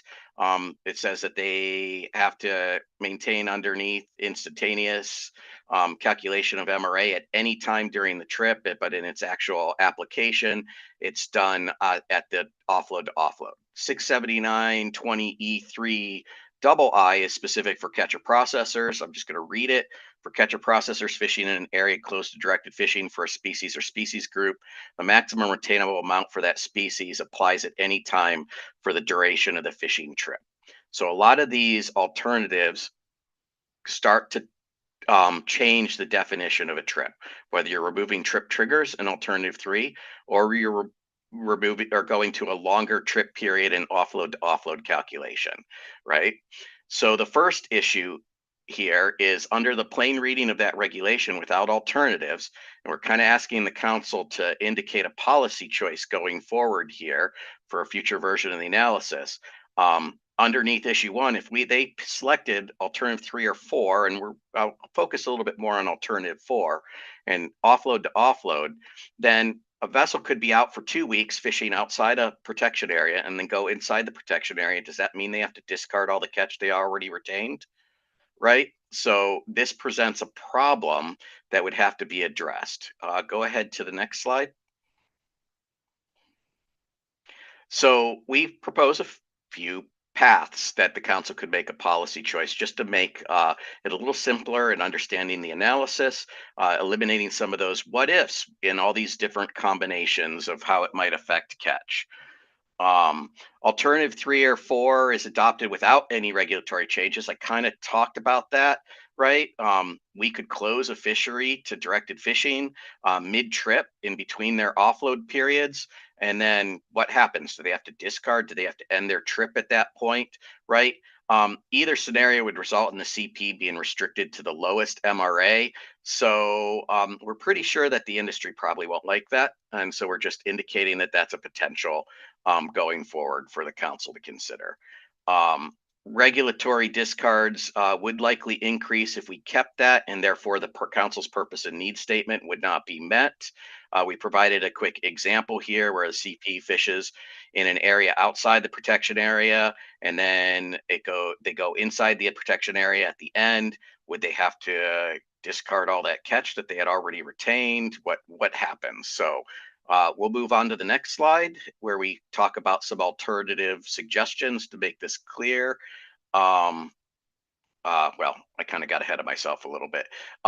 But we kind of talked about this already with catcher vessels. This is effectively how it's run, and we're suggesting that this remains. 679-20 E3I for catcher vessels should remain, right? Because you can't determine, catch on a haul by haul basis. And so this is the way to do it. And NIMS does not foresee an issue with removing the instantaneous MRA for CVs. I talked about that a few slides back, so we can move on to the next slide. So back to catcher processors, path B, alternative 3 or 4 is adopted, and the regulation restricting a CP to the lowest MRA for the entire trip is removed. The CP would be restricted to the MRA of the area they're currently fishing. It would be able to use the basis species caught from outside that area in their MRA calculations. This is the most simplistic viewpoint of calculating an MRA. You have one calculation at the end of the trip, right? How much was your basis species? How much was your thing? However, this could result, and I'm going to stress the word could, because it's very hard for us to predict how vessels may change their behavior, right? That a vessel could fish all of the basis species outside a closed area and then go inside a closed area and harvest, say, that closed species, pea cod in a stellar sea lion protection area, right? That could cause potentially adverse impacts to stellar sea lions, right? But I'm going to stress against the potentially. It's really hard to determine how vessels would change, right? And it could result in more harvest of a species if a management action is taken to close a species to directed fishing for a CP bid trip. Say skates open for directed fishing on a hook and line CPs, we close that mid trip, right? They could continue to harvest and retain all that skate, throughout. So this leads to the next slide, where we want to talk about kind of a suggestion going forward, which is path C, which is the MRAs for CPs and motherships are calculated offload to offload each time a directed fishing prohibition is in effect. So if a CP or mothership retains a species when directed fishing is open and when directed fishing is closed during the same trip, then there's two separate MRA calculations. So take, for example, what we had talked about. We have a vessel that's out fishing and they're fishing outside a stellar sea lion protection area, and then they enter the protection area in, say, the last week of that offload to offload calculation. At the end of their trip, they would have two calculations. They would have calculation one, which is the amount of basis species harvested outside the closed area, and if there was any closures for directed fishing of a species, that would be one calculation, and then there'd be a separate calculation for the amount inside the closed area. Each one of these are able to be written in regulation, and if the council was to select a clear policy choice going forward on how we should view the interpretation and modification of 67920, right, it may avoid potential problems in determining how a vessel might change behavior going forward. We did mention that there's both path C1, which requires a separate MRA calculation for every circumstance for every species. Really, this gets into the weeds a little bit, where it's like triggering a new trip, right? So then you reset the calculation, or you could just focus on the specific species that has the change and prohibited or directed fishing. I see several questions. Yeah, thanks, Josh. I'll lead off and then get to the others. And maybe it's just the way this is presented right here, but maybe just a point of clarification in terms of whether these, you use the word path and suggestion, and I guess I'm trying to put that in context with the existing alternatives and options. Are these existing alternative and options under the document now, or are these things that could be developed further should the council wish to do so? I guess I'm just trying to delineate what's covered in the document now versus what is sort of maybe looking forward for potential guidance from the council. Yeah, thanks for the question. These paths are not really discussed in the document under any alternative. As we were developing, the presentation, particularly the introduction, and starting to talk about how the application of different regulations, during the development of the analysis, there was a lot of spin-offs on what if they selected this option and then this option, what would happen? What would happen if vessel A chose to do this? Would that have an adverse impact? So really what we are suggesting through these paths and wanted to present is that the council could be very clear in any motion that they make related to this action on how we should interpret that current regulation under 67920E3II. So yes, it is not really well defined. It's alluded to in multiple places throughout the thing, but it is not clearly articulated as it is in this presentation. Okay.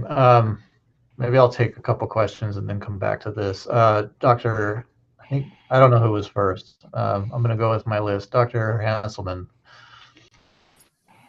Yeah, thanks, Josh. I'm not sure if this is the right time to ask this, but these last couple slides allude a lot to the SSL prey species. And I'm wondering if there's any historical lessons that can be drawn from. I didn't see them here, but like we've done this port to port or offload to offload thing in a couple of prey species, pollock and Atka mackerel. Did we witness this kind of behavior happening from those? I'm going to answer that, and maybe Krista can jump in here as well. But it is my understanding that we didn't see a large change in vessel fleet behavior related to moving to offload. We did see an increase in overall retention and a slight decrease in discarding. Really, we're trying to get ahead of the potential stellar sea lion issue of all of those what if scenarios. If the council was very clear to say, we intend that you keep these two calculations inside a protection area and outside a protection area, you avoid going down those paths of the what if scenarios. That's really what we're suggesting here. You good, Dana? Your hand's still up, just making sure. Great. Dr. Anderson. Yeah, thanks for highlighting this issue and the intersection of this with some other components of the regulations. I'm trying to think about how this feeds into what sorts of discussion we would have and recommend to the council in terms of further analysis. It sounds like there's a piece of this that they still need to clarify. One question I have is path C that you outlined here actually different than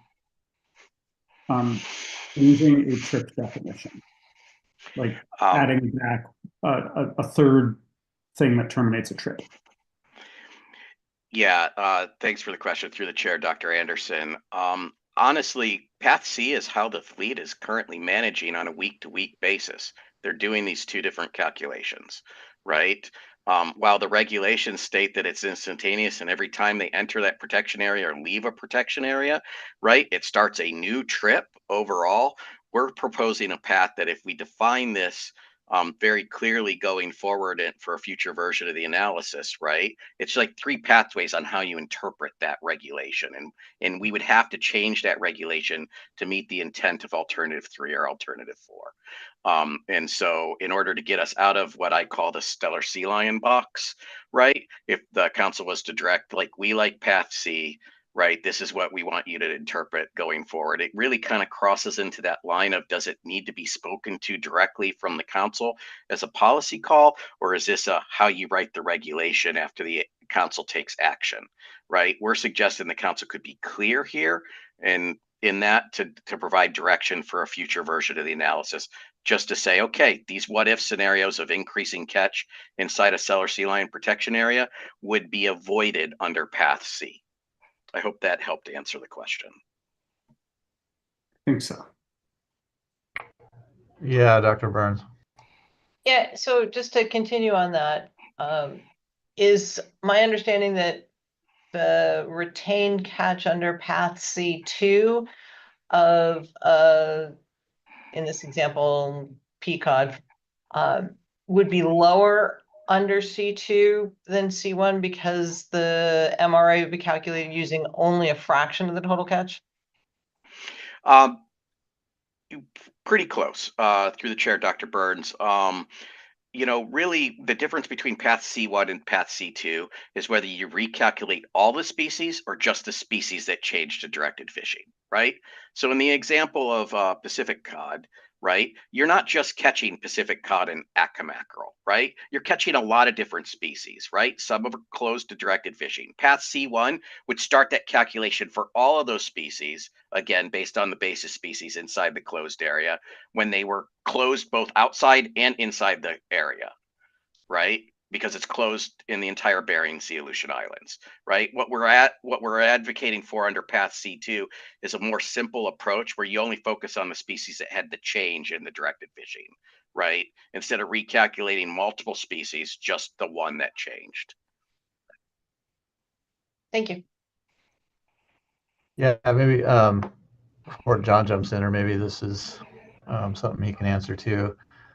I guess I'm trying to put this in a little bit of context with the existing alternative set and the problem statement in terms of what the SSC should be commenting on here, because it's not an existing alternative, and I'm not sure we have like an extensive analysis in front of us or an analysis in front of us on these paths. I guess I'm just looking for some guidance on if you can offer it on how best we should view these sort of potential policy paths for the council. Yeah, trying to think in what you need to do as the SSC. I think if you were to clearly articulate, the agency had brought forward multiple paths that could be considered. If you were to select path C, it might reduce the impacts overall to stellar sea lions, right? Might be a good thing. It is not an alternative. It's really an interpretation on how the regs would be applied under those various alternatives and all the what if scenarios should we be there, right? If we calculate it this way, we eliminate a lot of those concerns that are addressed later on in the paper, that it could cause change in vessel behavior, right? So we're articulating 3 different ways in which the reg could be implemented. If it was implemented this way, it might help clarify the analysis going forward. All of these, as I said, are kind of alluded to throughout the paper as potential issues, but not as clearly articulated as they are here in this presentation. I hope that helped. Maybe John can help. He is more familiar with the council process. Yeah, John? John McCracken, McCracken and Associates. So yeah, good afternoon, SSC. So I just wanted to echo a point that Jason, you had brought up and how it intersects with all these different paths. And I kind of was looking at it from the perspective of both alternative 3 and alternative 4. Taylor and I, when we looked at alternative 3 and 4, we looked at it only from path B because we don't have the council's guidance on any of these approaches at this point. So I think that kind of feeds back into your question, Jason, of what the SSC with regards to alternatives 3 and 4 is. We only looked at it from that perspective, path B. We didn't look at it from these C1, C2 paths at this point, because we're looking for, I think, input from the policy makers, I think, on this, the council, giving us guidance. And then we would obviously expand our analysis to fit those, whatever appropriate guidance we got in our motion. Thank you. That helps a lot. Appreciate that. Sherry? Yeah, so a question from John, if I understand correctly. So since you only did the evaluation under path B, does it seem reasonable for the SSC, I guess a way for us to describe this is just let the council know that we only examined the information comparing alternatives under this one path, and just clarify for the council what we did based on what you put in there, but just so that they know what our sort of review was on. Am I on target? Mr. Chairman, I think that would be an appropriate approach to dealing with all these different ideas that we're putting out here. So, yeah. Great, thanks.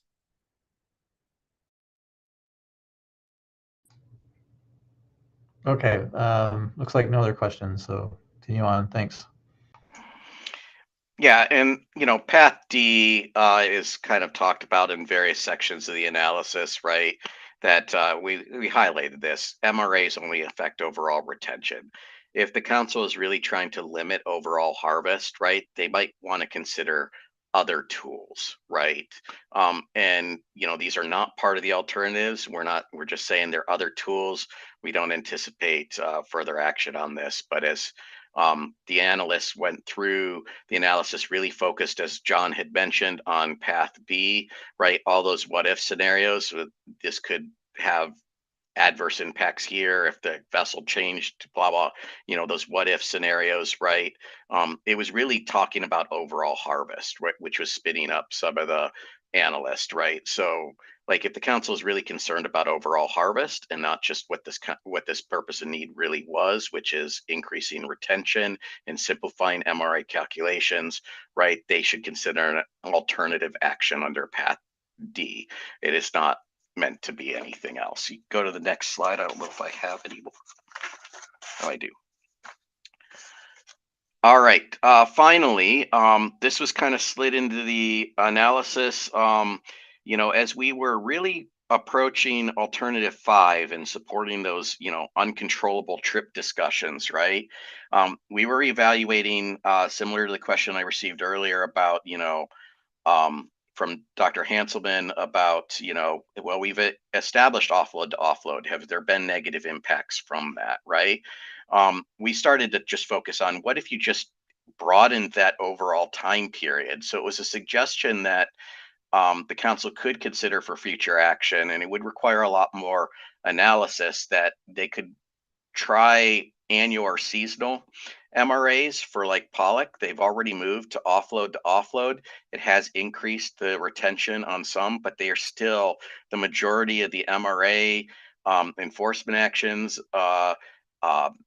issues that occur during uncontrollable trip disruptions really happens on pollock and MRA on Amendment 80. Pollock in Amendment 80 is still the largest source of discard in the Bering Sea, as has been in the in-season management reports for multiple years. So similar to how they started with pollock for offload to offload, maybe they could consider broadening that time period further. I do expect that the industry is also likely to comment regarding this, but I want to be clear that we were discussing this internally during the analysis, even prior to understanding that. And so we had put this in the analysis as an option to consider underneath the purpose and need statement, and all where it said to clarify or simplify regulations and increase overall retention. And this may be a step the council could consider for a future analysis on this. Really quick analysis done internally is that it showed, some potential good applications to meet the purpose and need and limited overall impacts, but it may need some safeguards to maintain catch limits or monitor spatial impacts. And we briefly discussed like the incentive plan approach that we've implemented in other fisheries, but this is not one of the alternatives. Very briefly touched on, it was only a consideration of another tool that the council might consider moving forward in clarifying these MRAs. Next slide. This is really just a quick table just to discuss the different regulatory complexity of the different actions. I'm not going to go through everything. Really, the concerns, from a regulatory complexity is alternatives 3, alternatives 4 likely result in more retention of harvest, less discards, likely simpler calculation of MRAs, and simpler regulations overall. Enforcement had some concerns about their ability to enforce area closures. And remember, they view topping off inside a protection area a little bit differently than we do, right? The assumption is that no vessel should target a species inside that area, but it's actually legal for them to do so as long as they don't exceed the MRA.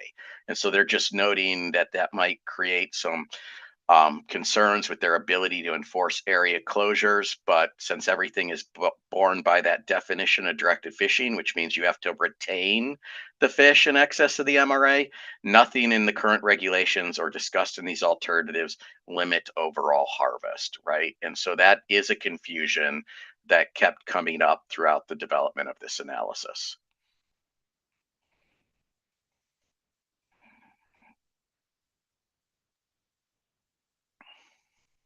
We got one question from Dr. Hanselman. Yeah, thanks. So regarding the OLE section there, am I right in thinking that people could start a trip in a protected area, right? And so it's not new that they might catch fish in the protected area, right?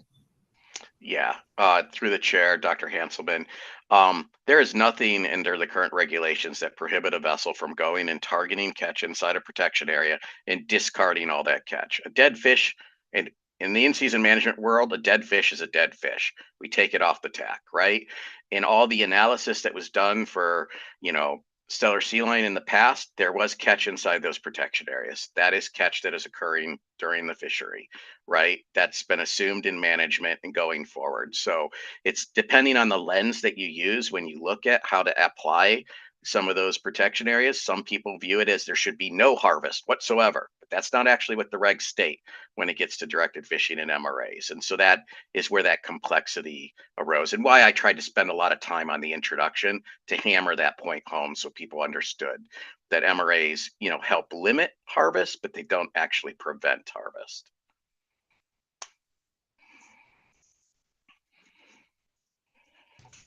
Okay, great. No further questions. We can continue on. All right, with that, we'll get into the expected effects of the alternatives. Starting with the slide on key assumptions that we made throughout the analysis. So to determine the impacts of this action in lieu of a lot of data, we used these key assumptions in order to determine the impacts. We welcome feedback from the SSC on these assumptions, and any suggestions for additional assumptions that could or should be added in the analysis would be welcomed as well. So these assumptions, I'll just run through them real quick. First, vessels seek to maximize efficiency and capacity before offload, and the vessel hold capacity will place limits on the amount of retention of MRI species because they only have so much space to store processed or raw fish. Vessels will also seek to retain as much valuable catch species as they legally can at any point in time during a trip. They're unlikely to increase retention of species with little to no economic value unless they're required to. So there would be no change in harvest or discards for these low economic value species like sharks, grenadier, or jellyfish. Relaxing the MRA regulations that require discard would allow more retention, and would potentially allow vessels to maximize their hold capacity earlier in the trip, which would mean less topping off at the end of the trip and less time per trip. Furthermore, vessels would likely not risk topping off on closed species until the end of the trip under current regulations. Finally, less regulatory discards means more retention and may reduce the amount of top-off behavior at the end of the trip, as I briefly touched on earlier.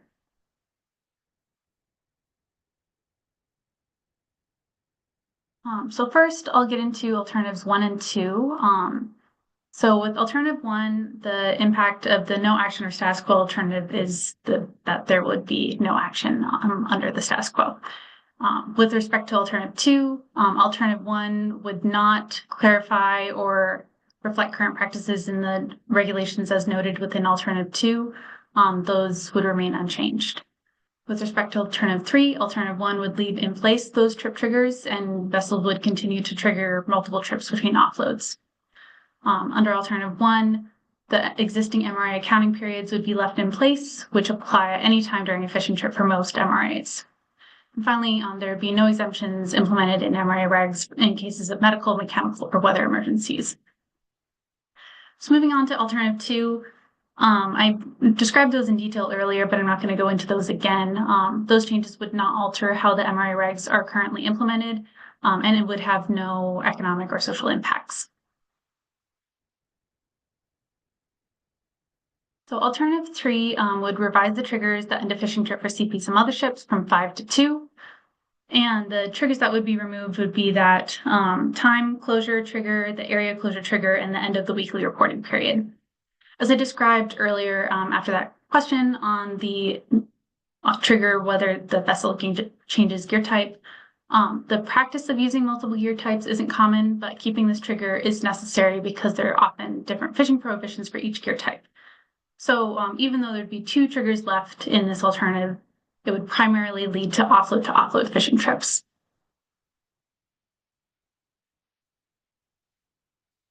So the overall economic impact of this alternative is expected to be positive. It would provide additional operational flexibility through increased trip lengths and create fewer MRA calculation restarts during a trip where a vessel then has to reaccumulate a ballast of basis species to use as their denominator for their MRA calculation. It's likely to reduce regulatory discards of valuable incidental species, which appear to occur most often during the start of a fishing trip. So fewer restarts would mean fewer times where the vessel would experience increased discarding of these valuable incidental species. It also provides a strong economic incentive to harvest high-valued species up to or as close as possible to their MRAs, including through topping off on these species.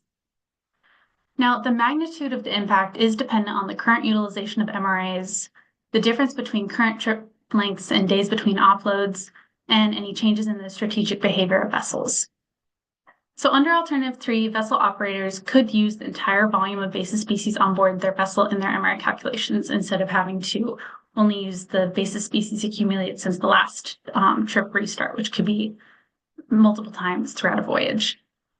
So if a vessel is currently able to harvest up to the MRA of all valuable species for every trip during a voyage for the entire season or year, then Alternative 3 would have no economic impact.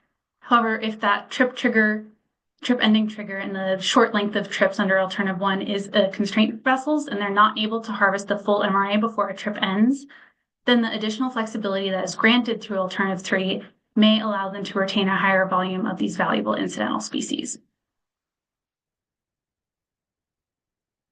So I briefly described, this alternative would provide additional operational flexibility by extending the trip lengths and allowing vessels to have fewer restarts during a voyage. Now, this scenario in Table 5-2 shows that extending trip lengths alone could provide a positive economic impact per vessel by allowing them that additional operational flexibility. So in Table 5-2, this is a scenario where a vessel encountered no incidental catch species volume at the start of the voyage and a high incidental catch volume at the later part of the voyage. Under the status quo, Day 1 and Day 2 are under two different trips, and under Alternative 3, Day 1 and Day 2 are under the same trip, Trip A. In this scenario, the vessel encounters 10 and retains 10 metric tons of basis species per day, but only catches incidental species in the second day. They catch and retain 0 metric tons of incidental catch on the first day of the trip in the status quo, and 6 metric tons on Day 2. Now, because the MRA for that Trip B is only based on the 10 metric tons of basis species that were caught that day during that current trip, they can only retain 3 metric tons of incidental catch and have to discard 3. Under the Alternative 3, they could keep all 6 metric tons of the incidental catch volume that they caught during that day and would not have to discard any because that 6 metric tons of incidental catch retention under the MRA is based on the denominator of 20 metric tons of basis species instead of only 10. So you have additional retention of incidental catch, reduced discards, and you no longer have this unused MRA.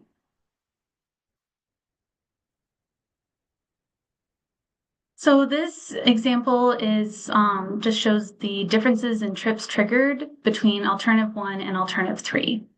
This example is for an Amendment 80 vessel that's participating in multiple management programs as a CP and mothership. You'll see those in those blue, green, and purple rows under trips by management program. They're spending 11 days at sea, so they would trigger multiple week-ending trip triggers under the status quo. And they're fishing in areas with different directed fishing prohibitions. Now, all of these orange highlighted cells denote conditions that triggered new trip calculations. So the day 1 of their voyage triggers a new trip in both the status quo and Alternative 3. But all of these other things that trigger new trips, like moving between areas with different directed fishing statuses or going from Saturday to Sunday, and the week-ending trip trigger would no longer apply under Alternative 3. So in Alternative 1, the status quo, you have 5 trips triggered for the Amendment 80 management program, 3 for the open access, and 4 for CDQ. Under Alternative 3, you just have 1 trip for each management program. So you reduce your trips triggered from 12 in the status quo to 3.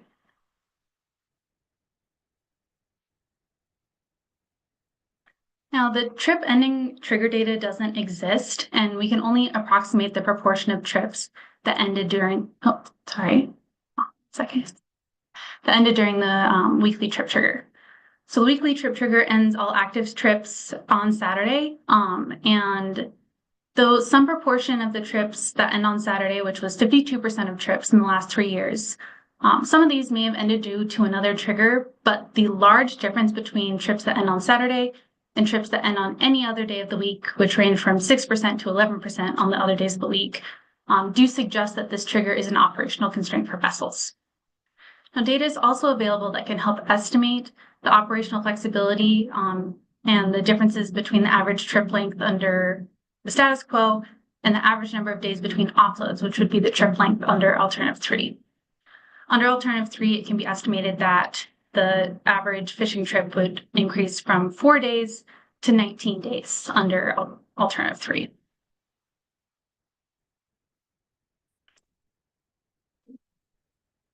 So the analysis provides a series of scenarios to show the impacts of alternative 3 under different conditions.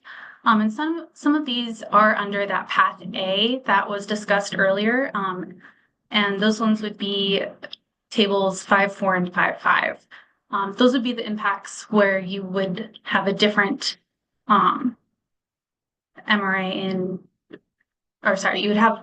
you would have the same MRA for the entire trip if you fished in an area that was close to directed fishing at any point during the trip, or that time closure applied midway through your trip. I'll pause there because I see a question from Dr. Burns.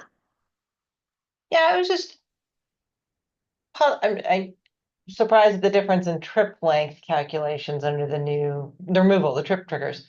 And my question is, we've gone through this assumption that boats are trying to fill their holds and bring as much fish in as possible. So if they're doing that in 4 days and now the trip's 19 days, how do those two different things jibe? Are they fishing less hard? Or, I just don't quite understand how you can if things are being really efficient in filling their holds and now they can go up for 4 times as long, 5 times as long, where are they getting the extra hold space? So thank you for the question. So under this alternative, they would be staying at sea for the same amount of days. This is just showing the difference between the regulatory fishing trip as defined per the MRAs versus the voyage that they're taking. Yeah. Sorry, my bad. No, there's also a question that I didn't really get into between the deployment length, which is 12 days between ports, and the full offload to offload length, which is 19 days. And there is a difference there because they could be returning to port for, say, a weather emergency, and they don't want to offload any fish to trigger a new trip to be over the MRA. There could be a case where they're going to shore for a crew change or some other supply run type thing, where they'd be going to port without actually offloading. So that's the difference between those two rows.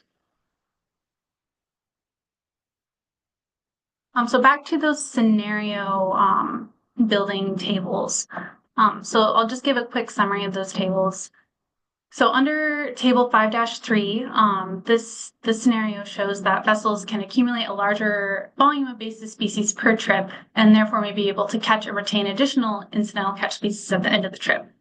So this would be rather than truing up at the end of these short 4-day fishing trips and having to top off just maybe once before a new trip is triggered, they'd have additional operational flexibility by extending that trip and kind of being able to examine the basis species that they have on board from the entire voyage and then top off at the end.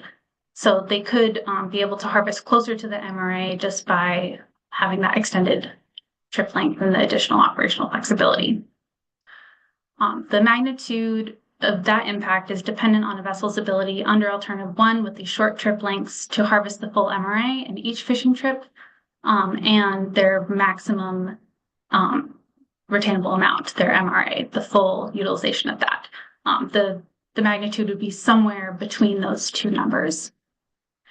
Now, table 5.4 and 5.5, as I noted, show that vessels may use under alternative 3 and path A, vessels may use basis species caught in other areas towards MRA calculations in protection areas. Now, the impact that this would have on vessels is dependent on the retained volume of the targeted species. So under Table 5-4, this shows that this may have a positive impact for vessels if the retained volume of a targeted species harvested outside their protection area is lower than the MRA of that species inside protection areas. So if they are fishing for peacock in an area that's open for peacock and they don't have 20% of their total retained volume as peacock, they're in an open access area, but they're still under the MRA. They could then enter that protection area or have a time closure and be unaffected. They wouldn't have to discard anything. But in Table 5.5, this shows that in cases where the total retained volume of a valuable incidental species harvested outside a protection area or before a time closure is issued is higher than the MRA inside these protection areas, vessels would be either disincentivized from entering those areas, or it would create a negative economic impact where it would lead to increased regulatory discards, which Josh mentioned in the issues that NIMS saw with Path A.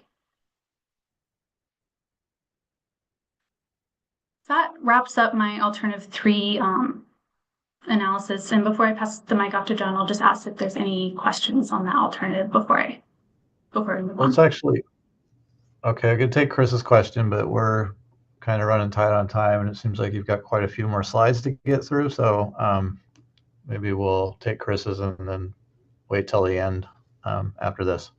Chris? Okay. Whew. Got it in there. I'm just trying to figure out sort of how much room is there, like if we're assuming these vessels are doing a pretty good job now, and they're having to do some weird things around some weird regulations now, at using what's available to them as MRA, in particular with respect to valuable species that they're topping up on. Are they close to maxing that out as a share of basis species utilization, or is there really a lot of room for them to grow here where we would expect kind of dramatically different distribution of catches across fleets as more and more of the MRA allowance is caught? Dr. Anderson, that's an excellent question, and I wish I had an answer for that. It would be great if we had the data about the proportion of incidental catch as a, expressed as, whether they're catching the full MRA or not. But the data that we have is limited and doesn't identify whether it's a basis or incidental species, or with discards, whether it's a economic discard where they're discarding just due to the fact that they don't want to keep it, or whether it's a regulatory discard. And because of those data limitations, it's difficult to say exactly what that current ability to harvest the full MRA really is. And I can pass the mic off to Josh to elaborate a little further. Yeah, so I highlighted this in before. We count all catch of discarded or retained towards the TAC, right? So the overall removal of dead fish from the water shouldn't change. It's whether the vessel utilizes more of that catch through their trip, right? So you're at the beginning of your trip, you catch some peacock, it's already caught, it's dead fish, you just discard it, right? They then retain that fish, which then, if it's a valuable species like peacock where they top off, they might reduce that top off behavior at the end of the trip because they retain that species throughout the duration of their trip. I hope that helps you understand. Doesn't actually increase the overall removal. It just might increase the overall utilization of the fish. So you're assuming everything that would be caught in a top off at the end of the trip was just displacing dead discard earlier in the trip? But there's no actual additional fishing behavior as part of topping off? Yeah, so a vessel goes out and they catch fish and they discard it, right? If they were allowed to retain it under an offload to offload non-instantaneous, that would have taken up some of the hold space, right? they now have that species attained towards their MRA, which might reduce that topping off behavior at the end because they've already retained that species, reducing that incentive for them to go and fish differently to target that species to maximize the hold space up to that 20% MRA. As Taylor had mentioned, it's really hard for us to tease out these different things and what the drivers are behind a vessel based on the catch information that we have. But the base assumption is that the vessel, if the species is valuable, the species would be retained up to what they think their maximum. So a good way to think about it might be you have 1,000 metric ton hold space of processed product. You know you can keep up to 200 metric tons of peacod, right? You're going to retain that peacod all the way up until you hit that cap and then start discarding. Probably result in a neutral impact on overall catch, just increased utilization of the species. I guess my question would be, if I know I can take 200 tons of peacod, do you ever see me landing with 100 tons of peacod? Oh, or am I yes. really always landing 200? Yeah, I mean, vessels try to get as close to the MRA as they can, particularly for those valuable species, sablefish, peacod.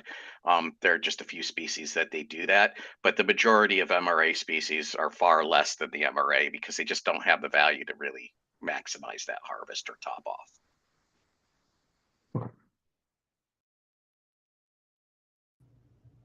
Great, thanks. All right. Continue on. And with that, I'll hand it up to John for alternative 4. All right. Alternative 4. Maybe we could pick up a little bit of speed, Mr. Chairman, on this. It depends. When we get to start looking at the different options, I'll suggest maybe 2 different approaches to maybe speed things up. So this alternative, as we have learned several times now, it basically would add additional species to the offload to offload MRA calculation period for the Bering Sea Lucian on the Gulf for all sectors. Obviously, we're already talked about Bering Sea Lucian on pollock and Bering Sea mackerel already being on offload to offload for the non-AFA vessels. So there are 2 options. We haven't gone over this yet. So option 1 is adding very specific species to the offload to offload, as you can see there. And then option 2 is pretty much all groundfish species except the Bering Sea Lucian on pollock and Bering Sea mackerel for the AFA guys. So this action would modify the MRA management period to an offload to offload calculation in the Bering Sea and the Gulf of Alaska, and which would allow vessels that would have otherwise been forced to discard valuable incidental caught species, groundfish, especially in the first part of their trips, that are over the MRA, to now being able to retain these incidental catch species as long as they're under the MRA at the time of offload. Next slide.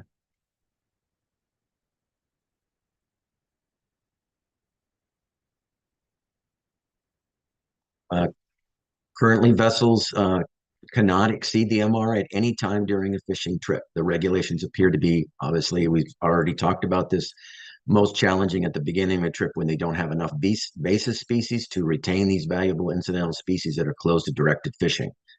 These are called regulatory discards. The purpose of this alternative is to reduce those regulatory discards by calculating retention rate MRA species at the time of offload instead of at an instantaneous period. Overall, before I walk through option 1 and 2, the overall economic impacts of this are likely to be positive for offload to offload period in the Bering Sea, Lucian Islands, and Gulf of Alaska, and both under option 1 and option 2. Now, next slide. So I can walk you kind of through each of the species, Mr. Chairman, and we can talk about them, but it's pretty much the same effect that in each of the species that we're talking about here under option 1, and then a whole host of other species in option 2, you're likely to see reduced discards and increased economic revenue as a result of moving to an offload to offload relative to alternative one. So leave it to that. I can walk you through the individual species real quickly, and then talk about option 2, but pretty much it's the same for everything.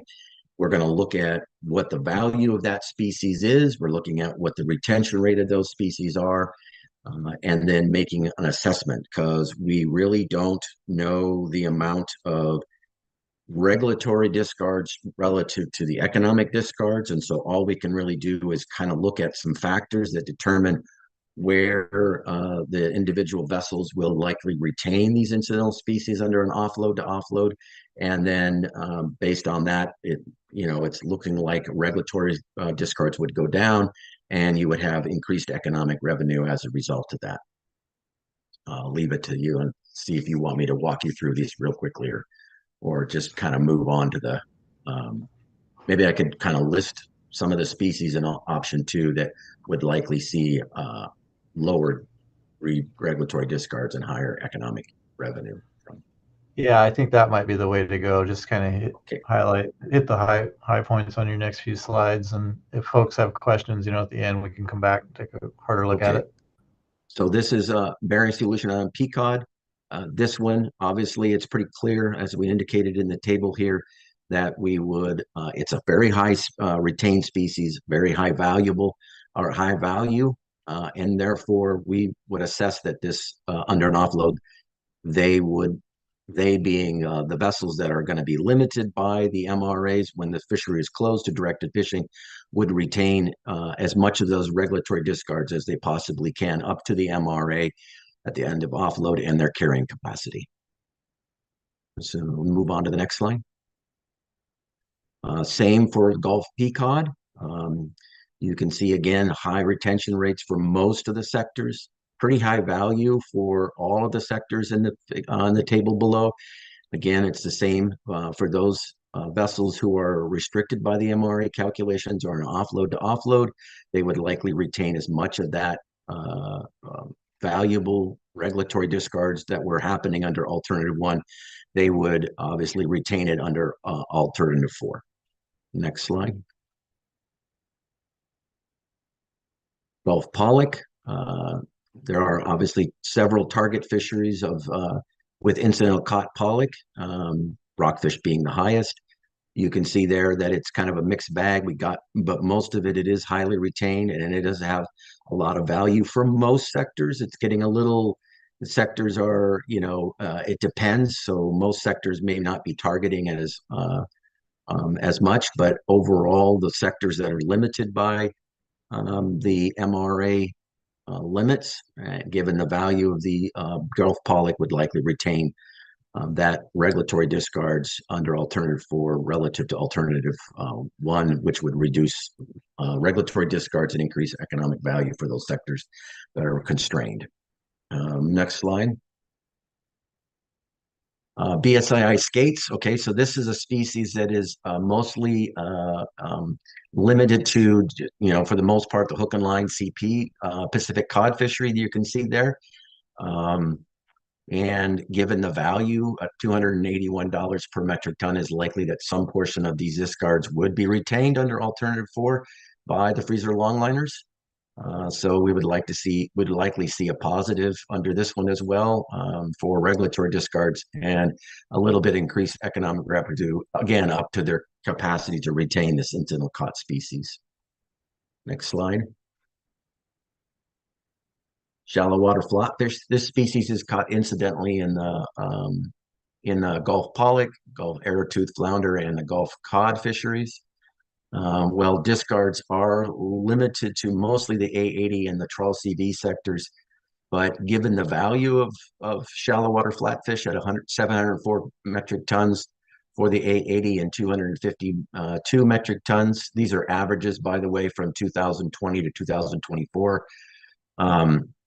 We would likely see some portion of these regulatory discards retained under alternative 4.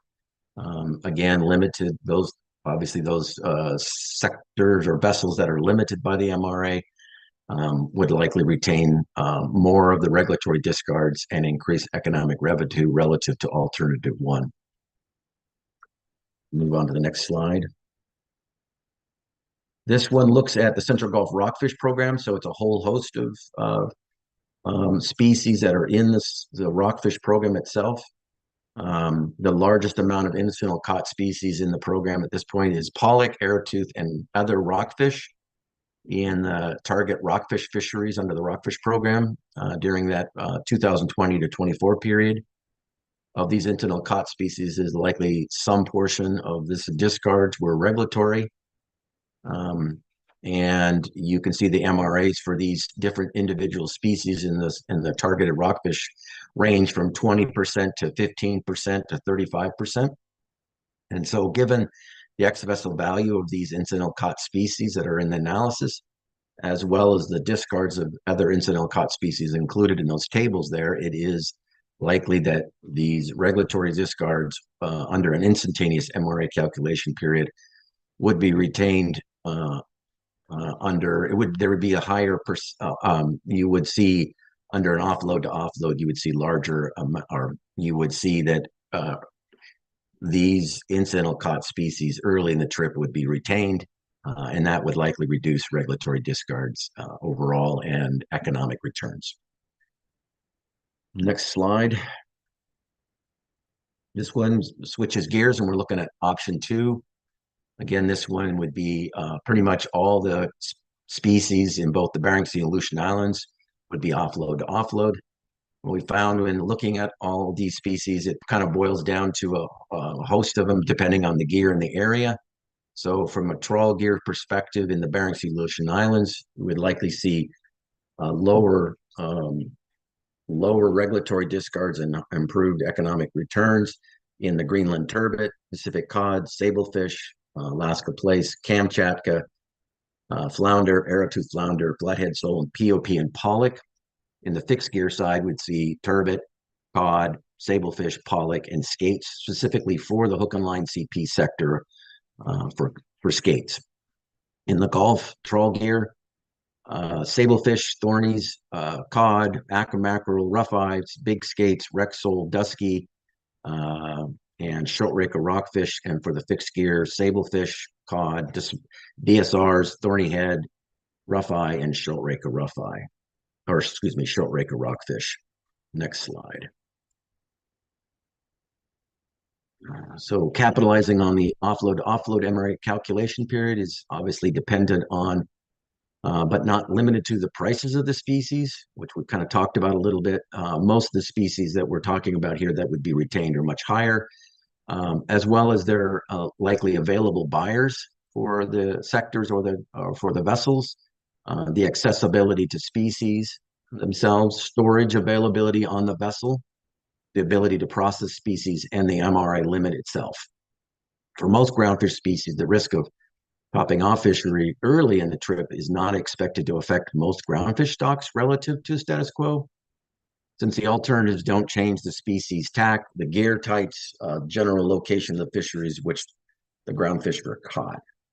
However, for some groundfish species, there might be a risk of topping off early in the trip that could run into a problem with, for example, with species that have low OFLs, ABCs, and TACs, and have high retention rates and high ex-vessel prices, could all increase the risk of exceeding the ABC and the TAC in some rare cases maybe approach the OFL.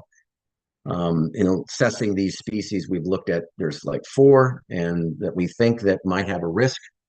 These include Bering Sea, Aleutian Island, Greenland turbot, Gulf big skates, Gulf long nose skate, and Gulf ether skates. And this is kind of outlined in table 5-22 on page 111. Next slide. Switching gears to alternative 5, we have one slide that really kind of highlights this. Basically, this would provide an exemption for MRA requirements in cases of mechanical, medical, and poor weather emergencies.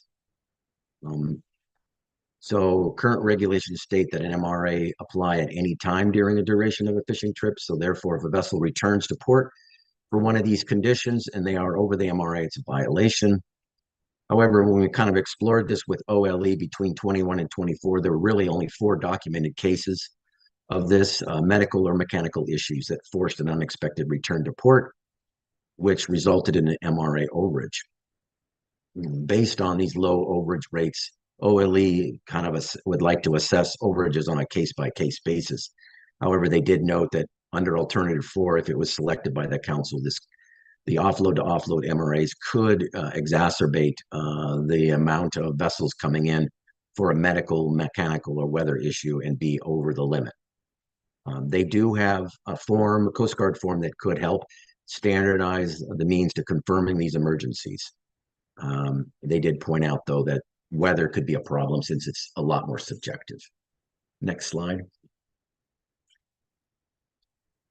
Okay, this is just a summary of the economic impacts. We can move on to the next slide.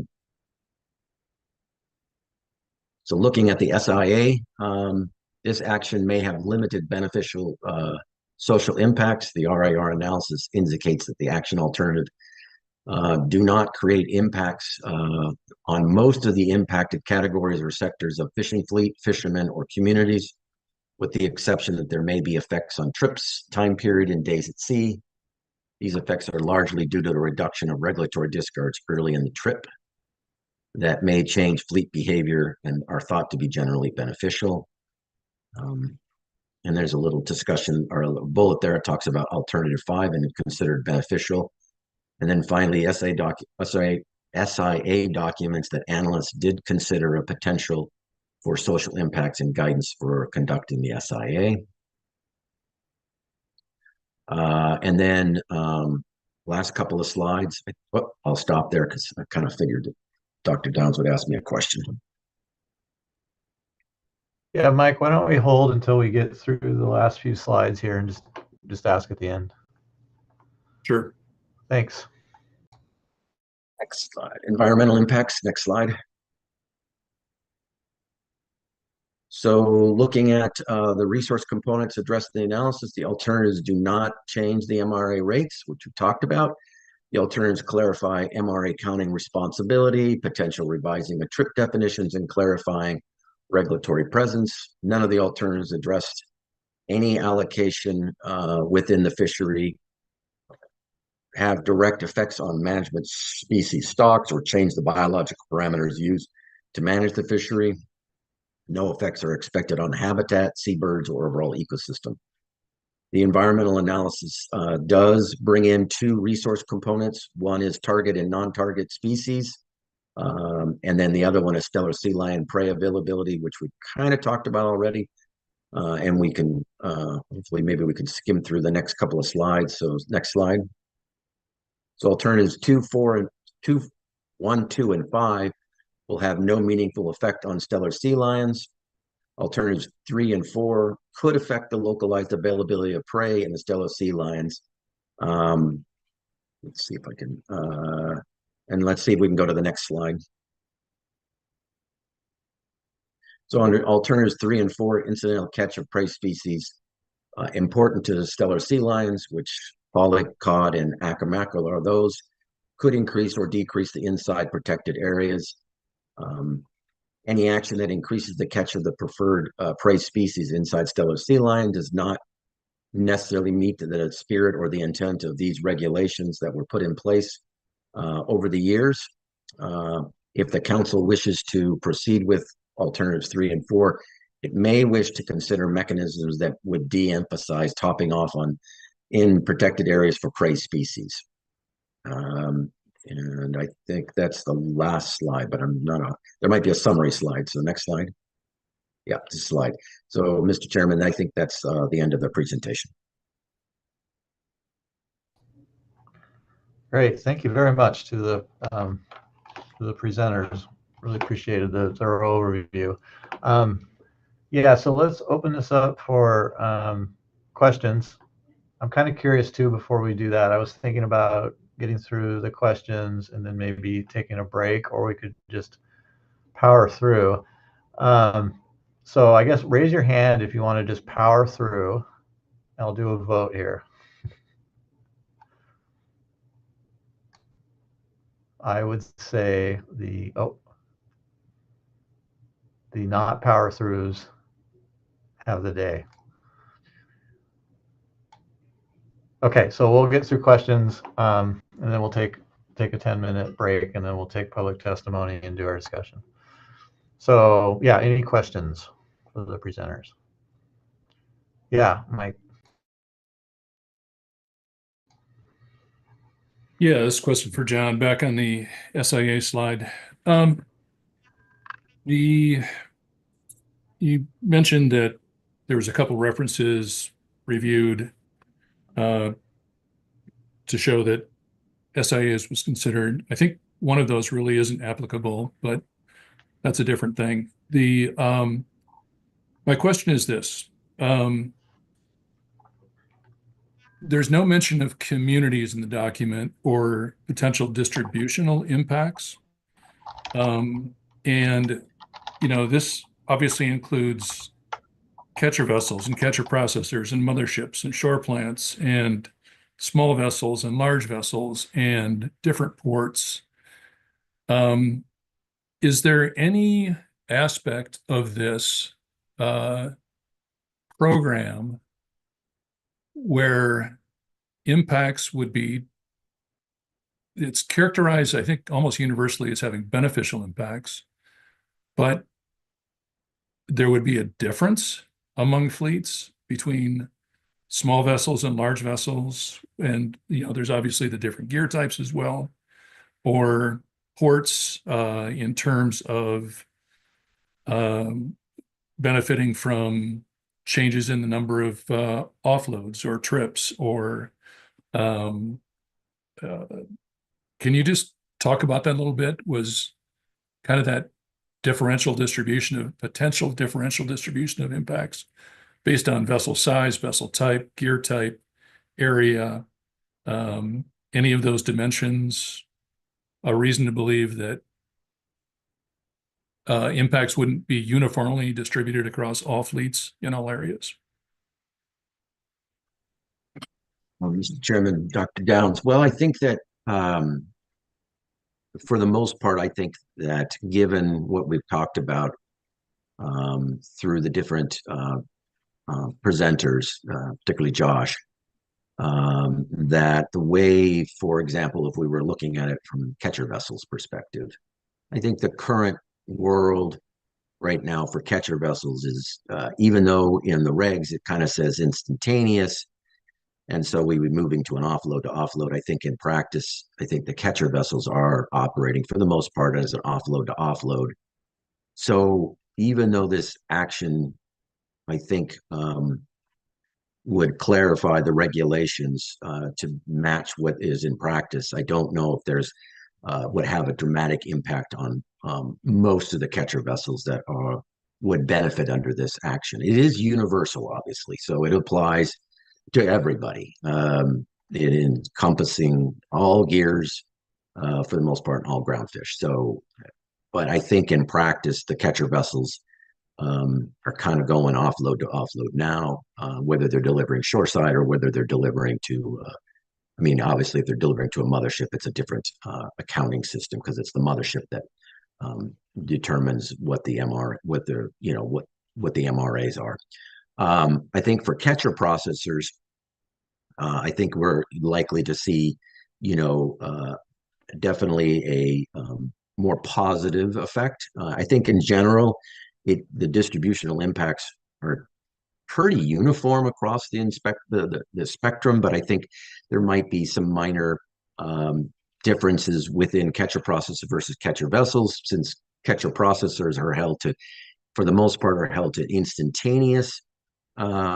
And then they would be moving to an offload, offload. There obviously could be some potential there to be able to retain these discarded regulatory valuable species under alternative 1. Now they can retain them under alternative 4 from an offload to offload perspective. So there'll be some positives there, which may filter in a little bit to the communities, but I don't think it's much, because ultimately we already kind of assume that these vessels are already kind of at or close to their maximum amounts that they can catch. I suspect that they could maybe likely retain a little bit more, maybe on a vessel by vessel basis, but it's so minor that it wouldn't even show up probably in the grand scheme of things. But I think providing at least some context inside the SIA in a sense of National Standard 4, National Standard 8 is due in this write-up, as well as maybe a little bit more thought on exactly what we're talking about here, and where are the distributional impacts, and what is the likely magnitude of those as best as we can describe within the SIA.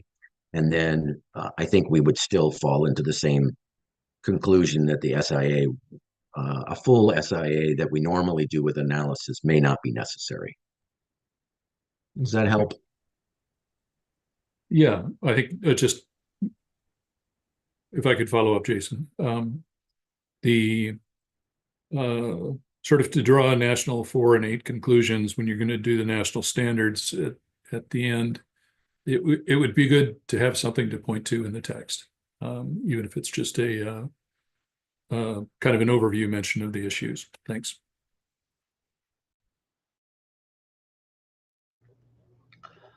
Okay, great. Yeah, I think Kaylin's next. Poor Or maybe Chris. Chris is. I don't know. Kaylin, it doesn't go in order on my. Usually the letter A serves Chris well, but so I have just a minor follow-up, I think, for John as well. So also on the SIA, and then I'm glad this slide is up because and I think there's a little bit more richness in the presentation versus the write-up, and I'm wondering about the weather and medical early returns. And I'm just curious if you could talk a little bit more about that and maybe the decision to not write that up in the SIA or somewhere else. And I guess I'm thinking, I appreciated here how you did a little bit of a look back, but I could see these being pretty rare events. And I know there has been some good work on safety and relating that to weather. And so, maybe rather than counts, is this something that's more probabilistic, or is that something that I don't know, John or anybody has thought about? Mr. Chairman, we did. I mean, when we first approached this action, we were looking at it as a preliminary, so we weren't really focused in on too much on alternative 5 to be truthful a little bit on this, and we were relying on OLE to kind of provide some of the text. But I think afterward we did get somebody brought up in the team that we could probably spend a little bit more time now that in the next iteration to talk about some of the safety implications here, because I think it is missing, and I think you're right. And so I don't think it's a heavy lift. I think that we could obviously put that in here, and I think that we could work with the Coast Guard and whatnot to provide a little bit more information in this, because it is sort of one of those, it is a national standard. And so I think it's important that we include it. Josh, do you have a follow-up? Yeah, I just might add on this specifically, these are rare events, right? Enforcement currently assesses what goes on each time. Really, Alternative 5 got added to this suite of alternatives because if we did pick Alternative 4, where you move away from instantaneous, there's a larger risk of potentially having those exceedances of MRAs and likely directed fishing if you had a longer trip. They are rare. I do agree that we could provide a little bit more write-up on this. Essentially, the vessels make the best decision based on what they're dealing with at the time, right? When you have a vessel that's injured or something like that, it's not like we got to catch our fish to get to the MRA. They make the decision for the safety already under status quo, but we could definitely add more to that in the analysis. Okay, well, I definitely know that Dr. Anderson's first right now, so. All right. Yeah, I guess when Kaylin and Mike covered the surface area of the two questions, but I have some additional thoughts. So staying on this idea of the analysis of the health and weather effects, I guess I read this as the desire is to provide clarity to both OLE and to vessels about what an exception was. And the goal is to do that in a way that it's not being manipulated, right? Because boy, I'm way over my MRA, but one of my crew is a hangnail. I'm going to go get a medical exception to that, right? So, and I get that that's sort of hard to analyze, but there's potential for strategic behavior around there. And I think weather is the slipperiest bit of that, because it's also partially foreseeable, because some of the people here do pretty reliable weather forecasts. So I guess, is there something directed at the goal of providing clarity around this that could be included in this analysis? Or is this just a placeholder for OLE to fill in something they can interpret? I can take a stab at that first. It's good to look at this through the lens of a catcher vessels versus a catcher processor. I mentioned, under the current application, they're bound to the most restrictive during a trip, right? But we do have small catcher vessels that participate in the Western Gulf primarily, right? And sometimes weather does come up unpredictably, and that forces them back to a tender vessel or into port for multiple days. And in certain circumstances, this can. I do know that enforcement takes into account those weather. It is a slippery slope. Where we move into the offload to offload in the bigger calculations, it really boils down to like catcher processors where you have 3 weeks or so. These instances occur and the vessels make the best determination going forward. That's why we suggested using that Coast Guard form, is that's like a significant injury or mechanical malfunction. They have to fill that out already. So we were trying to put some guidelines around what that is, right? I'm sure we couldn't figure out a great way to write an exemption and account for all of the various circumstances that might occur, right? So it's really like, how do we do that going forward? So I think you're on the right path, Dr. Anderson, that we're really trying to enforcement. We need to consider this, help us write a regulation. It's hard for us to analyze. Okay. And then sort of Mike's question about sort of distributional impacts of the benefits, the modest benefits of this regulatory change.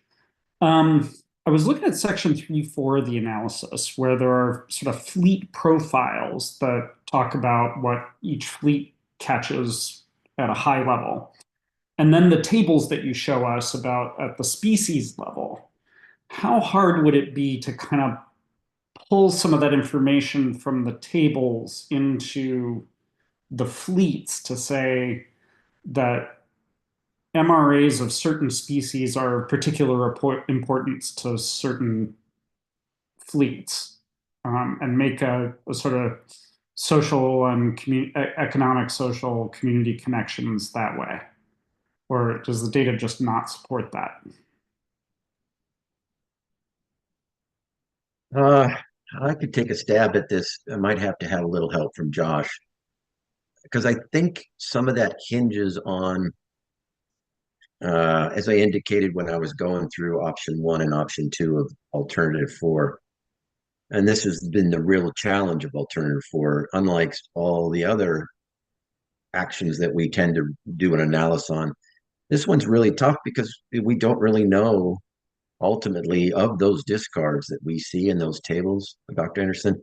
We don't know how much of that is economic and how much of that is regulatory. All we can kind of assess is based on the retentions and the values by the individual sectors themselves and what they're targeting, and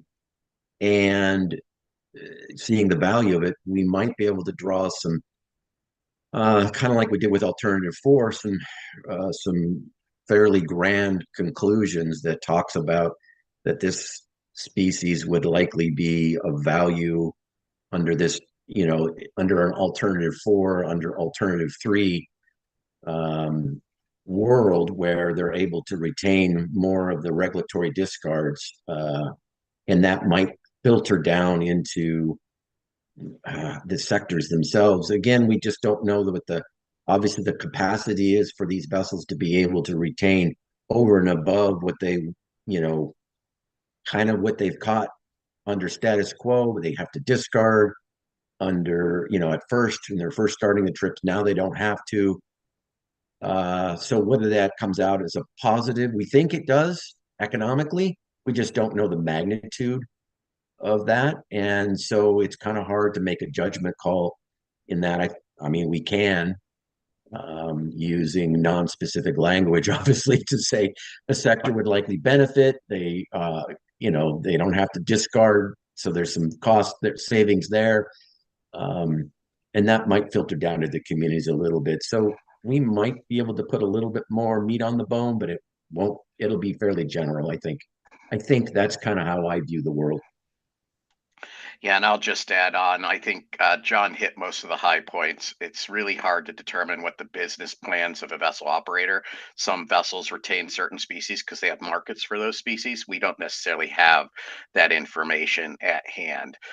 Generally, we could probably, through our experience through in-season management, Kristen and I could, identify certain species that are more likely to be retained than others, right? But it would be, very qualitative, not a quantitative analysis, but we might be able to put together something similar to that for the various fleets.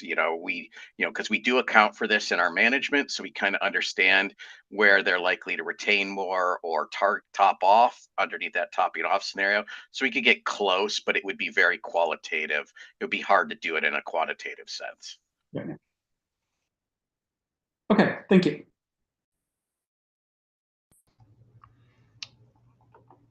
Okay, it doesn't look like there's any more questions.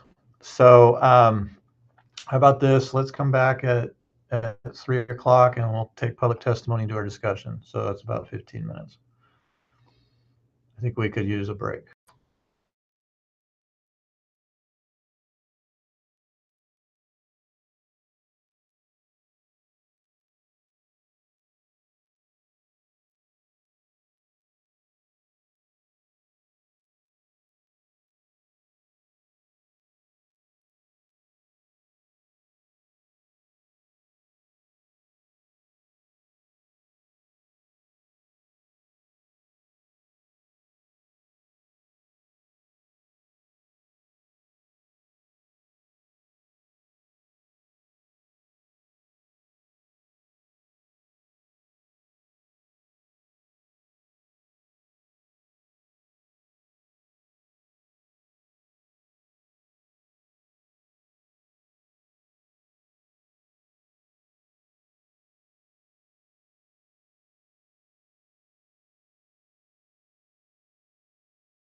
Okay.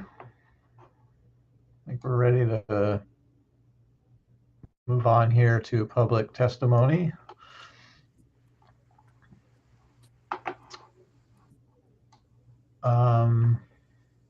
Just checking to see if anybody has any questions. Doesn't look like it. So the first person on the list is Todd Loomis. Good afternoon, Mr. Chairman and members of the SSC. My name is Todd Loomis, and I will be testifying on behalf of myself. I also submitted a letter. By way of introduction, during my career, I worked for a company that participated in a half-dozen trawl fishery management programs in the BSAI and Gulf of Alaska. I'm well-versed in trip triggers, instantaneous MRAs, and their resultant regulatory discards. I also lived through the 2010 and 2014 biological opinions and served on the Stellar Sea Lion Mitigation Committee, so I'm very familiar with the sea lion protection measures as well. I'd like to thank staff for the draft document. They did an excellent job outlining the issues and why the alternative 2 clarifications are needed. I believe more can be done with available data to explore the potential impacts of alternative 3 and 4, and that's where I'd like to focus my comments today. There are many stellar sea lion protection measures in place: area-specific catch limits, seasonal catch limits, harvest limits in critical habitat, seasonal rollover rules, TAC limitations, etc., and none of those would be altered under the proposed action. There are also a variety of catch data and knowledge about fishing practices, cooperative harvest strategies, and agreements that can inform how fleets will likely respond to the changes being proposed. These could be incorporated into the next iteration of the document. For example, BSAI Pollock went to offload MRA accounting way back in 2004. So we have 20 years of data and knowledge on how vessels responded, and this can inform how they'd respond to this same change for non-Pollock incidental catch. A review of publicly available catch information clearly shows that AI Pollock catch is very low relative to the TAC and ABC. That same catch information shows AI Pollock represents just 2 to 5% against the AI mackerel and POP directed fishery catches, well below the 20% limit. Relaxing the trip triggers and MRA accounting period does not necessarily mean catches will increase or behavior will change, and AI Pollock is an excellent example of this. For many years, I provided public comments about the use of cod excluders, particularly in AI trawl fisheries, where the cod are larger and excludable. Cod is generally open to directed fishing from January 20th to November 1st, but there is little directed fishing in the AI. AI cod is underutilized, and avoidance behavior is undertaken to ensure hard cap limits are not reached, which would close down all anemone fishing.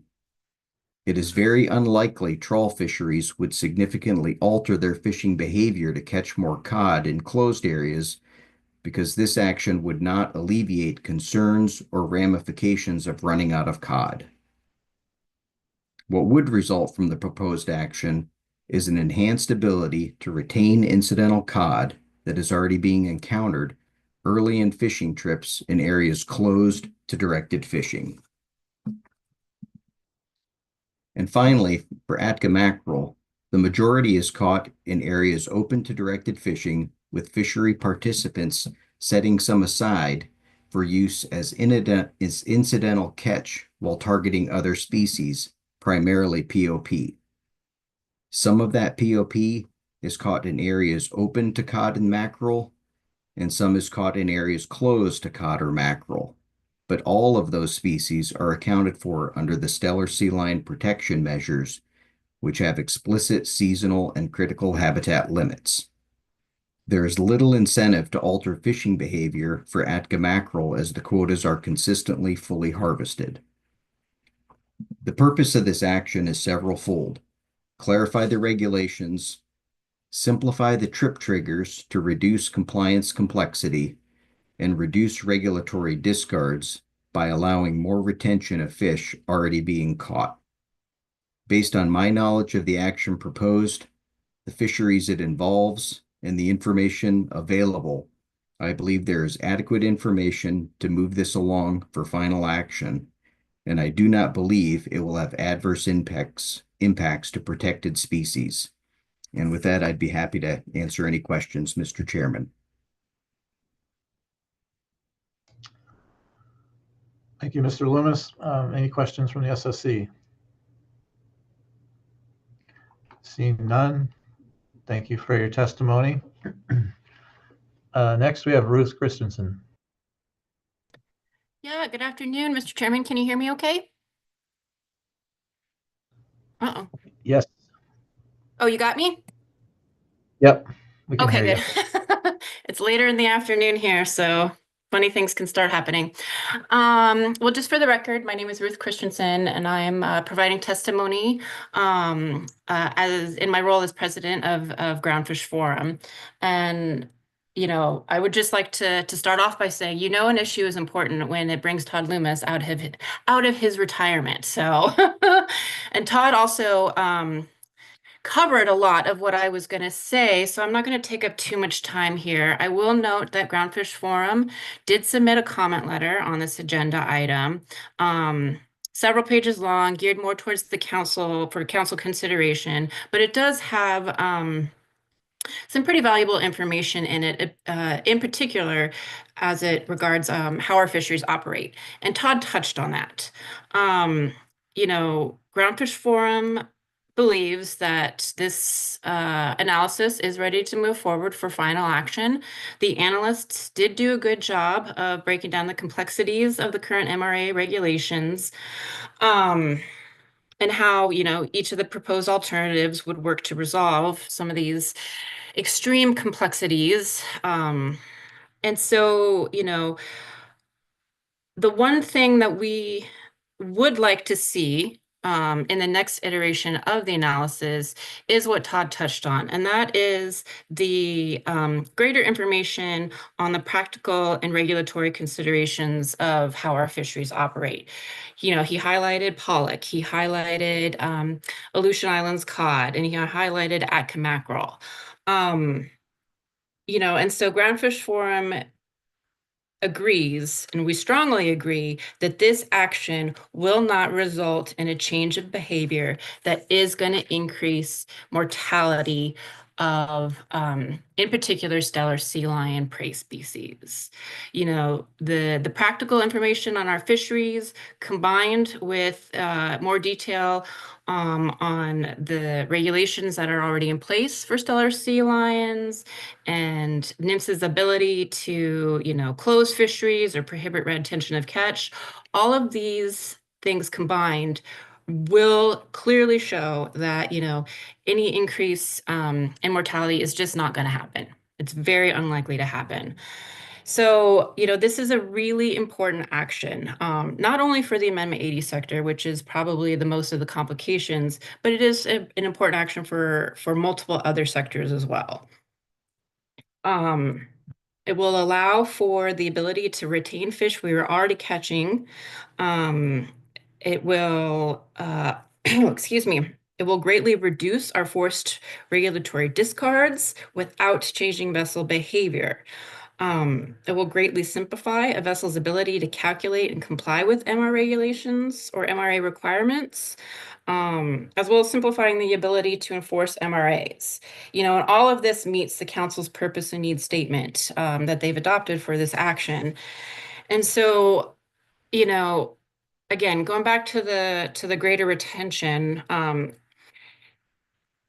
having the ability to retain more earlier in our trips will result, in vessels will have quicker trips. We'll get more of what we want in less time on the water, and less time on the water benefits everybody and all species overall. So I think I'll wrap it up there, and I'm happy to take any questions.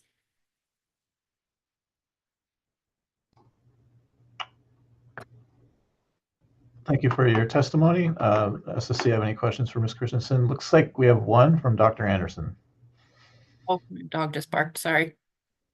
Does the dog want to go before me? It's back to the days of dogs interrupting. Sorry. Thank you very much for this testimony, Ruth. In our SSC questions, we asked a little bit about some additional resolution on the relationship between how individual fleets use their MRAs in the fleet profiles that are in section 3.4 of the report. If that reference is meaningful to you, do you think that's sort of a sensible place to build in some of the descriptions of fleet operations that you're talking about, or do you think something else is needed someplace else? No, I thank you for that question. No, I think it makes sense to have that kind of level of detail provided in that section of the analysis. It'll make for, we ask for this information just, so people understand how the fisheries operate, but ultimately it makes for a more robust analysis at the time of final action, just so that, the council and the agency can clearly understand the true purpose of what we're trying to do here.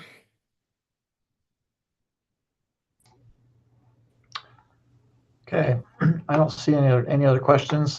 Thanks again for your testimony. Next up, we have Glenn Merrill. Thank you, Mr. Chair and members of the SSC. My name is Glenn Merrill. I'm the Director of Government Affairs for both Glacier Fish Company and North Star Fishing Company. Briefly, our vessels participate in 4 programs in the Bering Sea and Aleutian Islands subject to MRAs. The AFA program, the CDQ program, the Amendment 80 program, and the Trawl Limited Access program. I think, as you've heard, management of MRAs are complex, and we strongly support simplifying these regulations. I guess at its core, we see this action, as others have stated, as reducing regulatory discards without increasing the overall mortality of fish beyond what is already authorized and analyzed in our harvest specifications process. I guess from our perspective, there are 2 issues, really 2 questions where SSC guidance we think could be helpful. First, would this action result in additional mortality of ground fish beyond what is authorized and analyzed? Second, a related and more specific question, would this action impact stellar sea lion prey species, that is pollock, Pacific cod, and Atka mackerel, in a manner not previously considered? We believe the answer to both of these questions is clearly no. On the first point, would this action result in additional fishing mortality not already authorized and considered? I'll refer you to a statement on page 14 of the analysis, although there are similar statements throughout the analysis. It states, quote, "It is hard to predict how vessel operators may change behavior with offload to offload.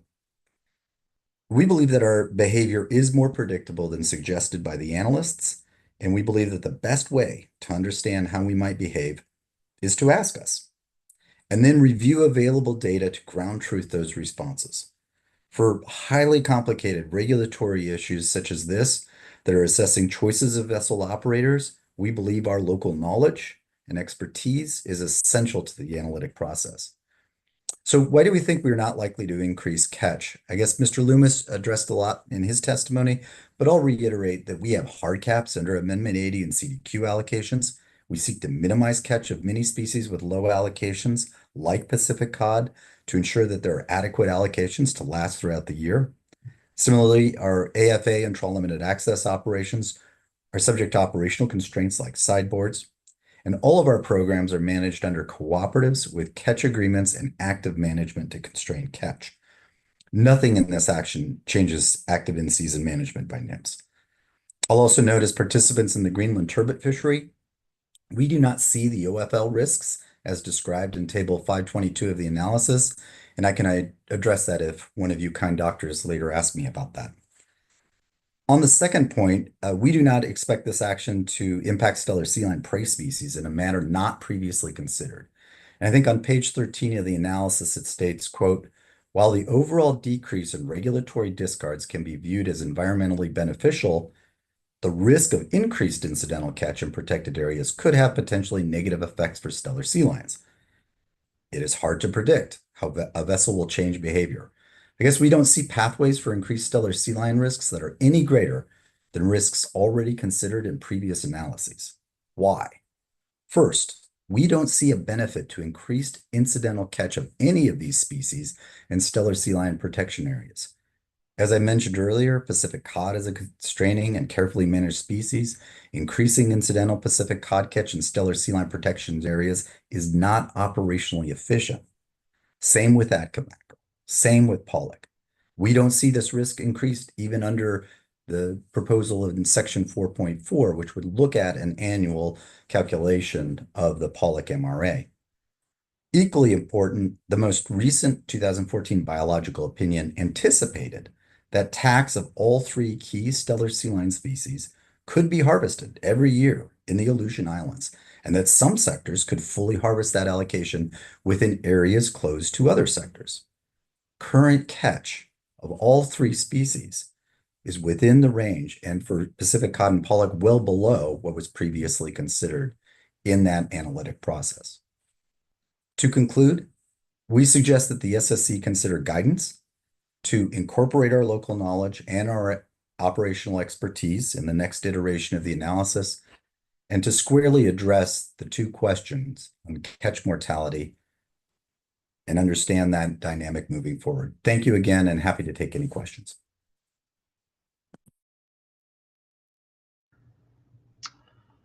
Thank you, Mr. Merrill. Any questions from the SSC members? I do not see any. So thank you again for your testimony. I think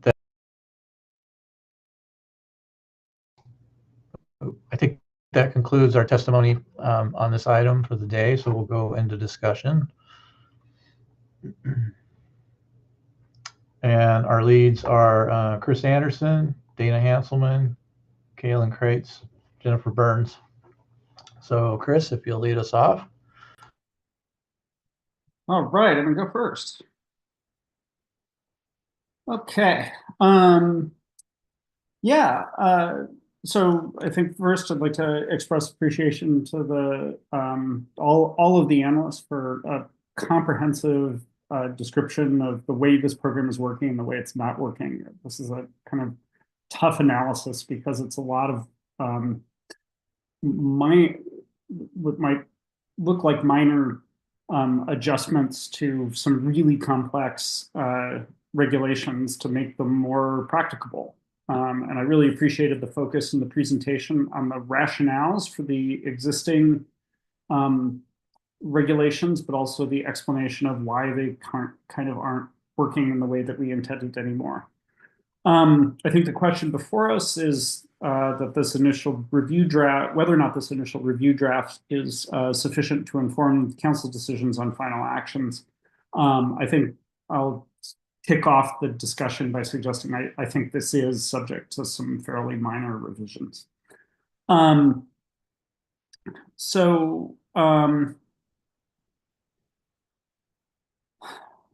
Let's see. What I have here. So the minor revisions that I'm going to call out, I think it would be a good idea that we ask for a little bit more clarity in the document or in the to support the council in trying to understand the different pathways issues that Josh laid out in the way that alternatives 3 and 4 interacted with existing regulations. Path C is the current practice, and I think that sort of makes sense. That's probably evolved for good reasons, and it's fairly easy to forecast what's going to happen because it is essentially the status quo.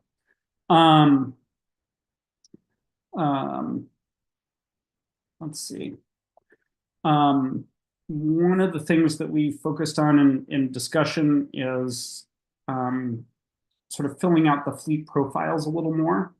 And it seems like there's a couple ingredients to doing that. One is better describing the relative dependence of each fleet on MRA catch, and perhaps using some available local knowledge, which we heard offered in public testimony, in order to sort of better characterize which fleets are dependent on which species economically, and where they might see some economic gains, where they, and put some tighter bounds around our confidence about increases in catch, particularly around species that are essential stellar sea lion prey. There's some, we can cross-validate that sort of local knowledge with, or at least sort of scale it against the drawing up the tables that are at the end of that section that show how each fleet is engaged in with species that are caught under MRAs, even within some of the limitations of the data.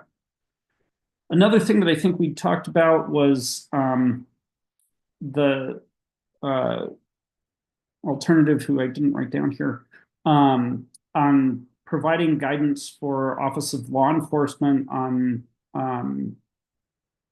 weather and injury and mechanical exceptions. I think the goal here is to provide some clarity both to OLE of when they can provide some accommodation or some relief, and also provide captains some security so that they don't end up extremely concerned that they're going to end up with a major violation that enters their calculation about what they do with a vessel that is not safe, or a crew member who is injured, or a risky weather situation. At the moment, that alternative doesn't seem very well fleshed out, and that makes it difficult for us to, or for the analysts to say terribly much about it. I think the intent there is good. It would be useful for the analyst to have some sort of conversation with OLE to be able to make some statement about how each of these would be, or how this alternative could be functional in providing clarity around these exceptions. Yeah, and we covered a lot of information in this report, and I think a lot of it sort of answered the questions that the council ought to be asking. So I don't have too much more to add, or I don't have anything else to add. So with that, I'll pass it on to whoever's next here. We got Dana next. Yeah, thanks, Chris. I agree with that. Of course, I want to thank the authors and presenters for clearly explaining these pretty complicated regulations and alternatives. And I agree the analysis should move to the council for final action. I think many of the alternatives are straightforward clarifications and ease complexity in the fisheries. And I appreciated the inclusion of the past in the presentation, but don't feel like we should provide feedback here since they weren't in the document, but they will be useful for the council. So from the analysis presented, I see this as helping us get incrementally closer to optimum yield and reducing regulatory discards. I felt like the document spent a lot of time discussing about potential impacts of SSL prey, but I suggested if this is inserted as a consequential part of this in future documents, that we should draw from historical fishing patterns that have emerged from similar actions like Atka mackerel and pollock that are currently on the end-to-end, or whatever it was called, that new thing. And then also, I think that, yeah, for example, the two offload to offload MRAs that we've had for some time. And so maybe that additional analysis for these things was already expected for final action, but those would be useful, I think. And that's all I have. Thank you. Thanks, Dana. Kaylin. I don't have much to add. I agree with all the points that folks made previously, and I think that with some minor revisions, this could move forward. Just picking up on what Chris said, I would reiterate that I think it would be helpful to look at alternative 5 in a little bit more depth and think about the incentives, which I think Chris was talking about regarding the Office of Law Enforcement, but also potential benefits. And again, I think this requires understanding what the status quo is, but I would flag there weather and safety, and if there was any potential for benefits, that would be something that could potentially fall under the SIA section. And then maybe Mike will go into this in more detail, but I did think it could be helpful to highlight who might benefit. And one of the things that we heard here is how complicated all these rules are. And generally, I think larger organizations benefit when there are complicated rules, or smaller organizations could benefit from clarity and streamlining. And I think we heard that folks are asking a lot of questions, and this is something that folks are confused by. So again, maybe there's just a little bit more detail that could be provided in that SIA, not just in terms of on the ground impacts in terms of harvest, but also if there are potentially any more administrative kinds of costs or anticipated changes in costs.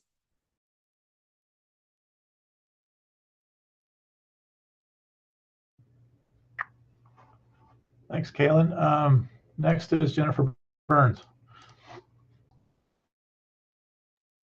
Yeah, I will just echo kind of what everybody has said, that I do think that this is ready to move forward with some minor edits. I appreciate the analysts going through it in enough detail that somebody who is back on the SSC for the first time in a while is able to catch up pretty quickly. I also appreciated the perspective here that discards, that this is trying to reduce regulatory discards, and I'm trying to get the word right here. And also the perspective that topping off is not necessarily something that is a negative, and so that this may actually provide benefits through that. I agree from my perspective as a marine mammal biologist. I don't see that this change in simplification is going to cause any significant negative impact to stellar sea lions. So like the public testimony, I think we have enough information and fleet behavior, etc., to be confident that it won't impact the prey in ways that have not yet been considered. There may be impacts, but I think the impacts are considered and spelled out in the document. I'll leave it at that.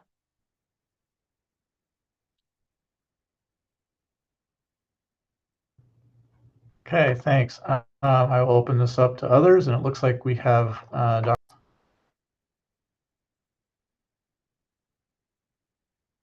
Thanks, Jason. I actually just had a question for Chris. So it sounds like a lot of times we've got recommendations for the analysts. In this case, it sounded like your last one may have been a recommendation to the council, which my understanding is that is welcome if it helps. Give clarity on how to sort of improve the analysis to address the purpose and need. But I was wondering whether, so in doing that though, a lot of times we're pretty careful. And so I'm wondering, what I heard you say is the alternative, to leave a trip due to medical isn't necessarily well fleshed out. Do we have a suggestion or an example or anything that we can describe what it is that, if they change, may help an analysis?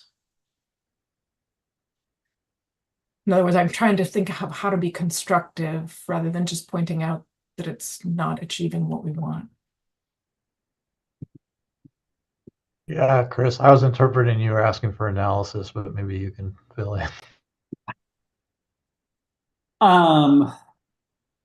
Boy,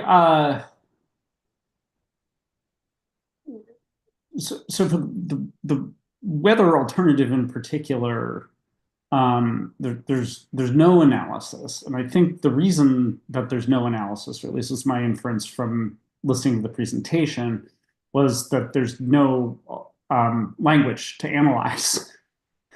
I'm not sure what the right point of entry is for us to make a recommendation there, other than to say, what's your thought, Sherry? Got it. No, I understand what you're saying now. So no, you're just pointing that out. Yeah, I mean, I think what we can say is that we understand and support the intention there, and that almost anything would be helpful, and that clearly there's a current practice, but more work is needed with OLE to produce something that could even be analyzed, as far as I can tell. Thanks.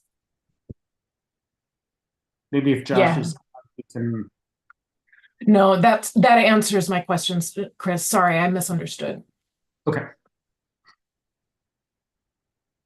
Okay, well, now I'm confused, unfortunately, so let me ask this differently. So, Chris, just so I'm clear, you're asking maybe for more description under Alternative 5 about just current practices of OLE in terms of these sort of exceptions, or maybe what they might consider as exceptions? Is that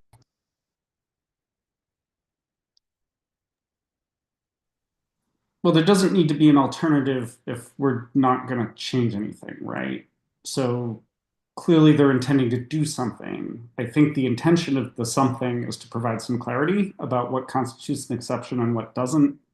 But my read from the presentation and from the analysis was the analysts didn't feel that they had enough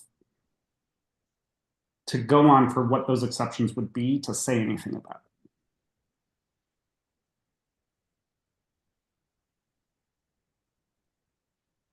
okay? Thank you,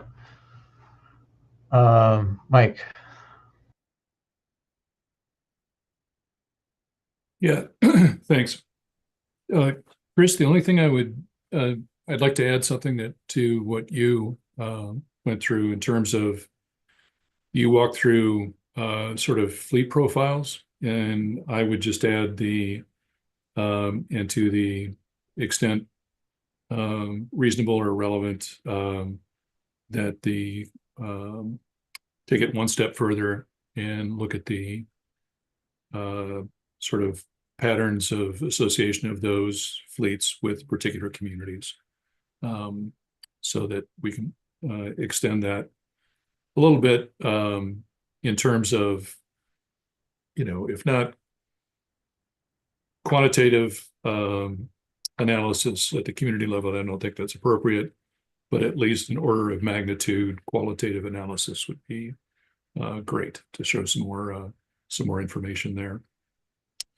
The other thing I think we heard in public testimony was that industry is offering some local knowledge, and I didn't see in terms of the people consulted on this, industry represented there. Maybe I missed it, but I think it would be a useful addition to follow up on some in terms of the minor additions we have asked for, to the extent that industry input would help on that, to take industry up on their offer of having the analysts reach out and gain some of that information. And I think otherwise, between the people who have already spoken have captured my my concerns. Thanks, Mike. I'm sorry. My internet totally bugged out when you were talking about the qualitative addition to Chris's point. Can you just please extending the kind of restate analysis that? of what Chris was asking for?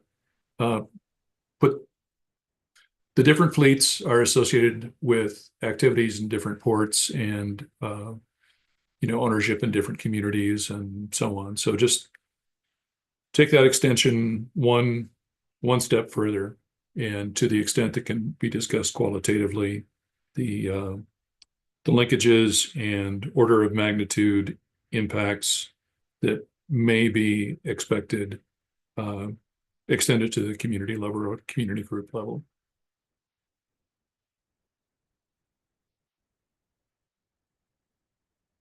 Okay. Okay, thank you. Any other comments? Okay.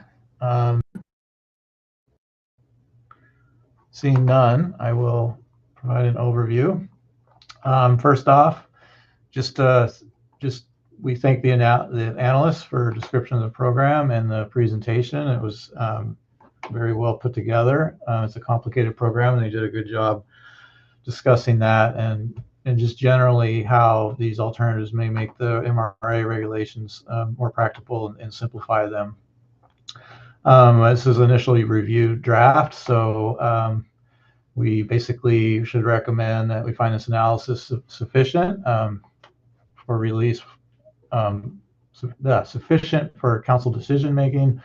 And we have a few minor comments that should be addressed as practicable. One of these comments was completing the fleet profile, so better describing dependence of each fleet on MRA catch and using the fleet knowledge, as we heard some of that testimony and during public testimony, to better characterize fleet dependencies and economic gains and put bounds around sort of our confidences and whether qualitative bounds around our confidence in whether this action would increase catch in situations such as stellar sea lion species. Cross-validate the local knowledge information with a table summary to show how each fleet is engaged. Basically also extending that analysis as possible qualitatively to the extent that linkages and order of magnitude impacts can be made to communities. Regarding alternative five, just clarify guidance for clarify information on law enforcement, on the weather, injury, and mechanical situations. Basically, just provide more clarity under that alternative in terms of what would be exempted and what sort of the conditions would be under the exemptions.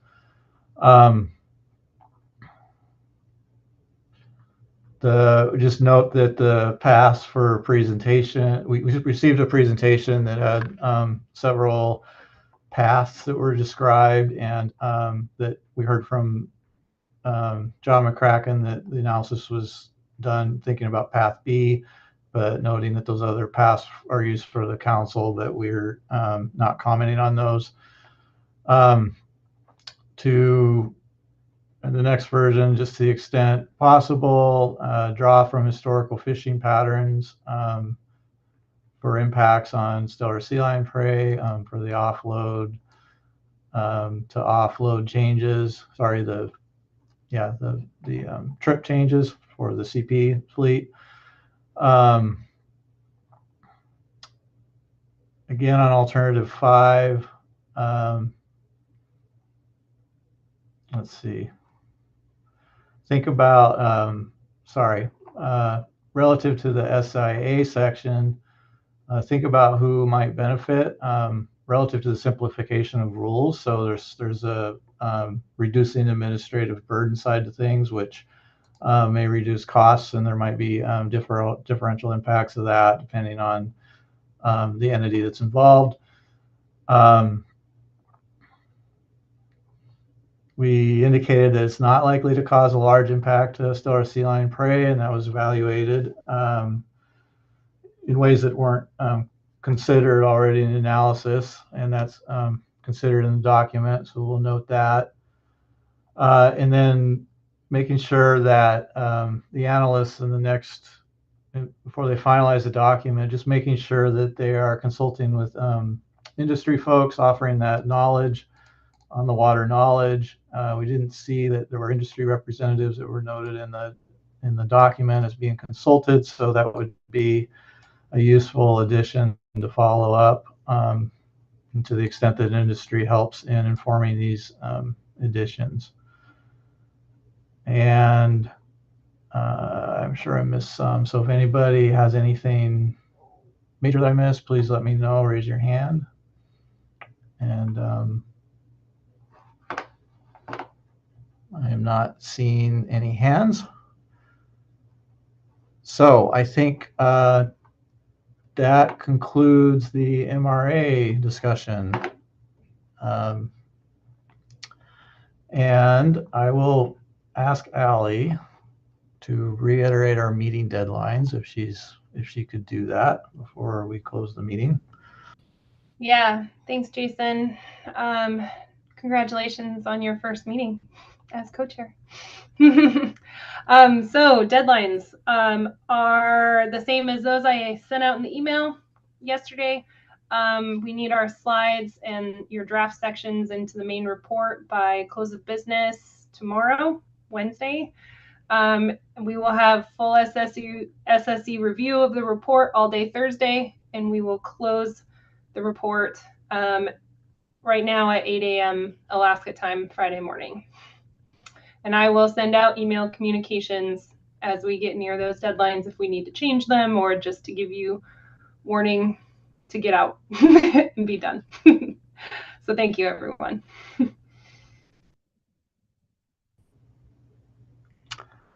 Great. Thank you. And then maybe just one last reminder. I already mentioned this, but there's the MSC Sablefish thing tonight at 4:30, and I think there's a link on the council website. And if anybody has any further questions, I'll throw that out there. And if not, we will close this meeting. I don't see any. Okay, everybody. Well, thanks for your patience and bearing with me at this meeting. And yeah, I'll see you in June. Did a good job. Nice job, Jason. Thank you. Nice job. Thank you, Jason. Good job. Thanks, Jason. But I hate these video meetings. Good job, Jason. Horrible. They are, yes.